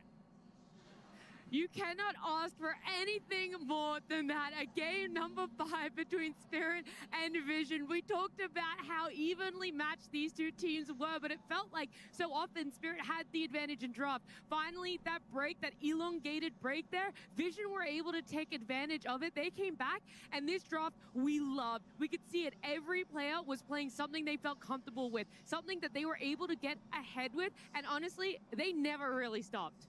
Yeah, this is perfection. Vision played incredibly the draft. They fixed the problems, like you said, and this was honestly swung the other way where it never really looked that close. Spirit had some clutch fights here and there, but for the entirety of the game, pretty much, barring this one moment where Satanic dies, I think Vision were in the driver's seat.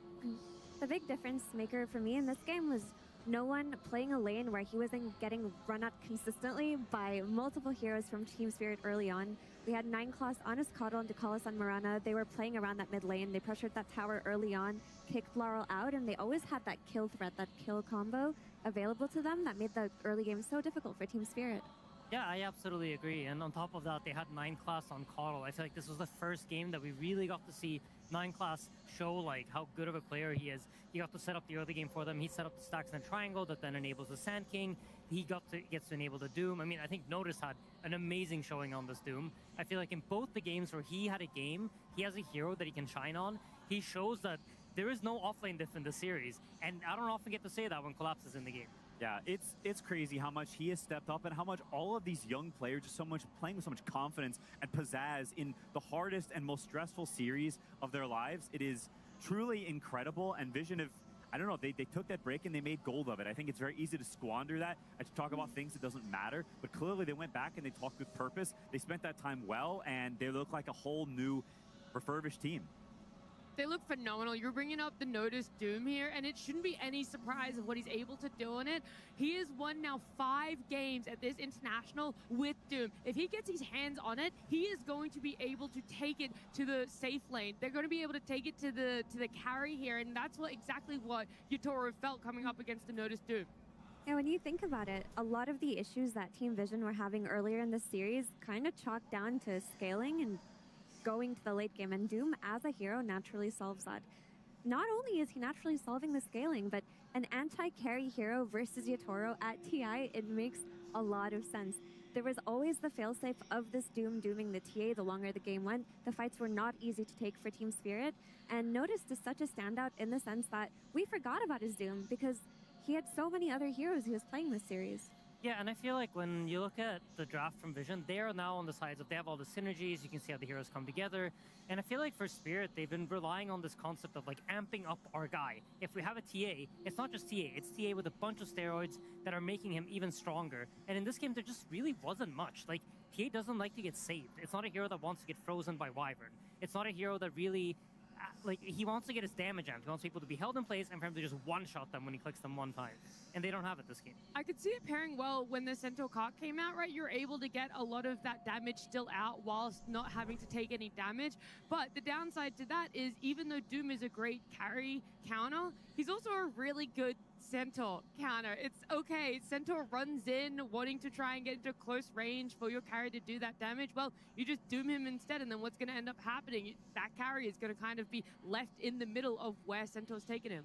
Yeah, it's a testament to how so many matchups in Dota are two-sided. Centaur is typically considered a counter to Doom because you press Stampede and you run away from the Doom, but then suddenly, what if you Doom the Centaur, or what if you abuse Infernal Blade more and you play the fights a little bit longer, or you have enough Disables in the Sand King and the Mirana Arrow so that even if they press Stampede while they're stunned, who cares if they're fast? I think these things, they all add up. They had great answers, and I think if you look at the past games before this, Spirit supports were a huge reason why they were winning so easily, and this game they were completely shut down. There was minimal impact from Not Me. He was chain feeding on Clockwork because there's nowhere he can kill, there's nowhere he can really do anything. And a lot of that would tie into Laurel and the hero he's playing and what kind of pressure can come off of the hero. And I do think that Team Vision and Puppy cooked with that last pick Sand King, because it's a hero we haven't seen no one play this entire tournament. He used to play it a lot last year, but again, crickets from this hero. And then we see the Storm Spirit. This was honestly the perfect pick in this scenario. They lacked stuns. They picked the hero that provided that, a hero that can shut down Storm and make it so that Laurel could not do anything. I find it kind of funny because I remember seeing Laurel in the booth. He's like going through the papers, looking at like, so what does no one play? What can he play here that can mess with my Storm game? And I'm sure there wasn't any Sand King on those papers. You know, this hero hasn't really seen the light of day this tournament. So really clutch. We've seen a lot of like first time appearances for heroes. I don't know if that was it, but Sand King hasn't been picked much. And it's cool to see these coaches and these teams, they go deep into their bag and they find the right hero for the right moment rather than just sticking to the meta. Yeah.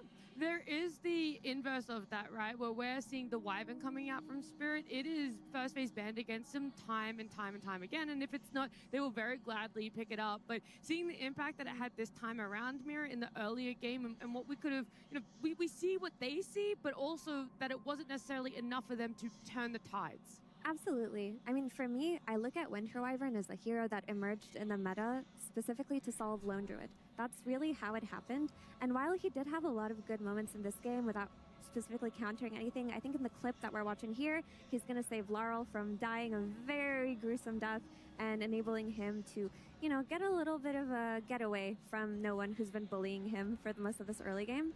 With that being said, I do think Winter Wyvern, the purpose did not need to happen in this game because Lone Druid was banned out by Team Vision anyway. So if you're trading the Keeper of the Light and giving it to 9 class, taking the Wyvern for yourself without the threat of Lone Druid existing anyway, what else does it do for you? It just was not enough. Yeah. I think it's a great point, and I think that's why you want all your heroes to have purpose, because it affects the heroes later in the draft. If you first pick this hero and now they've got a great response with it, well, you've had a bad trade. And what Aiden said before about how TA doesn't really like Winter Wyvern, well, now when it comes later on and you want to pick TA because it's a good TA game, well, that means it hurts your Winter Wyvern's game. And so these things tend to build up that if you've had a bad pick, it will affect your later picks and either make them worse or it will hurt the first hero's game because you're picking something that's good against their heroes, not good with yours. You're split between that choice of good versus them or good with us. And you want something in between that does both. I think that's what Vision's draft does. It's good with their heroes and good against the enemy heroes. Yeah, I absolutely agree. I also feel like every time you pick a hero, like you guys both mentioned, you have to keep in mind that you're also opening a door for your opponent. And in this case, Coddle is probably their most comfortable for. It's probably the best hero against Winter Wyvern, just as a 4-to-5 matchup. And you have to consider that. You have to get value out of your first pick despite those two things. If you're giving those two things away, what are you getting in return? And in this game, Rue plays an amazing Wyvern. Curses are on point, but it doesn't lead to much. I could see, you know, Vision coming back into this, really prioritizing the supports no matter what. I know that our bans ended up leading that way, but that was one of our biggest takeaways in what had been developing over the first 3 games initially was 9 Class's pool in a way is shrinking, and he's kind of pushing to things that, yeah, he knows how to play, but they're not really in the meta. They're not necessarily things that are comfortable, even if it is something he knows how to play. So I just love switching it up and immediately taking it as soon as it was available, and not even trying to call the bluff of, will it be available in the second phase? We just need to look at what is doing so well, because, yeah, in our other games, we've had Dark Willow, Bounty Hunter, Rubik, Keeper of the Light, Hoodwink. They've all either been banned or picked up by your opposition.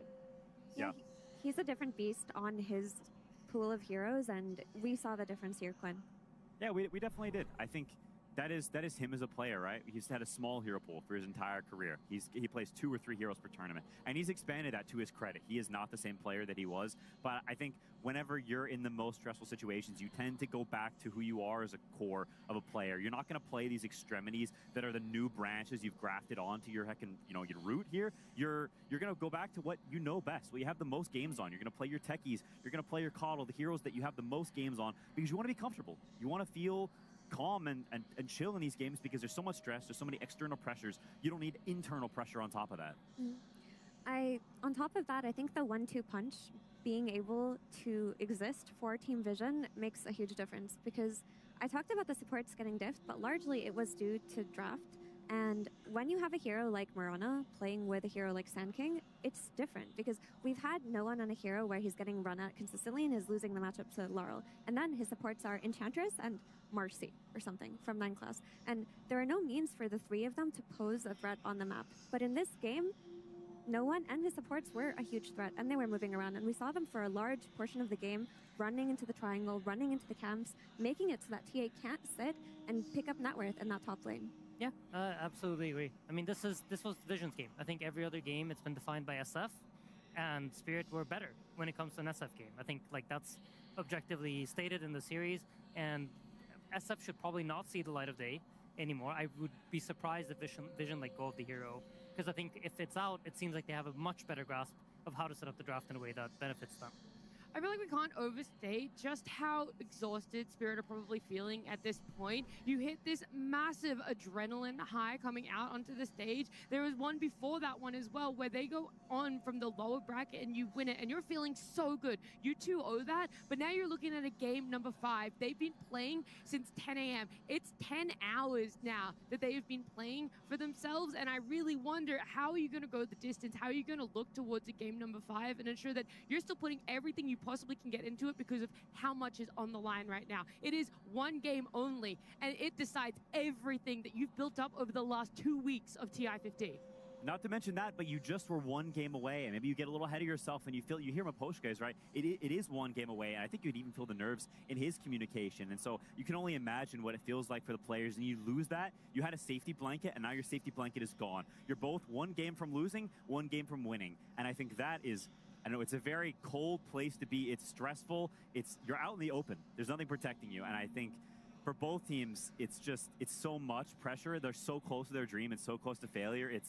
I don't know, it's a knife's edge. It's also the coolest game that you could possibly have at TI, right? Yeah. This is truly the maximum amount of pressure for both teams. Every single moment, every single play that you make could be that winning moment, and it goes both ways. Everybody has that in the back of their minds. There's nobody that's thinking to themselves like, oh, that's just another problem I'm sitting at home playing. Now everything is on the line. I feel like this is truly what TI is all about. It's about that high stakes, high pressure, the prestige, all of that coming together, and now we get to see that pressure for both teams equally. Yeah, it's people who have put a decade of their lives or longer into something, and now this may not just be the most important part of your Dota career, but to them it may feel like the most important part of the last decade of their lives. Satanic's not even 20 years old. For him, it's half of his life, maybe his entire life. This is the most pivotal moment there's so much gravity, there's so much importance for all of these players. It's such a huge portion of their life they've dedicated to this, and it's all culminating in one crucial moment. There's no other avenue you get to take. You don't get to rest on the laurels that it's a best of 5. There'll be more chances. There's a lower bracket that we can come up through. It is all or nothing when it comes to a game number 5. this is the last time they will walk out onto this stage in Shanghai, the last opportunity they will get to be able to reach for that Aegis, to lift it in celebration instead of staring at it from a distance. And I could not imagine for the life of me how you recenter yourself and you have to almost put yourself in the mind frame that there's more out there, and it isn't everything, even though at the end of the day there is a lot towards it, Effie. The best team will be the team to do it. It's just as easy as that. In this game 5, this is where the champion is crowned. Whoever is better here will win, and both of these teams have played their hearts out. We're just gonna have to wait and see. The feeling in the arena, it's electric. Everybody knows this is an iconic series. This is one of these memorable moments that will go down in Dota history. And we get to be here live, appreciating that, soaking in what is an incredible game played by the best players in the world in the most tense moment of their careers.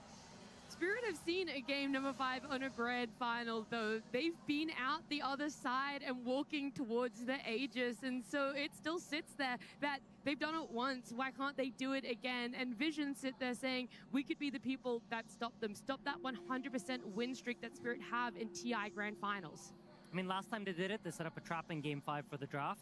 They managed to get their hands on that Magnus, and, you know, the rest is history, right? So it's probably going to look something similar again. I think they've been trying to trap Vision into playing their draft game all day today, and if they manage to do it successfully, I think probably a pretty easy game on their hands. Yeah, it can't be understated how much of this series, how much of this grand finals is a coach-to-coach matchup as well. All of these players have played elite, incredible Dota. Every single one of them has had moments in the series that were just the reason, the game changer, the reason why their team could do it.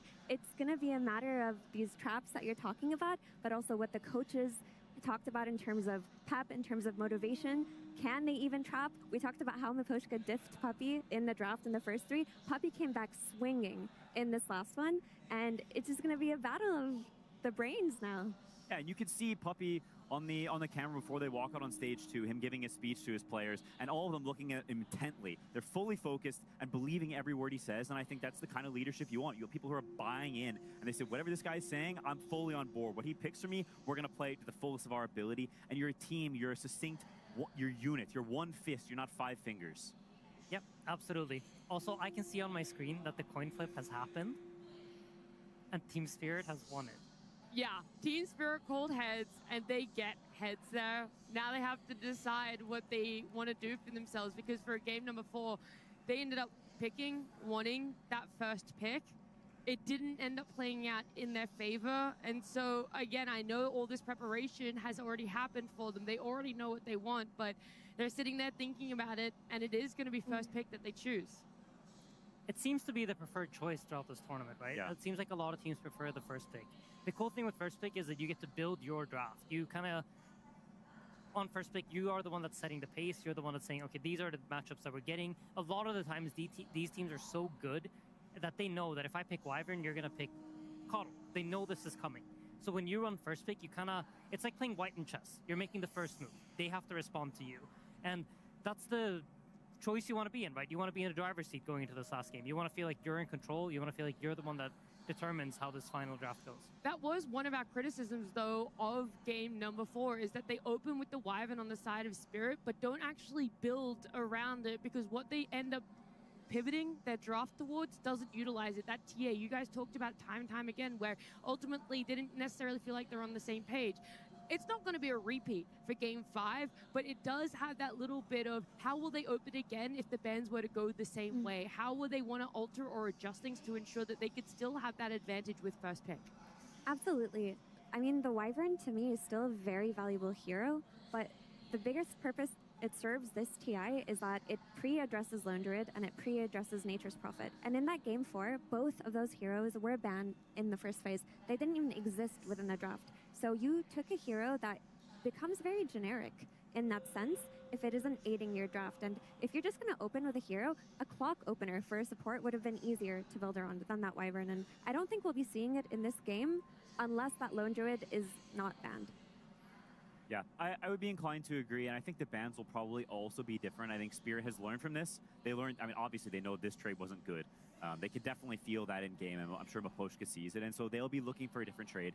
I have no idea what the hero will be. I think it's part of what makes this final so interesting, is that it's not been super predictable what's been picked. It's not a meta where everyone agrees on the order that you pick things, and it's the same trades every game. It's very different trades. It's a lot of thought. It's a very creative final with a lot of expression of sort of deeper hero pools and historical understandings of Dota matchups, and so I think it's honestly hard to tell, and we're just going to have to wait and see what these great Dota minds cook up. They've been able to utilize the breaks between games time and time again. They've always been able to put on a show for us. But right now, it's down to the final last game and our final draft.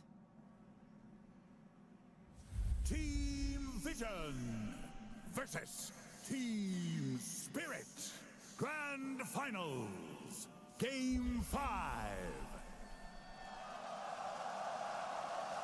The feeling in Shanghai right now, it will never top this. Everyone's seated, excited and elated for Game 5 in our grand finals to see exactly what these two teams are going to build for themselves in either a draft and an execution that will result in lifting the Aegis, or one that walks away with disappointment. And looking at this one, Spirit, we've already talked about, has first pick, and the bans for themselves, it's a run back of Bounty Hunters and Nature's Prophet at the moment. With this time around, it is Vision going for the Tree and the Shadow Fiend band. Yeah, it's a little different this time because Team Spirit had first pick in Game 4 and they banned their own Shadow Fiend. This time around, Vision are the ones that banned the SF, so it makes it that they can choose their pick of the litter here between the Earth Spirit, between the Lone Druid, and the Dark Willow, I believe.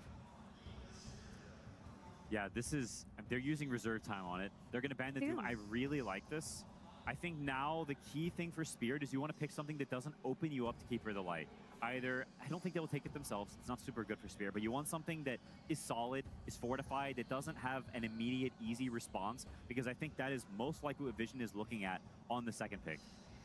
Yeah, I mean, I think I would even extend it further to say, like, you probably want to pick something that dissuades Keeper of the Light.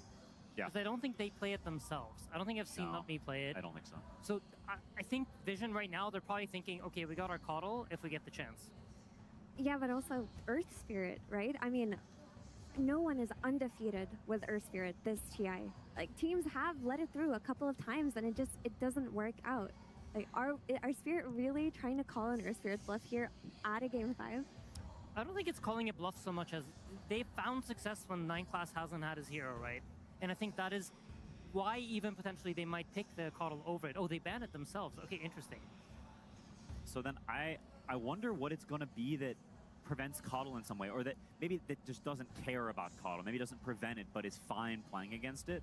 Because to me, that is crucial. Nothing is coming to me is super apparent. It's been a big hero in this series that prevents Coddle or is really good against Coddle. So this is honestly one of the best heroes you can play against Coddle. Yeah, it is. An old school counter to Coddle because you beat him in lane, you hit so much harder than he does. You're fast, so you can match him when he wants to stack camps. You can sleep him, you can kind of stop Coddle from being Coddle in the early portions of the game. Another drawback to Coddle is that he doesn't have a stun. 9 Class has been buying Hex, but it takes about 30 minutes or so before that comes out. So you get a free Fiend's Grip for the majority of the game. It also dissuades from Ember Spirit and a lot of no one's other hero pools, Pango as well. Bane solves for this. This is why this hero has just been so up there and ban priority for a lot of teams. You literally read my mind because I was going to ask, how does this answer a potential just bringing out an Ember Spirit and landing a Slark? And we don't even look towards that. It's straight up an Invoker. I think this plays in directly what y'all are saying about the Pango and the Spirits, right? Those heroes that just run into Bane, they're typically not that good. You want something that's further range that can cancel the grip right off the bat, right? Grip has been answered now for the majority of the early game until this. And so I think it's a very cool pick. It's a clutch pick that just says, hey, this is good against Bane. You picked a hero, we're picking a hero that's good against that. I think that really worked for Vision in the last game. And while it's a different hero, I think not jamming the Coddle into a situation it would be bad in is very smart. But now this Invoker is out mid. This can be punished. Like, Laurel does play Pango, and Pango versus Invoker mid is one of the rougher matchups for Invoker. It just tempos very hard, and by having Bane on Team Spirit, they can secure it for themselves with no fear. I absolutely agree that the Invo is great against Bane, but I fear for how the rest of the draft builds, and that's where your point about the Pango comes in. I feel like building around this Bane has a lot less vulnerabilities. The Invoker is a lot more exposed, and there's a lot more potential angles for Spirit to try to exploit here. And heroes like Pangolier, other heroes that might cause issues for Invoker, because he's quite a defining hero from the mid lane. He's not one of those heroes that moves around and makes a lot of moves. You know what kind of heroes he needs. He needs some sort of stuns. He needs Sunstrike setups. The Quas Vex angle for the hero doesn't exist right now, so he's very one-dimensional. He gets run at very easily as well. So for example, if something like a Bane plus Mirana come out from Team Spirit, Invoker can't defend himself very well against it. Yeah, you can see Spirit also, they don't care about the Coddle. It may have owned last game, but this is different circumstances. They banned the Dark Willow instead, saying, you want your Coddle again? Brother, take it. We've got answers this game. Yeah, it's just high-level drafting going on right now, right? So Vision, they need to try to secure up this Invoker's game. They need to try to build around him, make sure that he can actually be that Bane counter as the game progresses and actually scale into the game and not just be countered into oblivion by the time the 5th pick comes out from Team Spirit. Yeah, a big way you do that is getting strong lanes and getting some melee hero or some tanky hero that can sort of play in front and give Invoker space, because there's aggression coming towards mid. As soon as you pick Invoker, there's a big spotlight on that mid lane. They want to pressure you, they want to run you over because you're vulnerable early. And so for Vision, having something that protects that area, that can fend off the Bane, whether they be Vision or clutch plays or something to take off the Nightmare, anything really, there's a lot of potential answers, but you want to fortify this guy. I completely agree. Yo, shout out, happy birthday to everyone born today. Guy in the arena celebrating his birthday, celebrating a Game 5 between Spirit and Vision. I don't know if you could be any more blessed, truly. It's a great birthday. And this is a great hero versus Bane. It does all of those things, and it's a very classic response. Yeah, this hero's really good against Bane. It's also a 9-class hero. I will say he doesn't really play it that often, but I think he plays it extremely well. He's one of those people that when you give him something like this that has like some sort of clutch play, some sort of like can do some weird stuff, he usually finds the impact. I know he's a big fan of buying the shard and also lifting his allies out of danger. And here's the Pango, Mira. Yeah, I mean, it's a great lane against Invoker. It has a free BKB. Like, I feel like free BKB in Dota is so conceptually broken. That's why we've seen Lifestealer this series as well.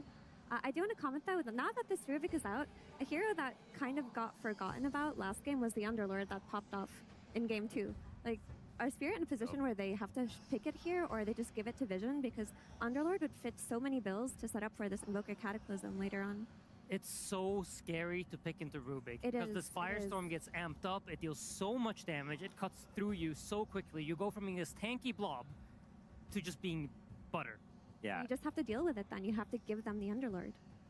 That is, I'm not going to lie, it's a very scary prospect. I think it gives you incredible scaling. It gives you real ease of execution where you can sit back and farm, and if Spirit doesn't run at you, that eventually this Bane, this Pangolier, these are heroes that need to commit to fights in some way.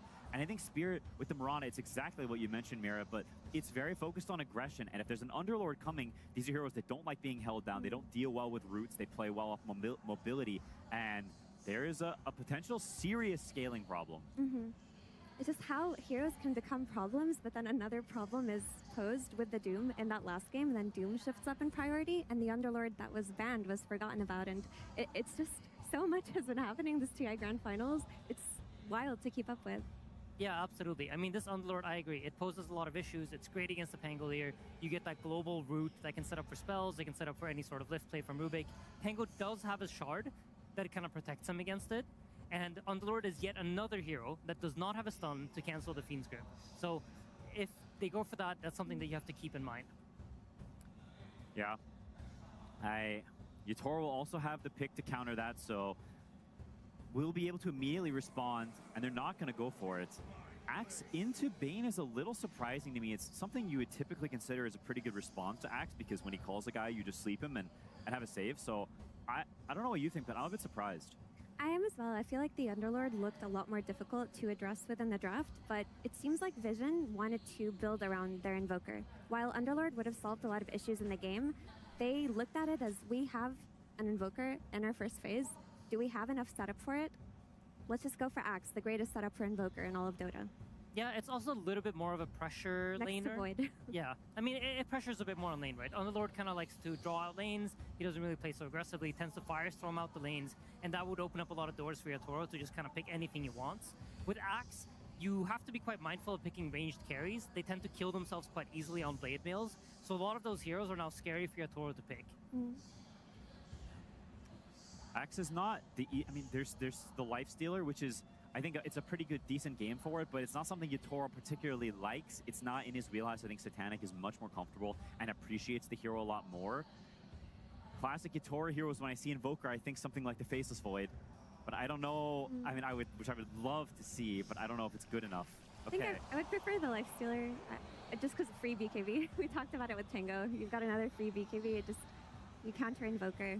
Again, Vision are saying with this Axe pick that Invoker is the centerpiece of their draft and they want to build around it, and Spirit choose to conceptually counter that with a hero that is naturally so good against Invoker. Yeah, I think right now, looking at Vision's tools, like, they can stun the Lifestealer with the Axe, but what next? There needs to be some big physical damage coming out here from Satanic. It is absolutely what he's capable of, but they need to find a way to kill this Lifestealer. This hero has won, I believe, every single game that we've seen him in this Grand Final, and I think he's been quite a big problem in all the games that we've seen in this Grand Final, too.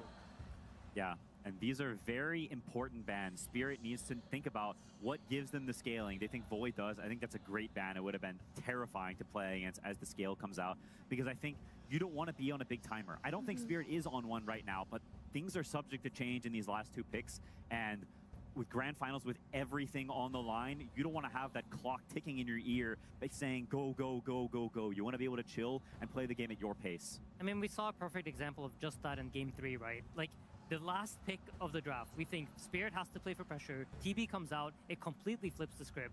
And these heroes obviously exist, right? So I love that the Void gets banned out. This hero, you know, you could say, oh, you can just run it over. It's slow. They have way too many slow heroes. But it's Grand Finals of TI. Yeah. It's a completely different beast. You don't want to be in a position where you guaranteed lose if the game reaches a certain point of time. Yeah, it's just too scary. It's too scary. It's too risky, and it forces too heavy a burden of execution. I genuinely think both teams are gunning so hard for, we just need to be able to scale. We need things that are just good game matchups, because it's just too stressful to play a game like this in a Game 5 where you have to run them over. And there's the TB. It's the other beast that eventually just starts dealing infinite physical damage. Both banned out. It's also one of Satanic's absolute favorite heroes, and I think if Satanic could choose to play his favorite hero in his last game of TI, that probably would have been TB. Yeah, another hero I think of when I think of Satanic classic heroes is the Morphling. Not a great hero traditionally, but it does have a good matchup against Lifestealer. That's a good point, yeah. Kez, he likes a lot of Kez too. I mean, he is playing against Bane, which can be very difficult, but he does have a Rubik covering for him if he gets gripped.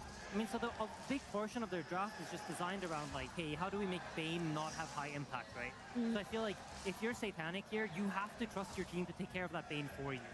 Because that's what you've covered. You got a Rubik, you got Invoker, you pick Hoodwink, you have a lot of stuns. Hopefully the Bane is not a factor in whatever he decides to pick here, because his team will cover it.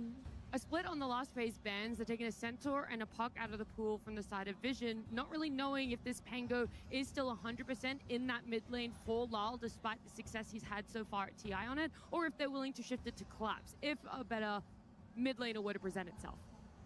Yeah, it's smart. I think the Puck could have been pretty good here, despite the hero not having a great track record this tournament. And now Spirit's got to decide where they're putting it. I mean, there are some heroes you can... Sorry, Insidio? Go ahead. Just some blind pick heroes that are comfortable are like Underlord or Tide or something. Darkseer for team fight. Okay. So this is pretty good, but this is a hero that is also susceptible to being counterpicked traditionally. There are some responses, like the Sven that we've seen have a lot of success against the Darkseer. It's a good Sven game. It makes a lot of sense for their heroes. Invoker loves playing with Sven. Sven loves getting alacritied. And it's honestly a pretty decent matchup against Lifestealer, or it can be. But they have, this time, the steroids on their side, right? You have the Invoker that's going to amp up whatever carry they pick. I kind of like it. It makes a lot of sense to me. Yeah, and it also dissuades from some pesky PL or Naga Siren coming out at the very end. You have to always account for this type of hero at a Game 5, and Darkseer gives a solution. Yeah, Darkseer definitely covers the illusion heroes. Usually you tend to want to pick some sort of strength carry core into Darkseer. All the agility heroes give Darkseer a pretty good illusion for him to use. Wow. Bruh! You can't be doing this! Did you see what happened last year?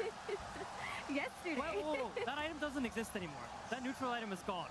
That's true. I cannot believe we are seeing a Juggernaut in a Game 5 here in Shanghai. This is a crazy pick from Vision and from Satanic. Look, it's a good lane against Darks here. You out-heal with your healing ward, all of the pressure. Every time we say, I can understand what Juggernaut does here, the hero tends to have a bad history in elimination games at TI. But Mira, you did say one of the most broken concepts in Dota is having Free a free BKB. And all the free BKB heroes are in this grand final, Game 5 of TI-15. I don't know. I mean, you're playing against Spain. I think there's a lot on Ruvik's shoulders to cover against this Spain and make it so that Satanic can play the game. Juggernaut as a hero has very good scaling. They're going to have the Alacrity plus Omni Slash combo versus the Lifestealer. You know, it does suck to get Omni Slash, but the scaling is there absolutely for Team Spirit too. I don't know. Yesterday we saw it with Boom Boys.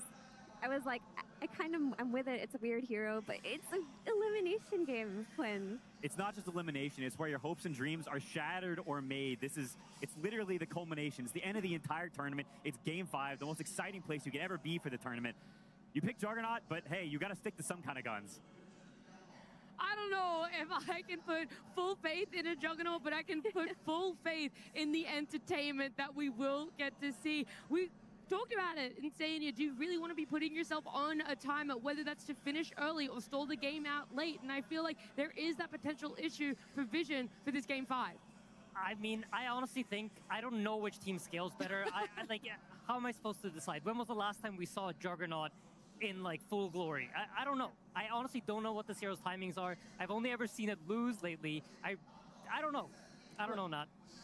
Satanic players before you have attempted this, they've tried this, they've fallen on their faces. Will you be the one to break the Juggernaut curse at TI? Will you show us what this hero is made of? Oh my goodness, dude. Oh my goodness. You can feel it. The energy in the air going into this match. I'm just excited to watch. It's literally the peak of the game. I want you guys, before we do get to something special, tell me, Vision or Spirit, who will be the team standing out there lifting that Aegis with now both drafts playing out? Spirit. Spirit? I think so too, but you know, Spirit, but faith in Jug?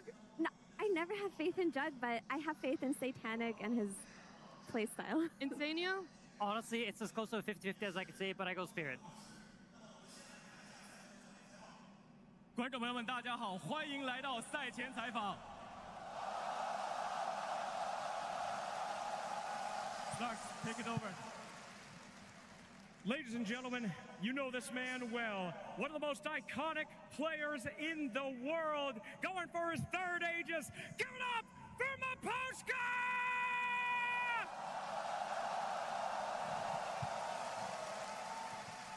Today you face Puppy, my friend.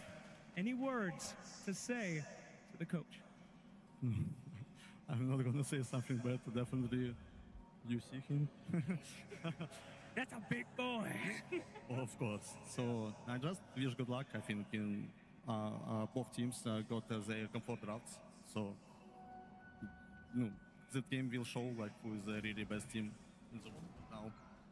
Absolutely. 很显然，我不能对 Papi 说一些狠话。你们也看到他的体格了，但是我想今天两支队伍都拿到了他们想要的阵容。我们现在就看看谁才是最后的赢家。From the International One till now, there is no one more associated with TI than this man. Give it up for Puppy!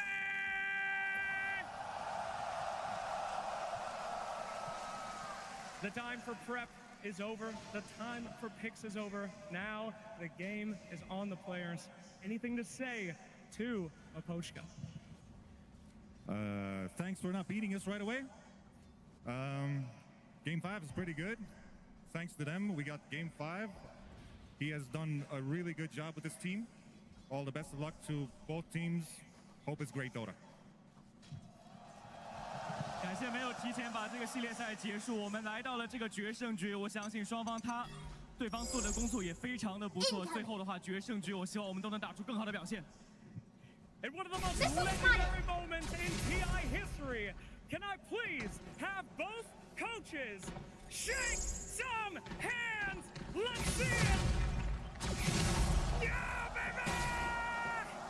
观众朋友们，现在就是决战时刻。Here we go indeed. Game 5 time here at the International here in Shanghai. And Fog 5 again. What's going on? I can't wait to see what Satanic's going to have in store for us this game. An interesting pick. It was always going to be the question what the carry selection was going to be coming towards the end of the draft. A Satanic making the call to bring in the Juggernaut. Top lane, we've already had the first blood go down here in favor of Team Vision. 9 class. Looks like he's going to live in Yatoro. He might be in trouble getting chased down here with the battle hunger upon him. Notice, he's likely going to have him. He will. What play? All right, couple of kills already to start this game off for Vision. But talk to me. Bringing the Juggernaut out here, especially in front of this crowd, they're going to have some painful memories about this job. They sure will. But this is, you look at the draft, you can kind of see the idea, the concept behind it, right? They're looking for this immunity. Zero has that built-in BKB like the panel was talking about. And playing versus Pango in general, right? You're rolling Thunder in, you can just get Omni Slash. It's a theory that teams have wanted to try versus Pango multiple different times. On paper, we'll have to see what Satanic can do. Game 5 in back-to-back finals. That's absolutely amazing. That is absolutely amazing. And as I say, it's just going to be a pleasure to see what Satanic can do with it. It's just such a different style of carry to anything else we're seeing, right? Who else are you picking to farm a Battle Fury in 2026 from? Nobody.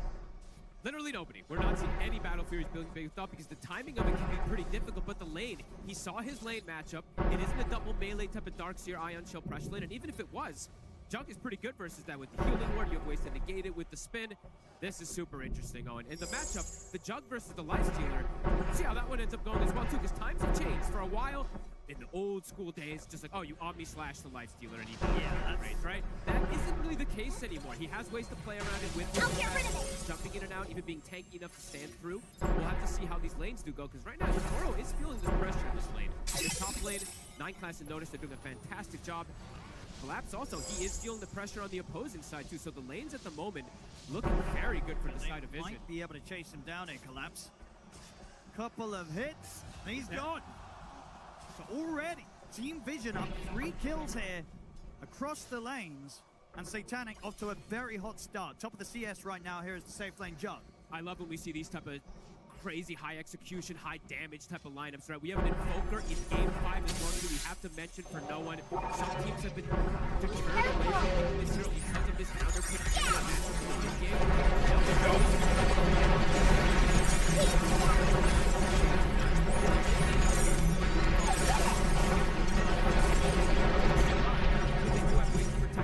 That's the 9 class. When he gets the shard, he can go for this potential save. So we're absolutely in for a treat, Owen.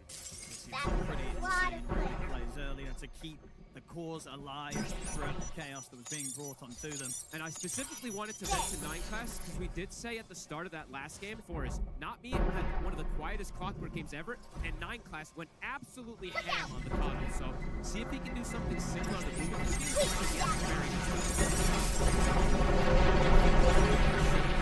The shard as well too, even stealing some of the Pango spells. Great options. Lanes starting to get broken a bit here. And talking about the last pick for Vision, you know, over on the side of Spirit, their last pick going for the Darkseer from Flash. Seems like a good game for it. What they're looking at is they're going to have to pick an Agi carry, so this wall is going to be quite effective in overall game state. So. Sunstrike's going to connect onto it. They've got the Bushwhack as well as Ducalis and no one step up. 9 class will die. They get the trade here between the supports. As both mids are momentarily drawn away from that mid lane. Nice Sunstrikes coming in. Time and time again, no one is finding these connections. Laurel has hit the 6. See who's going to get this power rune. Are they going to be ready for it? I mean, both supports probably going to TP to the mid lane to ensure that they do this 3-3. Instant TP from the both of them. They know how important this timing can be. Rue. Get the sleep. They don't set up. They don't really have the angle over to connect the arrow here, so it'll be fine. Bushwhack out returns, going to allow Ducalis to step up, take that Invis rune away. Tries for a random Sunstrike there, a nice try. Miss synergy there coming between the Rubik and the Hoodwink, using their stuns at the same exact timing there. And they are keeping Lal low. Lal's going to have to be cautious. And a little bit. And the nice thing for this Invoker... Bottom. Ducalis is able to wrap across back towards the bottom lane, get the Bushwhack connection. That's the Acorn shot. They kill off Collapse whilst he's left alone. Oh, Ducalis is having a beautiful entry into this game as well, too. There's multiple different catches. He gets the first blood at the start. He's continuing to shut down Collapse. So the nice thing about the Invoker this game, even though he's into the Pango, in the laning phase, he can always block these arrows. Right? He's always going to have this Forge Spirit to be able to go for runes or arrows. 9 class. But they'll find him here with the rotation. Won't be able to dodge that swashbuckle coming in at the end there from Lang. Starting to get some kills themselves, Spirit. Beautiful start to the lane. He's going to feel very safe now with the Ring of Health online. And now that he's got the level 6, that extra sort of chance to threaten a kill, it becomes a little more complicated if Collapse wants to come down here and farm. Level 6, done. Healing Ward down, back up the goal. He's chilling. This is going to be a good timing for the battle. It is. Very good timing. And he isn't playing into a Blade Veil counter, right? A lot of times when I've seen these jugs, he ends up playing into a Blade Veil or something that just devastates him in most situations. He has to watch out for the Fiend's Grip in particular, but that's the biggest threat this game for him. Yeah, I think that and overall, the most annoying thing for the jug is just Spirit's ability to tank up right. If Lifestealer, this Darkseer gets to a point where the Omni Slashes are just not going to be doing much at all, it's going to feel kind of awkward because, again, we have to sort of go back to the fact there is a reason, right, why we just don't see a lot of jump. Yeah, but Titanic does not. So we'll have to see what he can do with it. The Spirit with an aggressive move here, knowing the stacks are coming out here from 9 class because they have this axe. Laro's going to take away probably the entirety of his next wash. Almost gets all of it. So Notice won't be able to get that grab, but Notice. 8-minute power room, not me. Tries to step over. Won't be able to leap up to the high ground. Have to be careful there. The 3 of them were ready to look towards him. Nice play from Rue. Sleeps a Forge Spirit to prevent it from getting the kill onto the rune there, so Laro will have a regen for the next move. Yotaro was feeling some pressure at the start of the laning phase. Now that's been broken, but he will have a differential between him and the Jug. And I'm curious to see which one farms faster, a Lifestealer Radiance or a Jug with the Battle Fury. I feel like it might be the Jug. Might be the Jug. With how quick he's going to get this Battle Fury Satanic, I think he might just be able to get ahead of Yotaro and stay ahead of him. We'll see. Which has been very important in this series. It's been the competition between the carries of who thinks they can outscale the other. We'll see who's what's right in this one. Is it the Lifestealer? Is it the Jug? We'll see. So the Darkseer, we've seen a lot in this tournament. Not just finals, of course, but the power of this hero is pretty strong when you get into the team fights in particular. A lot of these games have been revolved around these team fight successes. So see what happens when Collapse gets in with these Ion Shells on the Pango when he gets his Dominator and some of these auras. If he goes over. And talking about the off-lane selection, were you surprised about going for the axe here for Notice, or did you see what they're going to do?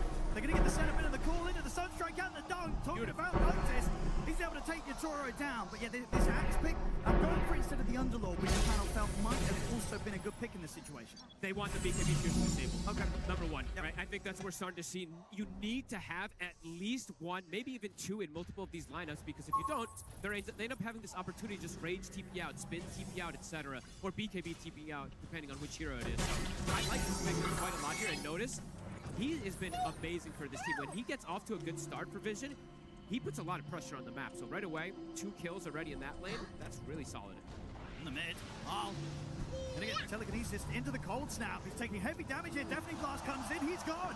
He supports. Call us again. They're ready every single time around this mid. It's such a dangerous area of the map. Vision, they always bring the numbers. They'll get the Nightmare set up into the hour and return here. Spirit trying to take down Jakalis, and they will get him. But they still have to be careful. Notice he's swung round over to the mid as well.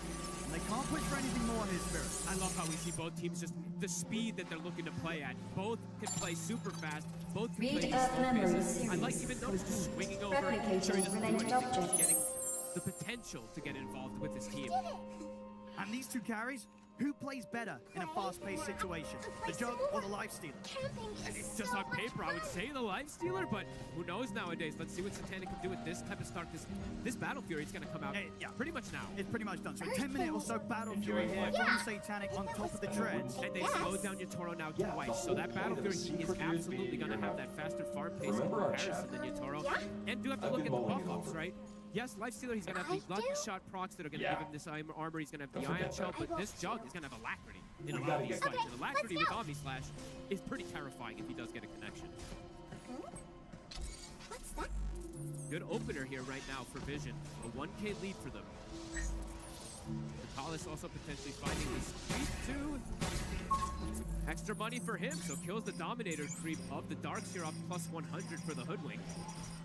And yeah, look at that pace of timing. Level 9 as well. He's going to farm so quickly. Yeah, And they've got staffs already prepped for him, if I'm not mistaken. At least a couple of them all over the place. Build-wise, Carl. Oops, they're going to catch him again in the mid-combo. Okay. He's got to be more careful. A this. couple of times now, but between 9 class and no one, they're just able to 100-0 to him. I It's a wanna stop scary her, part of the map for the Pango right now. Lyle, can't believe he's she's getting acting hurt pretty this way. bad. These supports from We're Vision, they're both breaking him quite a Pragmata. bit here. Usually we So, see Spirit there's be the gotta be ones a to way to make get that move along, around Laurel to right? get him back in, but these first 12 minutes, they're making the moves to enable Pragmata no or one. not, Net worth, doesn't mean he's she now will listen surpassed to that what you Pango, gotta say. and he's got this meteor hammer, so he's gonna go I to just whittle don't this wanna power hurt nicely. her. I mean, again, Nomi looks towards the room, but a massive burst comes through there. We'll see what we can do. The sharpshooter at the same time takes Nomi out and ensures that Vision is going to be able to secure that amplified damage room pick up here for no one. Spirit, they'll bring Lyle and Collapse back over to at least take down Carlos in return, but again, here and there, Spirit are getting support. Overall, Vision. Transport somewhere in here, ready? Right. Along with 8.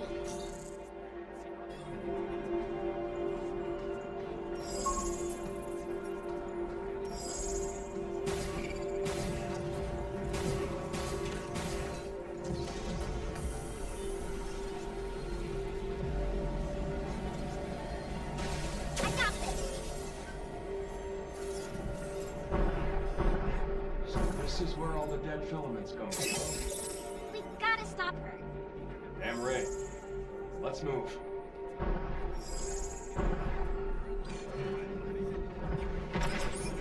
I owe you.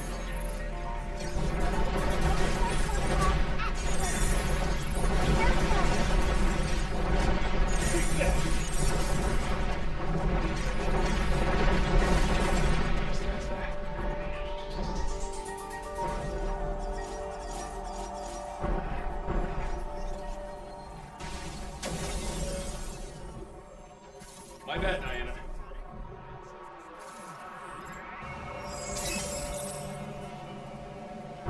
We can ride this freighter.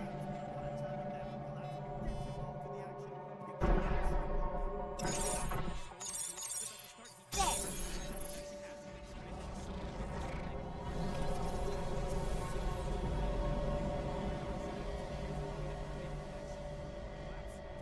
Wonder why 8 wants to take that stuff to the Earth. Doesn't matter. If it gets loose, it'd be a total disaster. I wish he'd stop. And that's why we're gonna stop her.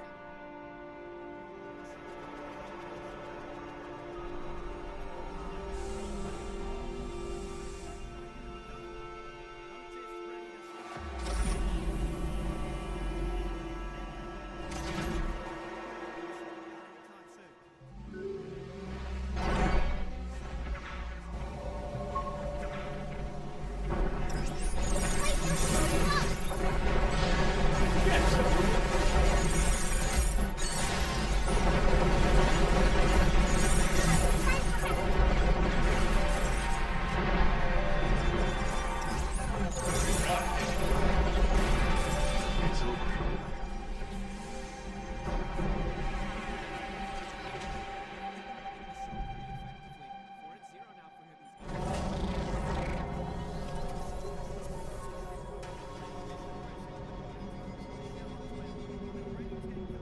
Hey, Diana. Don't count on 8 hearing you out anymore. Yeah. Yeah. Well, whatever happens, don't hold back. Got it.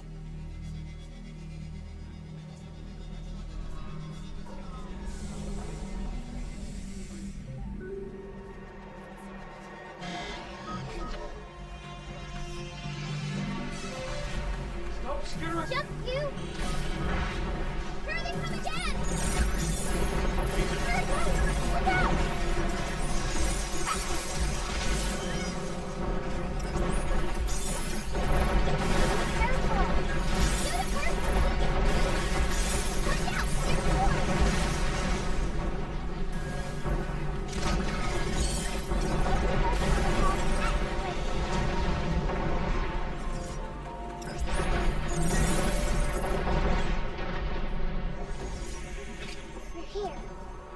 Nice. Let's get to the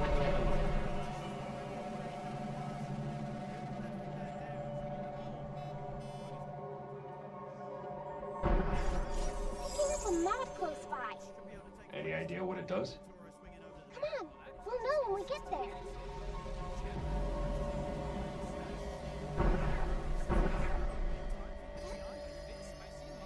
Oh, my class found you! So 8 is planning to send dead filament to Earth as shit. She's trying to use the transport? Yeah. And if she succeeds, we're on a ride.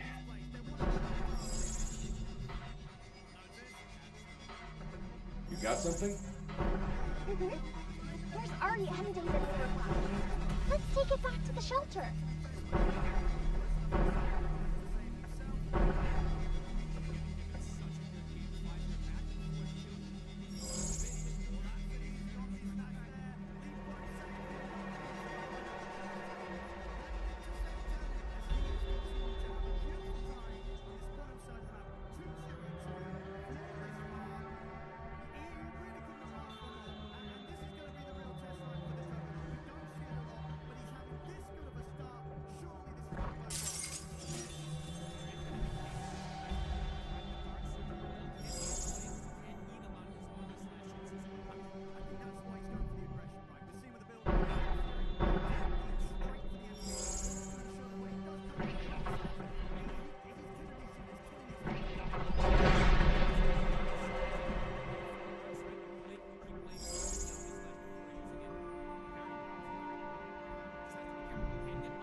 Detecting a mod. Gotta get them all, right? Let's go grab it. Well, when you...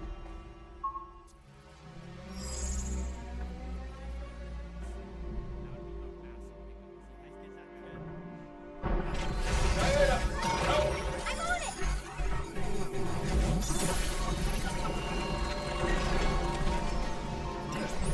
Hey! Get you!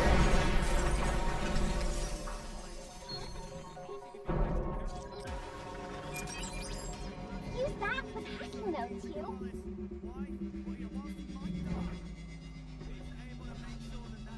Be careful! It's infected with death filament. This crap again?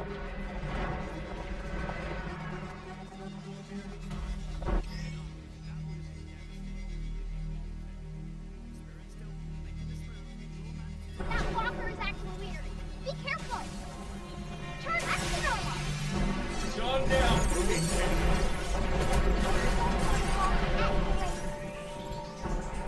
Watch out for that stuff! We need to cleanse them! Get ready!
the central port dome. Under the right conditions, that filament will collapse with its subject. This won't be nearly enough. I'll need more. Much more. If we are to cause a global chain reaction. Global chain reaction?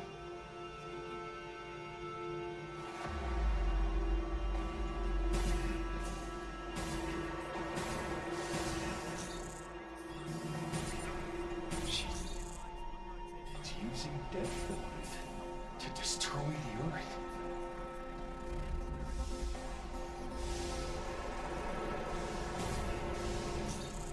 Transferring dead filament. Designated payload is at 70%.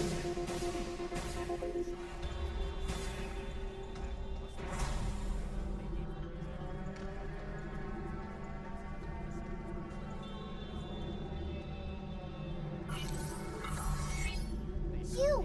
Look! That black stuff. That's all dead filament? It must have come in from all over the cradle. That much crap ever reaches Earth. Game over. Hey!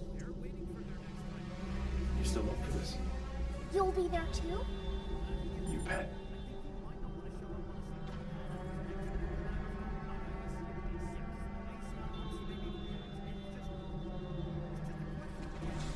So we made it. But it's not a straight shot to the orbital elevator, is it? Looks like we'll have to go through that building.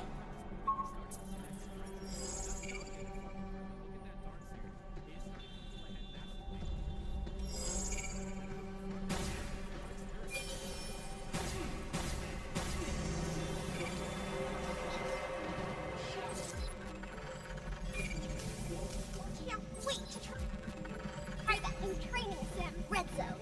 Here we come.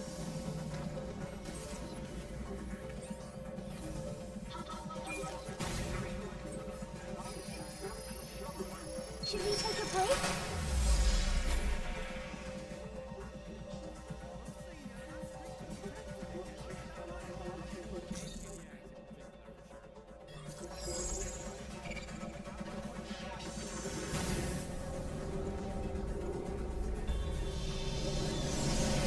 Heck!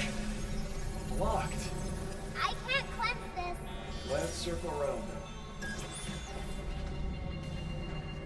Yes. Look out for your target. It's over.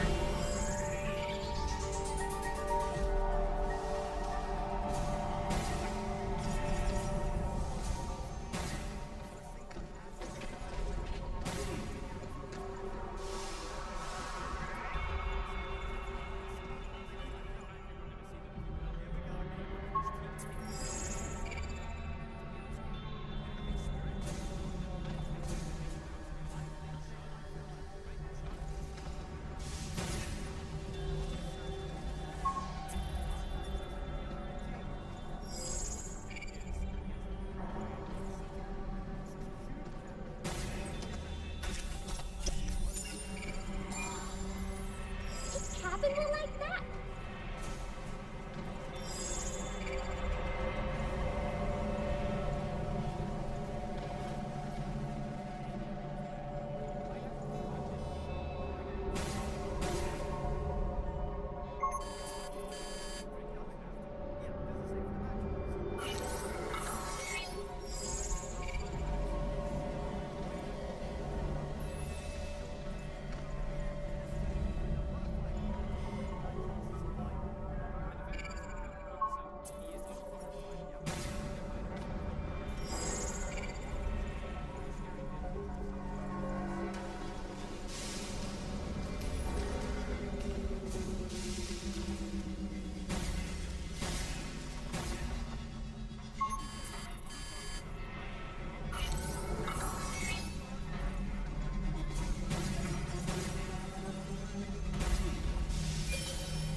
Let's do this.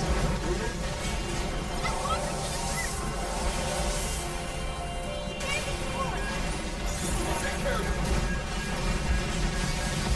All right, one more down.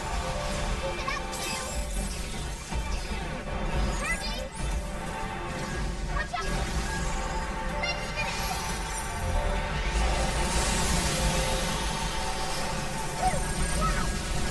Right on.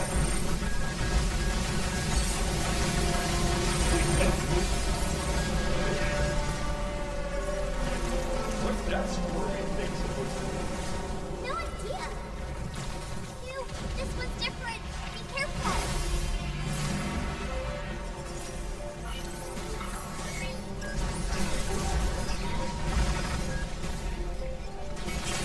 Arms incoming! This is some BS. There's a sword. I'll take care of it. Yeah! We did it! Hey, is it safe for you to clear out all this black stuff? I'm okay. I'm just breaking it up.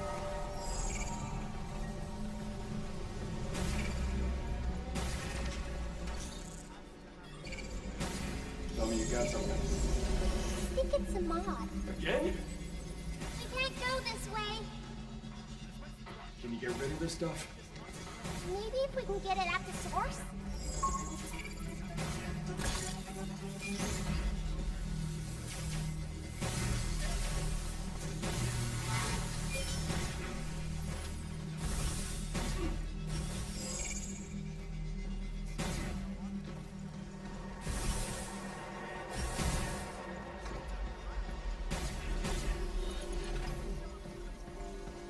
Oh man, look at all this stuff. I can't handle all of this. Don't worry. It's through.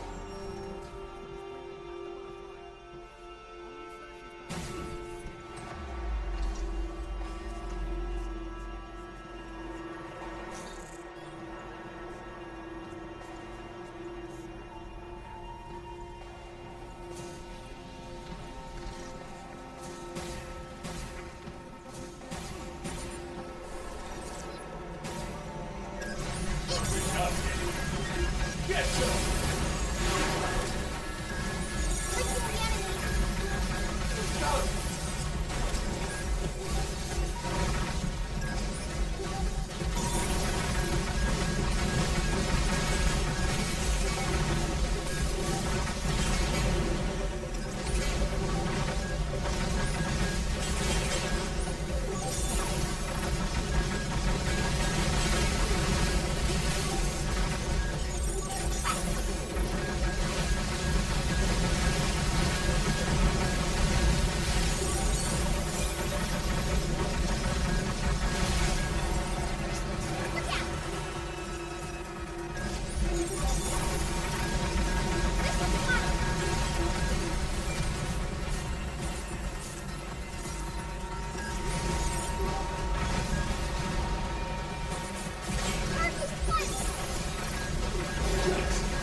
Let's see.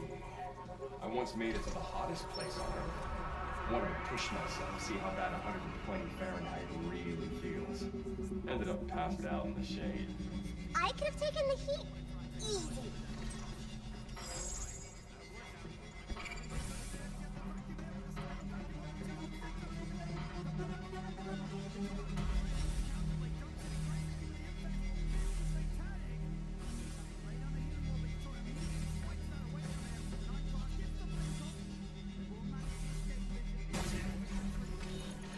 Got something? There's already M data nearby. Let's take it back to the shelter.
vital personnel at 87% probability. Then eliminate them. Understood. It was 8 that forced Edis to kill everyone.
Use this when you're ready for some heavy packing.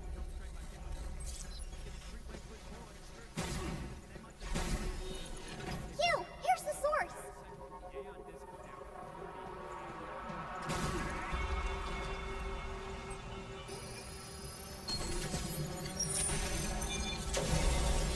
What a lucky find!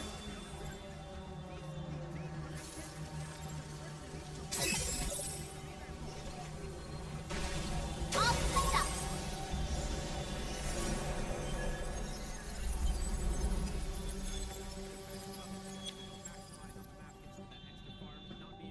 The way forward should be clear.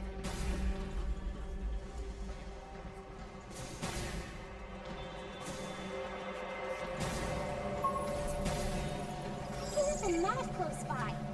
Any idea what it does? Yeah, we'll know when we get there.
idea what it does? Come on, we'll know when we get there.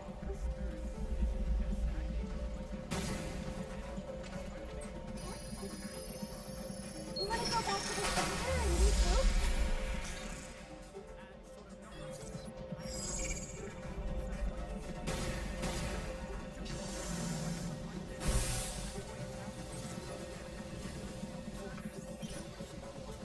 So that's how it's moving everything around so fast. We don't have much time.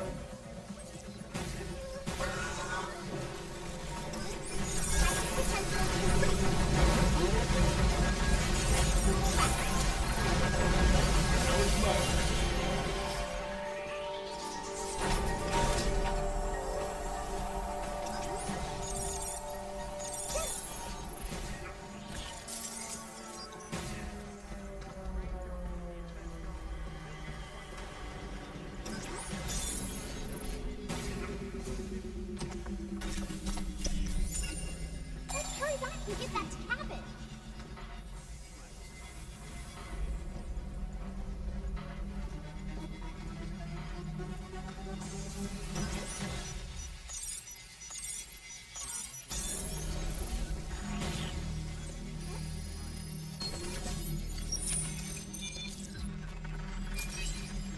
Bots aren't as scary when they're over here.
I hope we're not too late to stop in. Don't worry. Cleaning up messes is what I do best. A little trouble's all part of the job.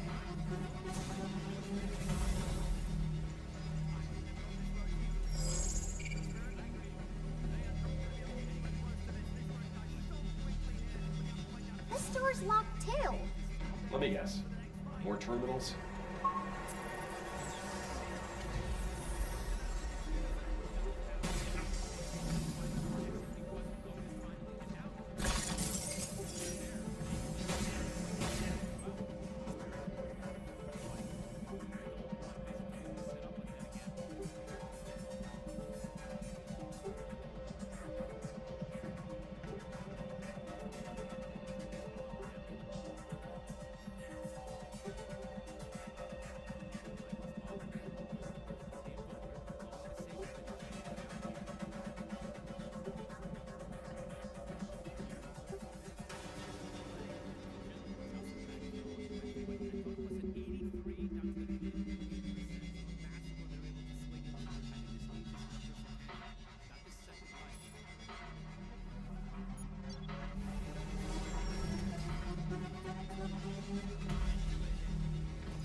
protected here at all costs by Spirit. They cannot be. Their life's gonna get caught. Not me. He's found. We have the most raid boss builds I think I've ever seen on these carries. Look at this. They're both completely 6-slotted. Yeah, you're touring with what 5k HP here when the armor turned on. Like you. New training sim data has arrived. Be sure to give it a try. Eyes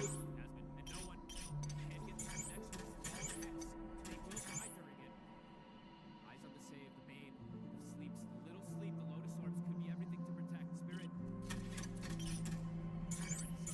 Position, but this is what we love to see from Spirit. These sort of spots where they don't have buybacks, they are not afraid to take these risks. They know that you have to try for these moves if you want to claim the Aegis of Champions.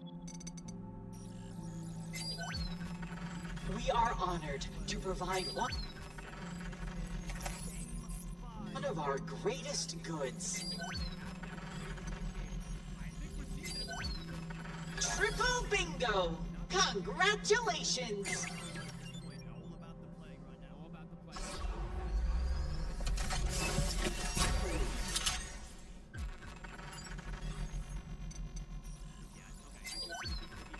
Oh, you have quite the eye organ. Oh yes, this is one of our more popular items.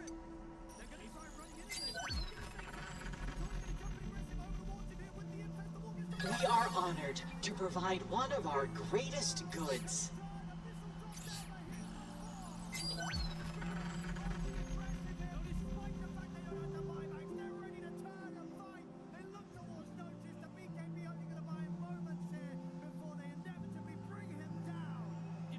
Board complete. Wonderful.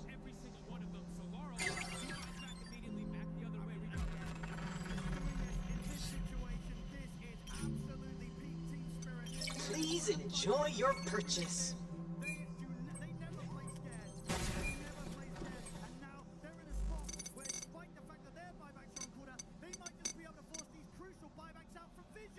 No one has a full refresher picked up here for the move. How much damage you can do on the whole? When do the buybacks come out? Do the buybacks come out? What's the move here from Vision? See. We're playing it safe, going for the push here. I mean, do you buy back or do What's you let that? the 2 sets of racks go? Because you still have a tier 2 down on the bottom lane. Do you just sack the 2 sets of racks? Somebody left their dice here. Unless they overextend on the side, you see a position where you can open this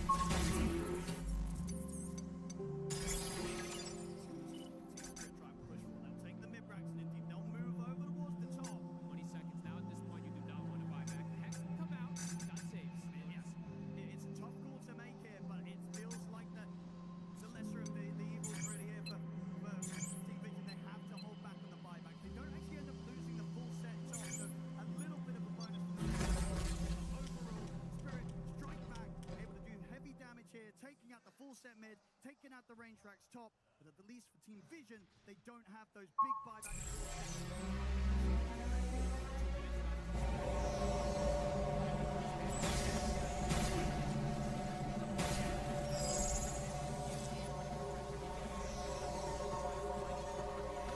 My bad, Diana.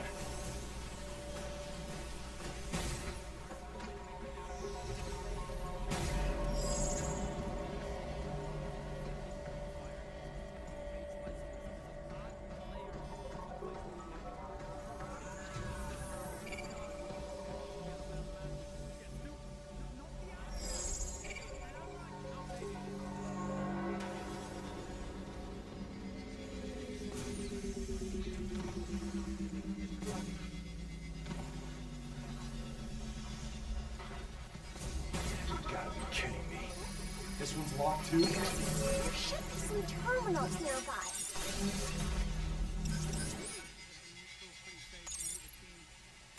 One down.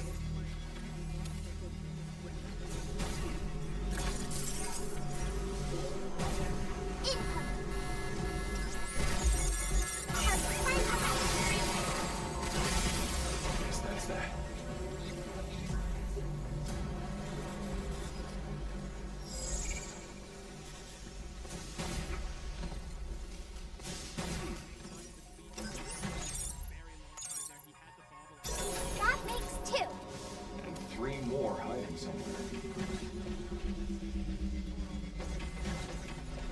got something?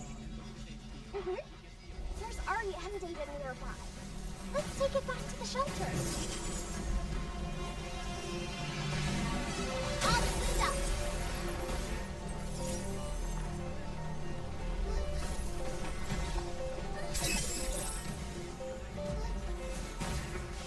That water's gonna burst!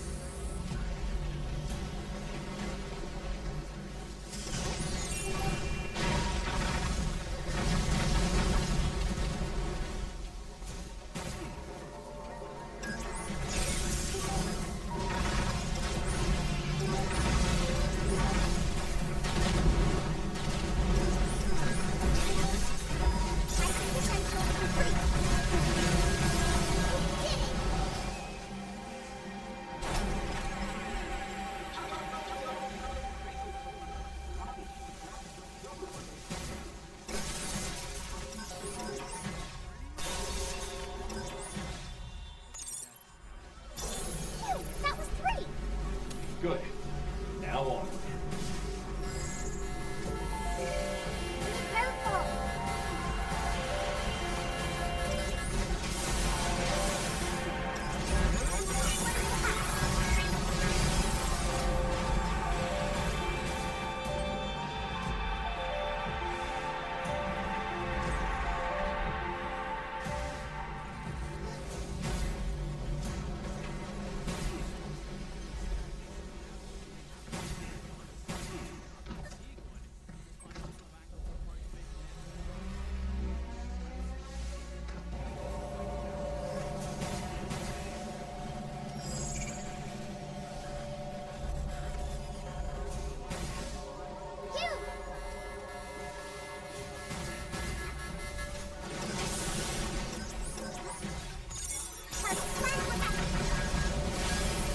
Guess that's that.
The 3-time! They've done it! They have solidified! These guys are the absolute maniacs of Dota! Collapse and Utoro! They keep their cool in the toughest of moments. These grand finals, it is where they absolutely revel in the action, team spirit. Oh my god, what an unbelievable series. Not me, his first TI appearance, and he wins it.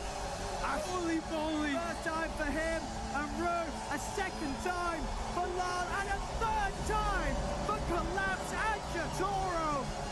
Incredible scenes here in Shanghai. Team spirit. This game 5. I mean, Vision, they stepped it up. They had to. They pushed it the distance. 64 minutes in. They took a risk, as we've seen both teams do throughout the drafts of this grand finals. The jump doesn't pay off, but my goodness, Satanic gives it his absolute best. They're letting Collapse pick it up first, it looks like. But they're all deciding. Time. Oh my. What a game. What a grand finals. Ladies and gentlemen, the winners of the International 2026 Team Spirit!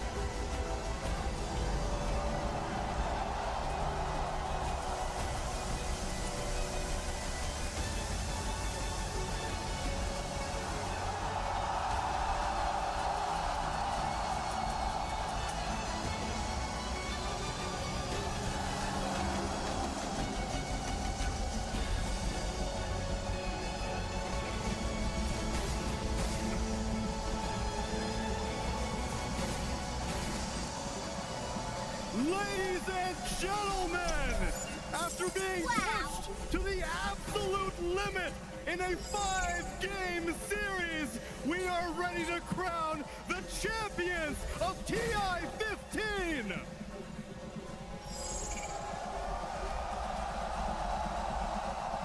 For the first time in Dota history, a team claims 3 Aegises!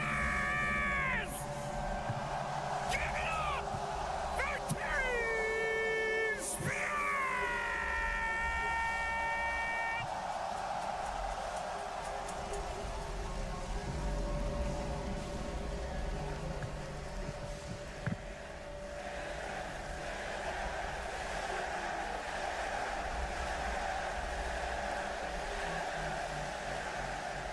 从败者组一路杀进决赛 ，Team Spirit 最终拿下了我们国际邀请赛的冠军。Team Spirit fight all the way through lower bracket. Now you're here. You lift the aegis. Not me. My bad, I gotta ask you. You gave your hair to the god of Dota, Dota god. He gave you the championship. Do you want to say anything to your fans, your family, anyone who's been watching your game? If you want, you can speak Russian. Можешь по-русски? Хочу большое спасибо сказать, во-первых, моей маме. Она меня супер поддерживала. И фанатам, которые нас поддерживали. Вы супер.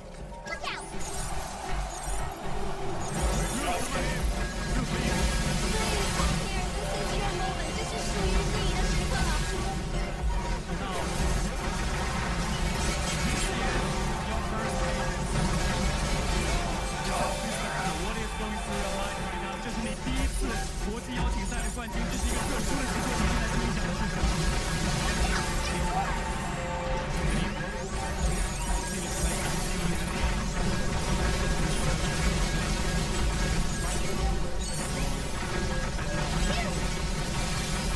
不知道该说什么好呢？在游戏里面，这个比我太疯狂了，一切都这么难以置信。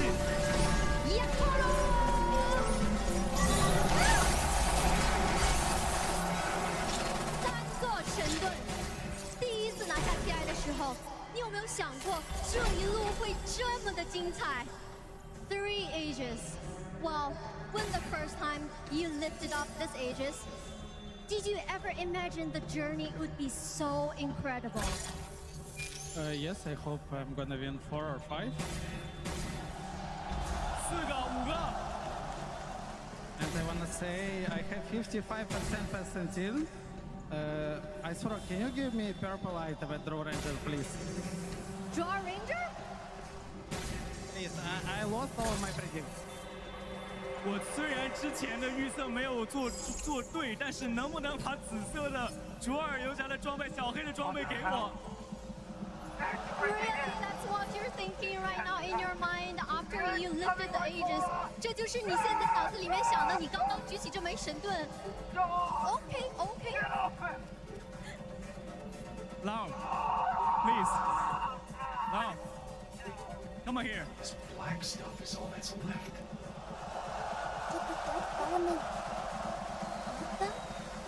Now there's people questioning you. You've won it once, you've done it twice. Think you can cleanse What's going through your mind right now? 有人质疑过你，你拿到了一次，你又证明了一次自己。你现在心里想的是什么？ It's still good. Amazing games. They perform really well. This last fight was amazing. Screaming, destroy everything like when they try to catch them on content. So it's good to play Dota and win Dota. 这次系列赛太疯狂了，最后的一场团战，我们一直在叫，一直在打，我们把眼前所有阻挡我们的东西都摧毁了。能够赢到他的感觉真是太棒了，真是太棒了。那我们想问一下 Collapse， 你和 Yakoro 是唯2拿下3届 TI 的选手，成为世界第1 3号位的感觉怎么样 ？You and Yakoro are the only 2 players that have won 3 TIs. How does it feel to be the best offlaner in the world? Wonderful feeling. Cabin will like that. 感觉非常好。Any other words you want to give to the fans, to people who support you here in the arena, back home? I'm just a little bit shocked right now, to be honest. 我现在感觉有一点点，不知道该说一些什么。现在这种感觉实在是太奇妙了。Thank you so much. Enjoy your moment. 我们好像还有一位。当然，我们不能忘记你 Coach。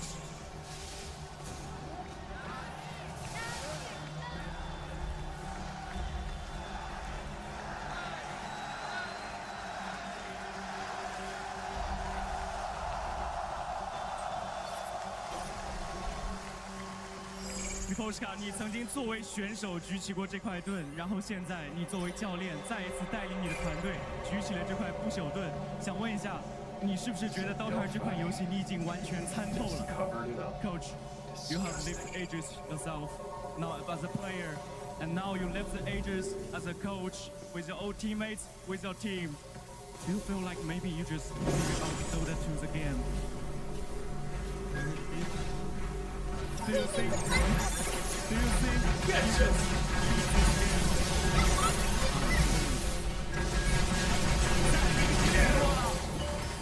需要的就是这种自信，对不对？ That's the confidence we want to hear. Thank you so much, Miposhka.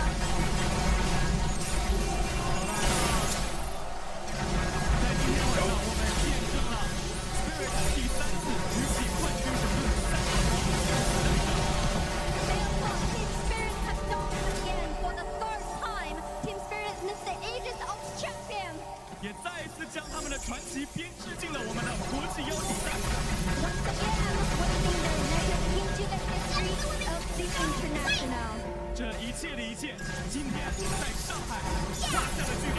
And all comes to you here in Shanghai. 今晚注定再一次属于我们的 Team Spirit。 大家一起 and tonight, once again, belongs to Team Spirit.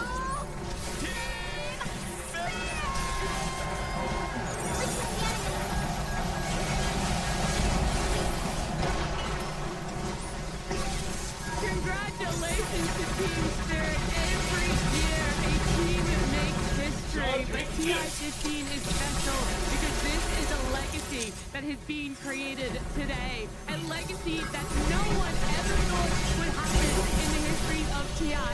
We have our 2 first ever 3 TI champions, and all winning for the 3rd time as well for Team Spirit. Miposhka doing it as a player, as a coach, and not me to come in as his first ever TI appearance and lift that aegis. Rue as well, coming back for the 2nd time and getting to have success. It really is a fairy tale ending for them here on Spirit. This is the undisputed best team in the history of Dota 2. You go, Quinn. No, they are the GOATs. There's no argument. 2 EWCs, 3 TIs, a million other tournaments. Unbelievable, unfathomable individual skill and team cohesion and Dota ideas that are out of this world. They are the best players to ever touch the game by a wide margin. I'm at a loss for words. I'm really happy for them. I honestly think as Dota players, we could have no better ambassadors for our game. I think they are beyond just being great Dota players. They're also great people. They're people you can look up to and you can aspire to become like. They're amazing idols for us to have, and I'm honestly really happy that it's them, that we're the first people to ever reach the 3P. And no one's done it like this team. 3 TI wins. They are incredible. They have a history of just busting out legendary player after legendary player, bringing in new players, bringing in players who no one heard of before this, who was not me before a few months ago. And all of a sudden he's lifting the aegis. Rue, nobody heard of him up until last year when he joined, and all of a sudden he's the best position 5 in the world. He absolutely demolished this series, and we can see Coach Miposhka on the screen. He is the heart and soul of this team. He is everything that Team Spirit has represented over the years. Perseverance, resilience, friendship, love. It's just such a beautiful story to witness unfold. I mean, the resilience is so key. You can come in through upper bracket. They've done that before for a win, but to come in through lower bracket the way that they did, to essentially feel like they were powering up 2-0 after 2-0 and then again be pushed to the absolute limits. It was 7 games of competitive Dota that these 5 had to play. 2 different opponents in a single day that Berpetualang had to draft for this team. And I cannot believe just what they're able to do. At each and every turn, it felt like they were one step ahead, ready to take team fight after team fight. And that last one, I don't even know what to make of it. I would still be living in that booth if I was one of them. I mean, that sleep that Brew gets off on... I know we're not supposed to talk about the game, but I have to. You can.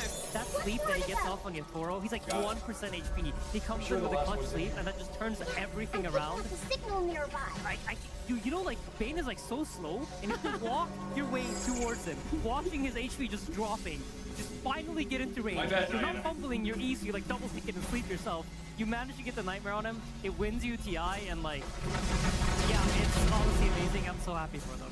It was a magical moment. I mean, Team Spirit, they just have a history of delivering magical moments at TI Grand Finals. They have a 100% win rate in TI Grand Finals. They have not lost a single one. 3 for 3, baby! 3 for 3. I mean, there is no other team that once they reach this point in the tournament, no one can stop them. They're like a boulder that's just getting bigger and bigger, and they demolish everybody in their way. It's unbelievable. Watching them is truly... It's a work of art, and it's what I think a lifetime of dedication to this game from these players has achieved. This doesn't happen overnight, and it's not just celebrated today, and I hope they're able to cherish this for the rest of their lives, because it is an unbelievable achievement in, I think, one of the hardest and best games ever made. It's what better sector to have such an accomplishment in. They've won TI in so many different ways too, right? That TI-10 was a Cinderella run. Nobody knew who they were coming up against when it came to them. They just crushed. They came from the lower bracket, they fought their way to it, and they won. Their second TI win, they were the best from the start of the tournament until the very end. And this TI win, this third TI win, it wasn't sure. Everyone had them like top 4. Nobody knew if they would make it this far. There was a big story, a big monster, a big final boss in Team Vision, and they beat them in the most convincing fashion. And it was the most even Game 5 of the Grand Finals that I've seen in a long time. I honestly did not know who would win up until the very end. Honestly, I think that this play has been also didn't know. Because probably just having seen history repeat itself with this jug not being able to make it work, not really having a game, but my goodness, massive touch to Satanic. I know that it's a Spirit's moment, but they really put so much out there. You were thinking, is this it? Is this sentence the jug? But Spirit at the end of the day have games for everything. Yeah, this is put up an incredible fight all 5 of them. Massive props, even though they're not the victors. It's a side of Dota that's a little unclear and it's rough, but I think their journey is done. And doing the Malrine and Amar. It just makes us stop after a game like that, and we have to talk about this guy, not me. A Team Spirit have an eye for talent like no other. Nobody expected him to be this much of a monster. When he debuted in that game 3 months ago, he was two-stepping around the booth, dancing around on his Rubik, stealing every single spell, single-handedly closing out games. And people were asking him about where did he come from? Where did they find him? And here he is, just a few months later, winning TI, lifting the ages. Yeah, it's amazing. Dude, that's Audi for you. He'll always support you, help you out when you need it there. But Spirit just have a family like no other in themselves. The way that you're talking about that they can foster new talent, and it's a true testament to what you're able to do when it comes to an environment. Back each other up. Know that when you're down on a game 5, the energy's still there, the belief is still there, and at any point, you can take this and you can be the ones out there like they did today, lifting that Aegis for a 3rd time. Yeah, it's unbelievable. They're incredible org at fostering talent. I mean, they even discovered collapsing Yatoro. You go way back. But Poshka, honestly, he was obviously playing before then, but did not have a ton of results, and they create this roster with him. He's the one who fosters all these players from the very beginning, and I think when you look at players and people who have been such a massive impact on the scene, I think Berpetualang has to be up there as someone who's not only fostered people, but so incredible himself to have 2 rings as a player and also a ring as a coach on both sides of the game. The guy is just an absolute monster. I mean, I honestly feel like they don't win this final without him. 100%. They've become a completely different team ever since he's joined as a coach. You can see the influence. Like, what's really cool about this iteration of Spirit in my mind is that they can play fast. This is their new play style, what they found from the new supports, the new kids coming in and teaching the old players, like, we can play like this. Whereas Berpetualang then also brings the stability and the way to play these long, dragged out, slower games, and it's a completely different beast than the team that won the first DI. I think if they can keep this kind of form, they will be a very threatening team coming up throughout all of next season. No one ever underestimates Team Spirit when it becomes a TI, but this year was so different for them. All of these roster changes we've alluded to, not a single first place at an event that they participated in as well, which is crazy to think about. This team has always been able to find success for themselves throughout a season, no matter what. And then they have to go through qualifiers, and it's still the same question in your mind. Yes, it's Spirit when it comes to TI, but how far can they really go? And they proved everyone who ever planted a seed of doubt about them to rest, because you've lifted this a 3rd time or your first appearance. It doesn't matter. Spirit have given us everything when it comes to TI history. And every single player on that team can be praised tenfold. We have talked about Berpetualang, not me, but Collapse and Yatoro, 3 Aegises. Yatoro is undisputably the best carry in all of Dota history. No one's done it like him. No one's looked as dominant as he has once he reaches that main stage and he gets on there. We were joking about Bald Yatoro. He didn't need to save his head. He didn't need to sacrifice to the Dota gods. He is that guy. And Team Vision, unfortunately, they had to face this monster in him. Yeah, I think the one word that describes those 2 players is just clutch. So many people, you can see them get shaky when the chips are down, but they just don't in the same way. I don't know what it is. I don't know how they're like that, but it's unlike any player I've ever seen. They're just, when the moment is the biggest, they play the best, and it's such an incredible skill that's so rare that you can't help but just admire it because it's, I don't know, it's astounding. I want to give each of you guys a moment to give me everything that feels right about TI-15, how you've enjoyed Shanghai in the last 2 weeks that have amounted to Spirit being our champion for this TI. For me, personally, I think Shanghai obviously is where I started my own TI journey. It's amazing to be back. Really thankful to be here. Would obviously love to come back to China more. I haven't been here since COVID, so it's amazing to be here. And Dota at this TI has been very entertaining to watch. I feel like we had a grand final that featured 50 teams victories, amazing game victories. One team that announced the strong success of the game 5 farming. So I feel like we're all and you know, thank you to Val for believing in us in this grand final and The Dota team is such a beautiful game, and I think the celebration of the community, of the teams, of the talent of all of us has come together and really show how much we love Dota and what it means to us. And just watching the incredible games aside, being part of it, witnessing it firsthand is something else entirely, and I'm always so happy to be here. Yeah, incredible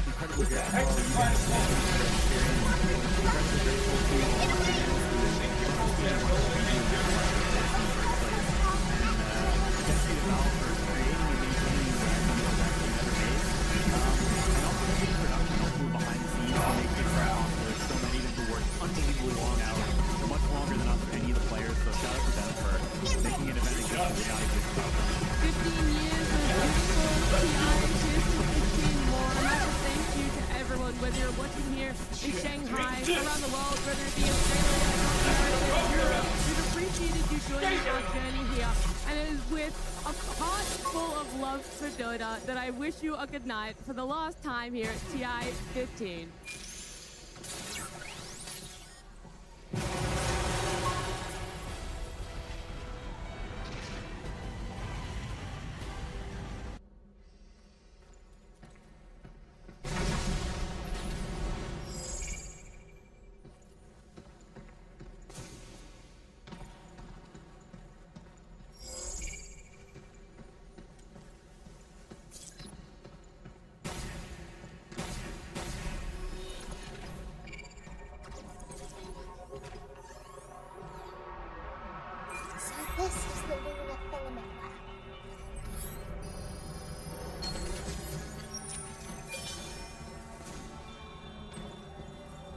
This is the most advanced research lab in the entire Cradle. Higgins was probably right in that room. 8 was with him too. There are traces of her here. I guess 8 was helping out the doctor more than I expected.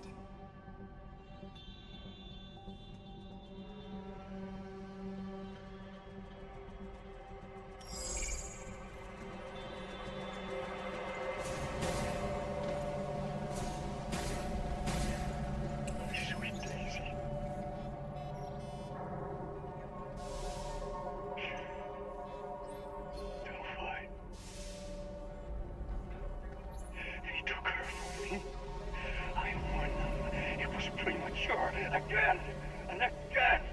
I was a fool to trust them. But now, these guys so much of me. So that's how his daughter died. That's awful. Poor doctor.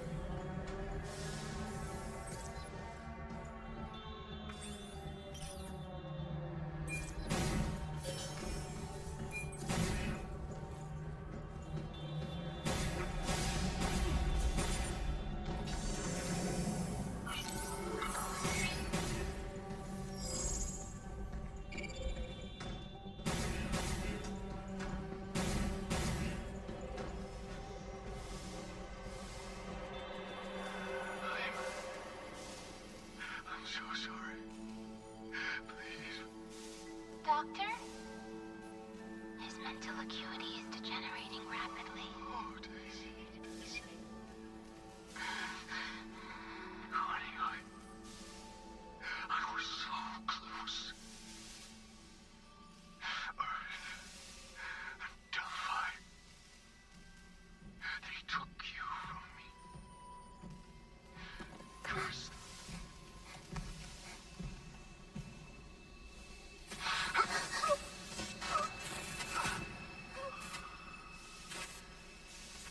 Cause of death. Cardiac arrest from acute exposure to dead filament. Memory capture complete, Dr. Higgins.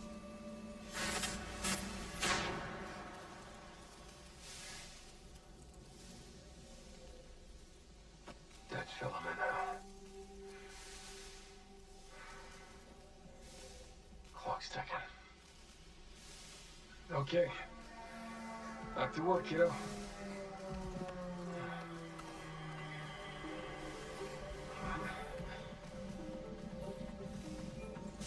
The doctor's dead?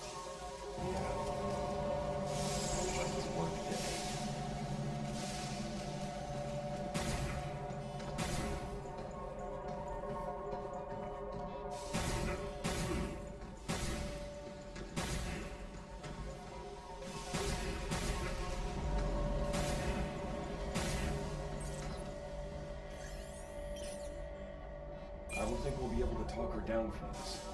Better start preparing for the worst. You? No worries. It'll be alright.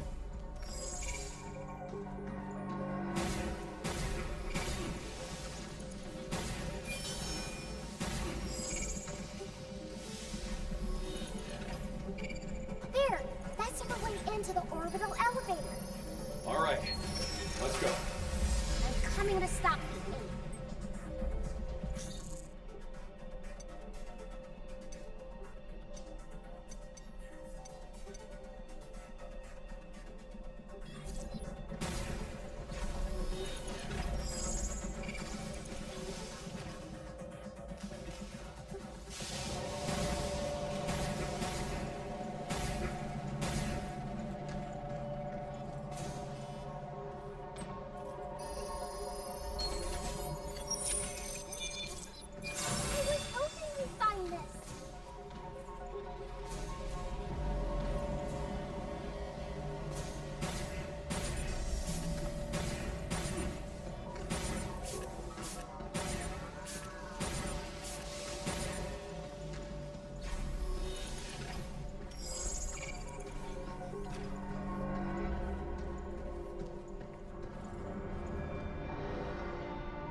My bad, Diana.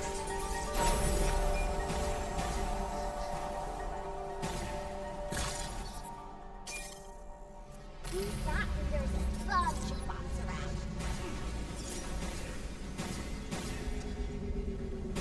Tell me you got something. I think it's a mod. Might be good to have. Let's go check it out.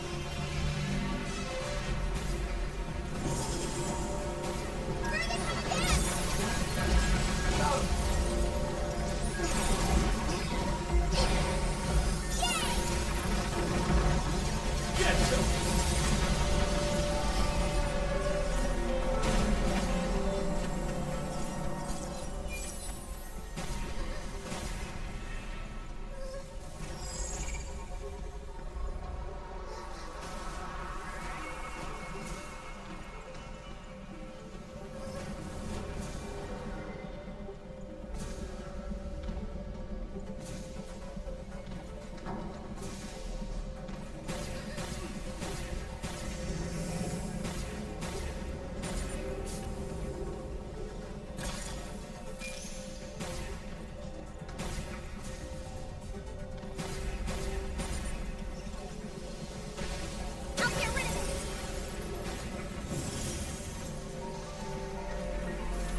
Transferring dead food. Designated payload is at 90%. Hurry, you! I'm on it.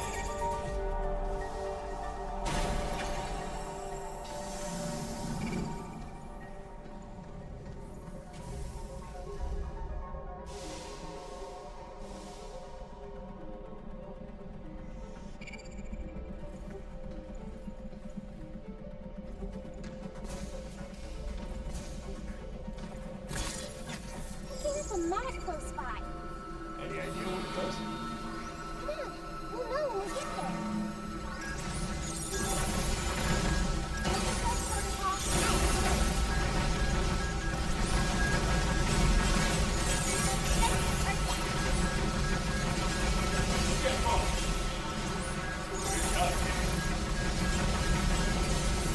We did it!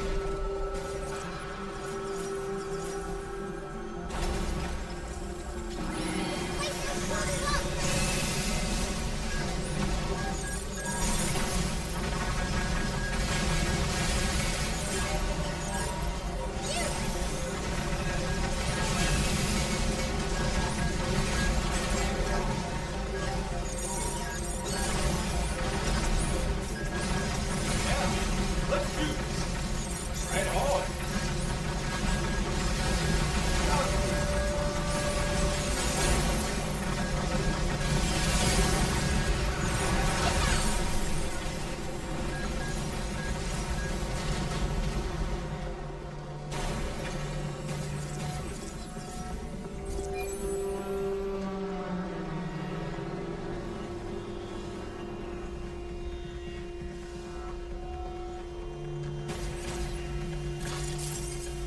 Detecting a mod. Gotta get him off, right? Let's go grab it. Well, when you put it that way, how can I resist?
That's that.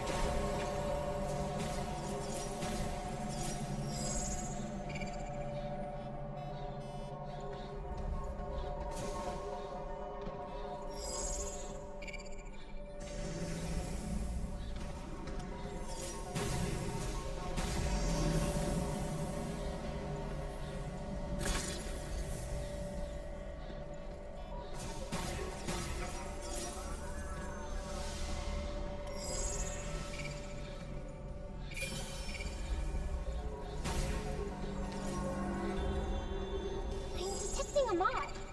Gotta get them all, right? Let's go grab it. Well, when you put it that way, how can I resist?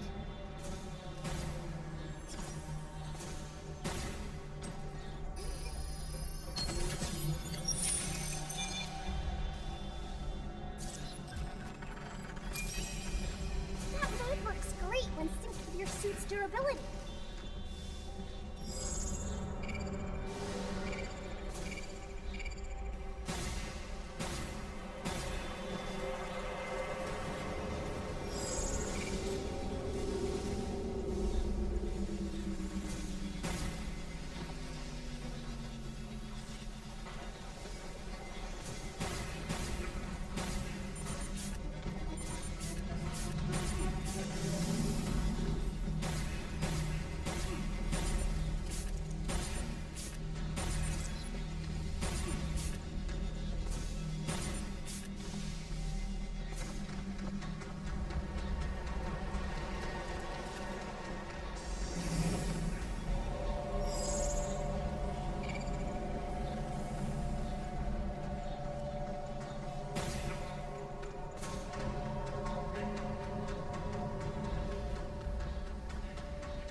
Hey, Hugh.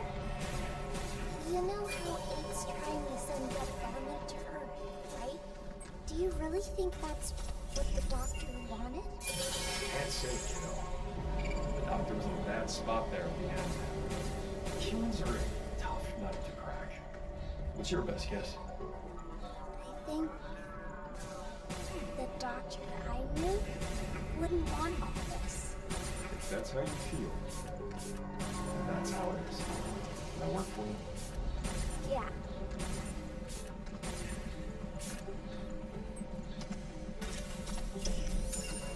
These are so fun to collect. Oh, I'm glad we found you.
do we have here?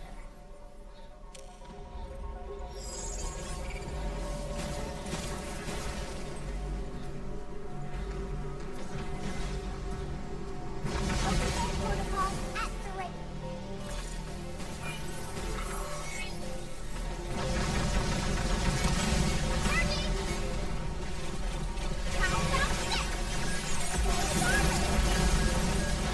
My bad, Diana.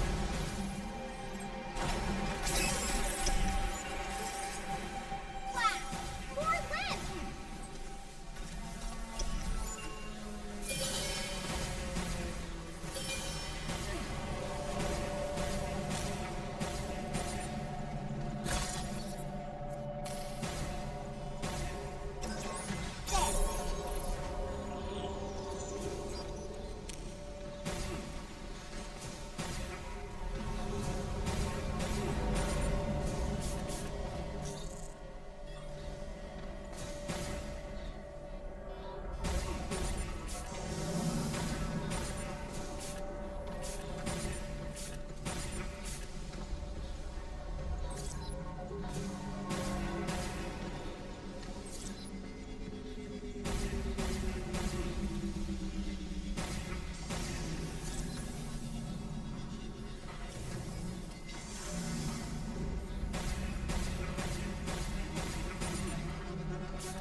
You, hurry! I'm going. We're coming, 8.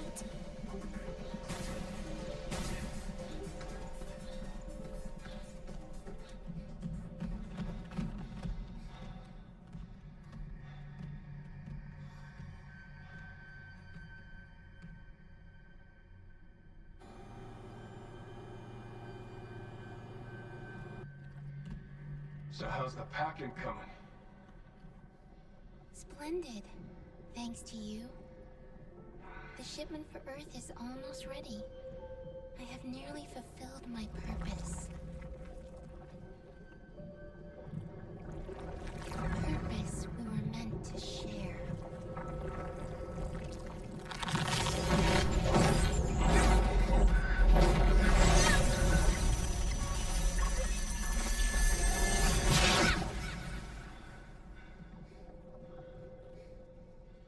No! I decide my own way. And I'm going to Earth with you. You still don't understand. You are Pragmata.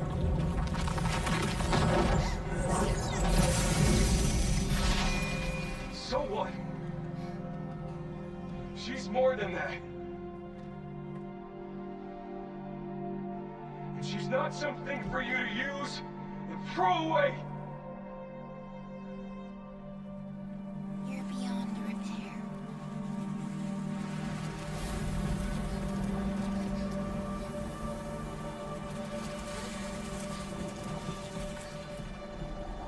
This is where we part ways. For good.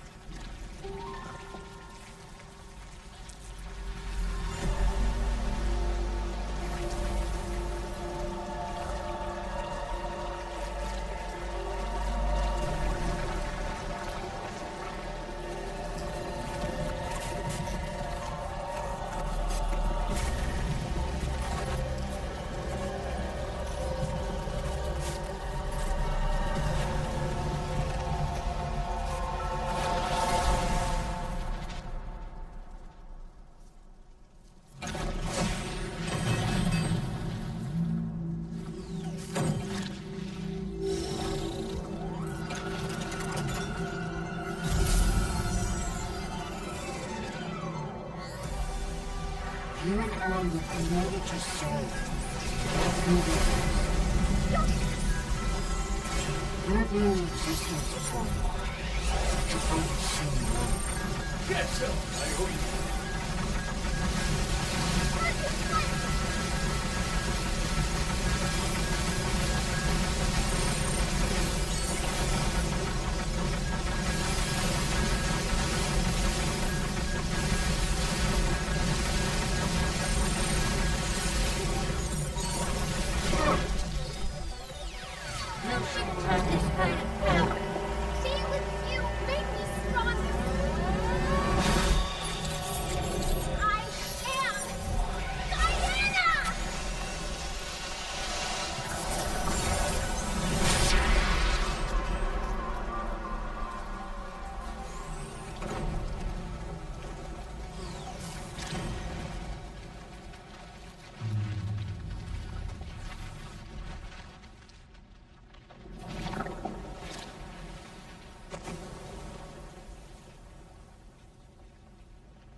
Transport's at the top of the tower.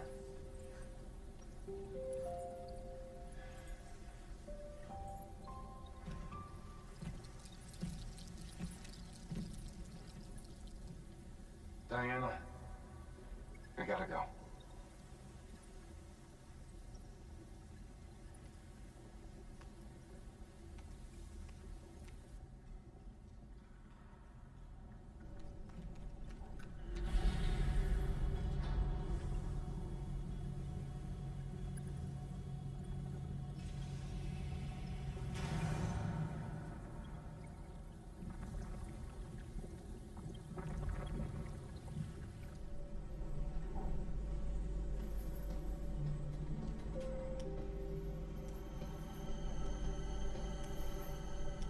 Diana, you okay?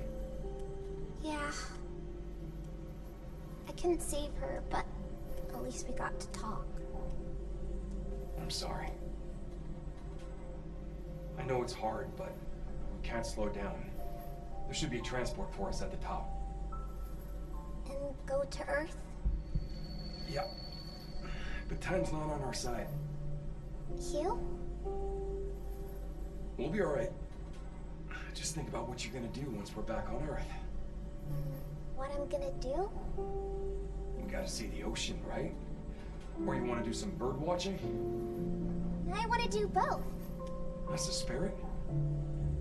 Let's go, kiddo.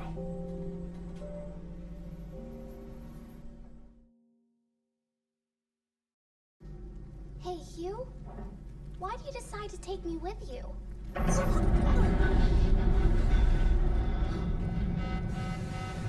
Now what?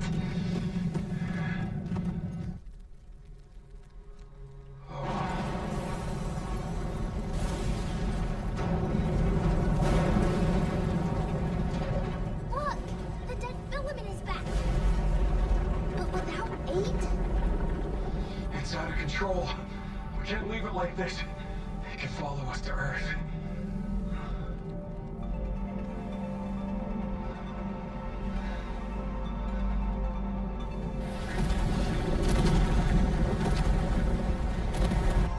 Look, Diana, I was a lot like you.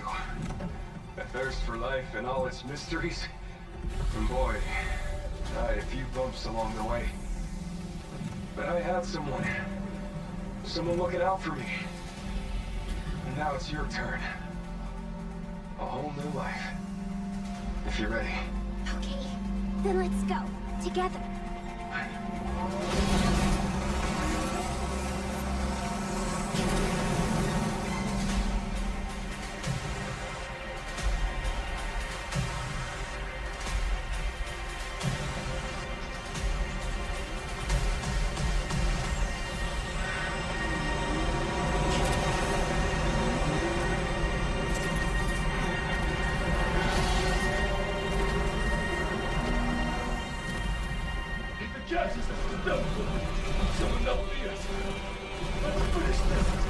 Maybe the cannon will do the trick.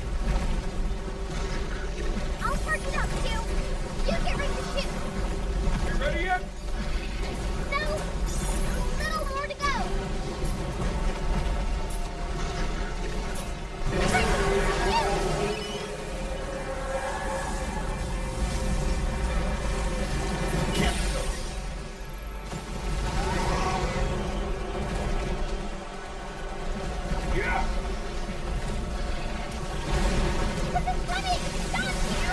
That's insane!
away tricks.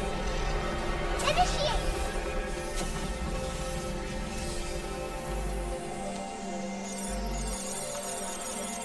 I did it, Hugh!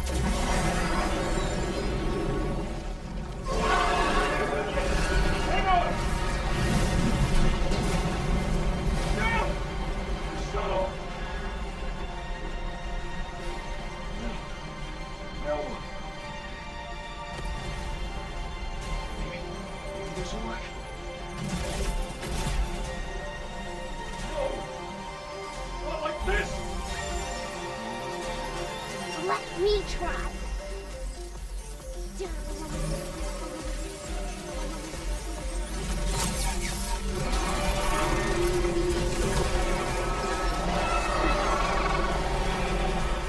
we go!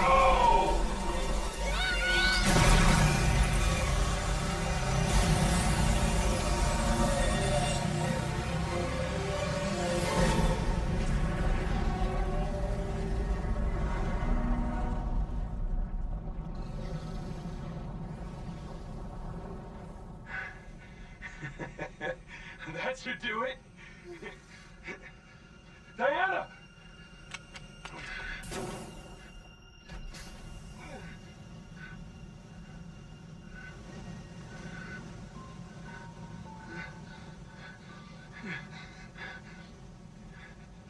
You still with us? Yeah. Just put a bit too much into it there. But I'm fine now.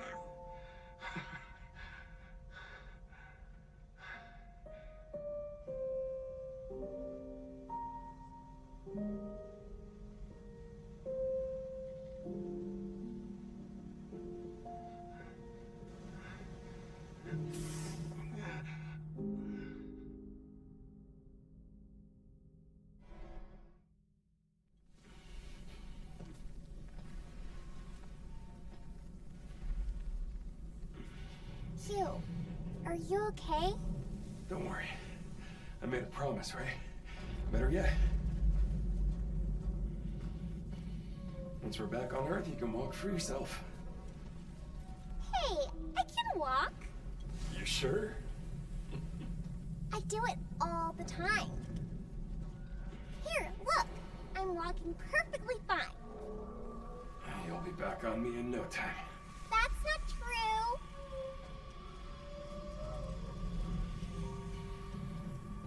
Can't rely on me forever, you know.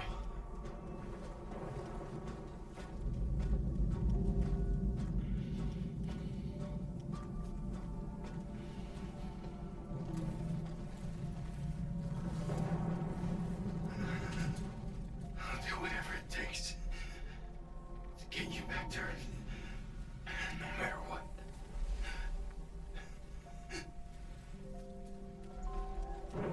Hugh!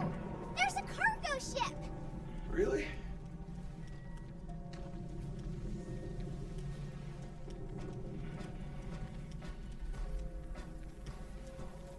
Can we go to Earth in that? Yeah. Might just pull this off. Diana. What, Hugh? Thanks. No problem.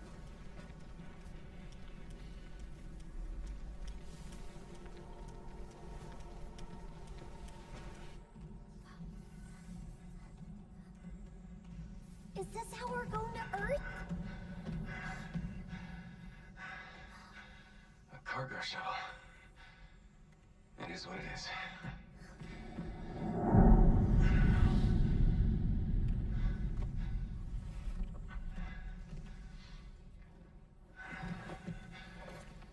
Tight fit. But it'll do. What about you? Explosions messed everything up. Full automation's not an option. Gotta push it to the end of the rail. Hang tight.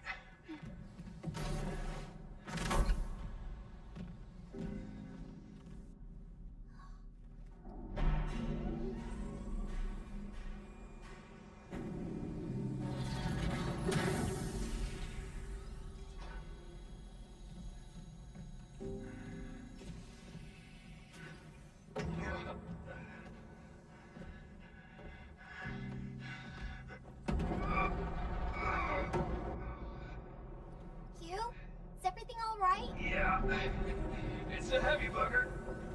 I want to help. Stay put. It's too risky.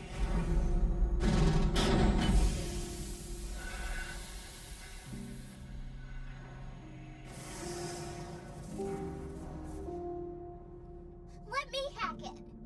No need. Just gotta give it a bit of the old elbow grease.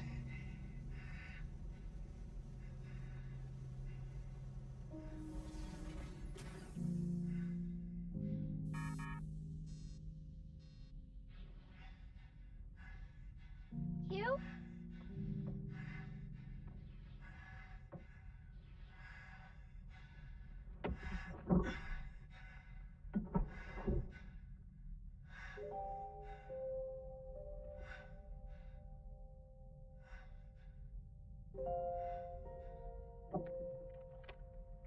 Time to bring it in.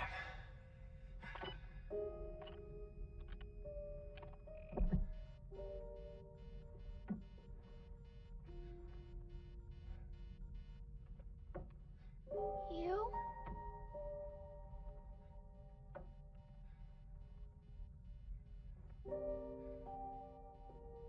Bad news. This is where we say goodbye.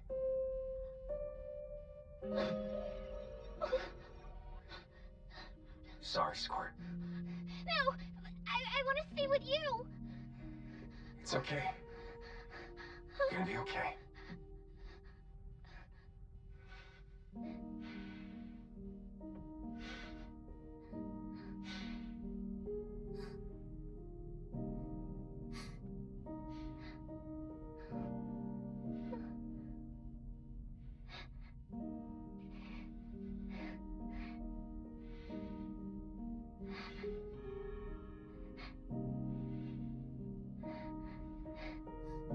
Go find the sea.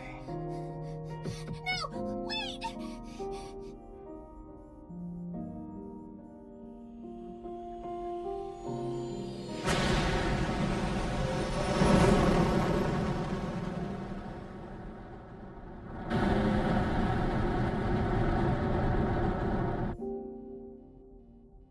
Have a safe journey, kiddo.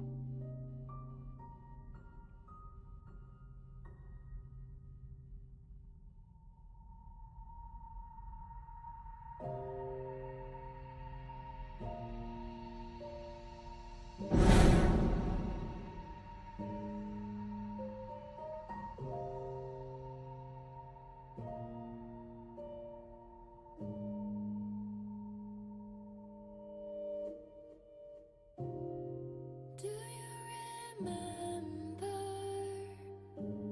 the reason that we walked along? The place that you promised me you'd take me one day. The place that felt so far, but you taught me how beautiful our life is. What home is. Do you remember the gift that you gave me that day? Since then, when I see a glow, it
I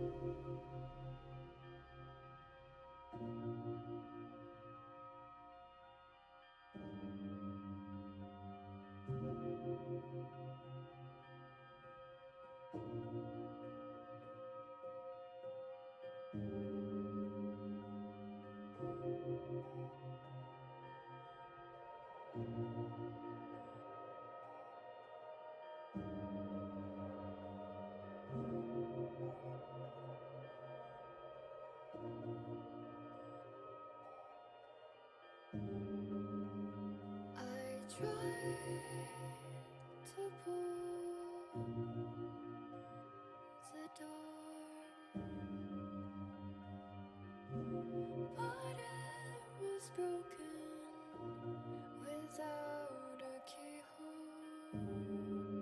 Without my voice, I yelled and yelled. Without a single person in the space, my words were never heard.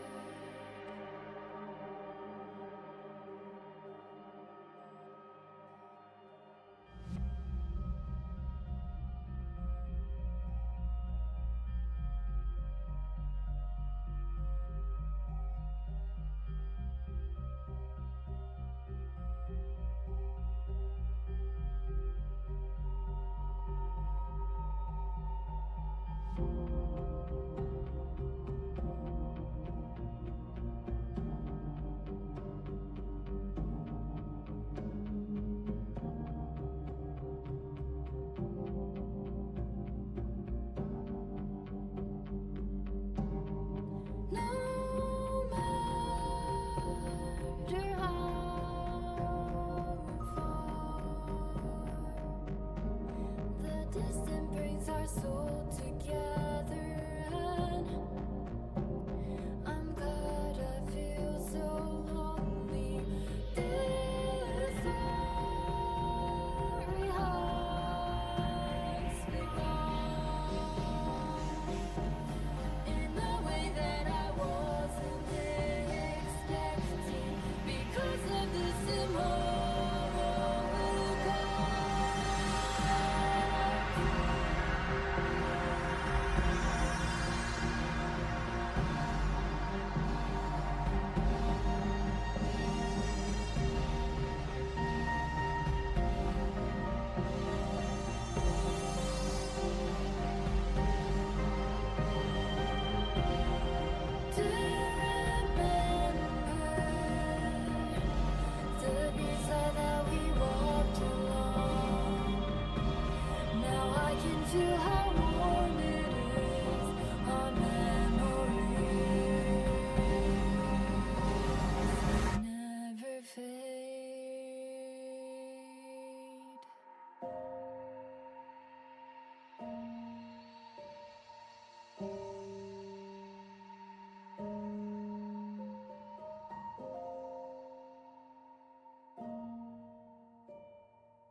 ready.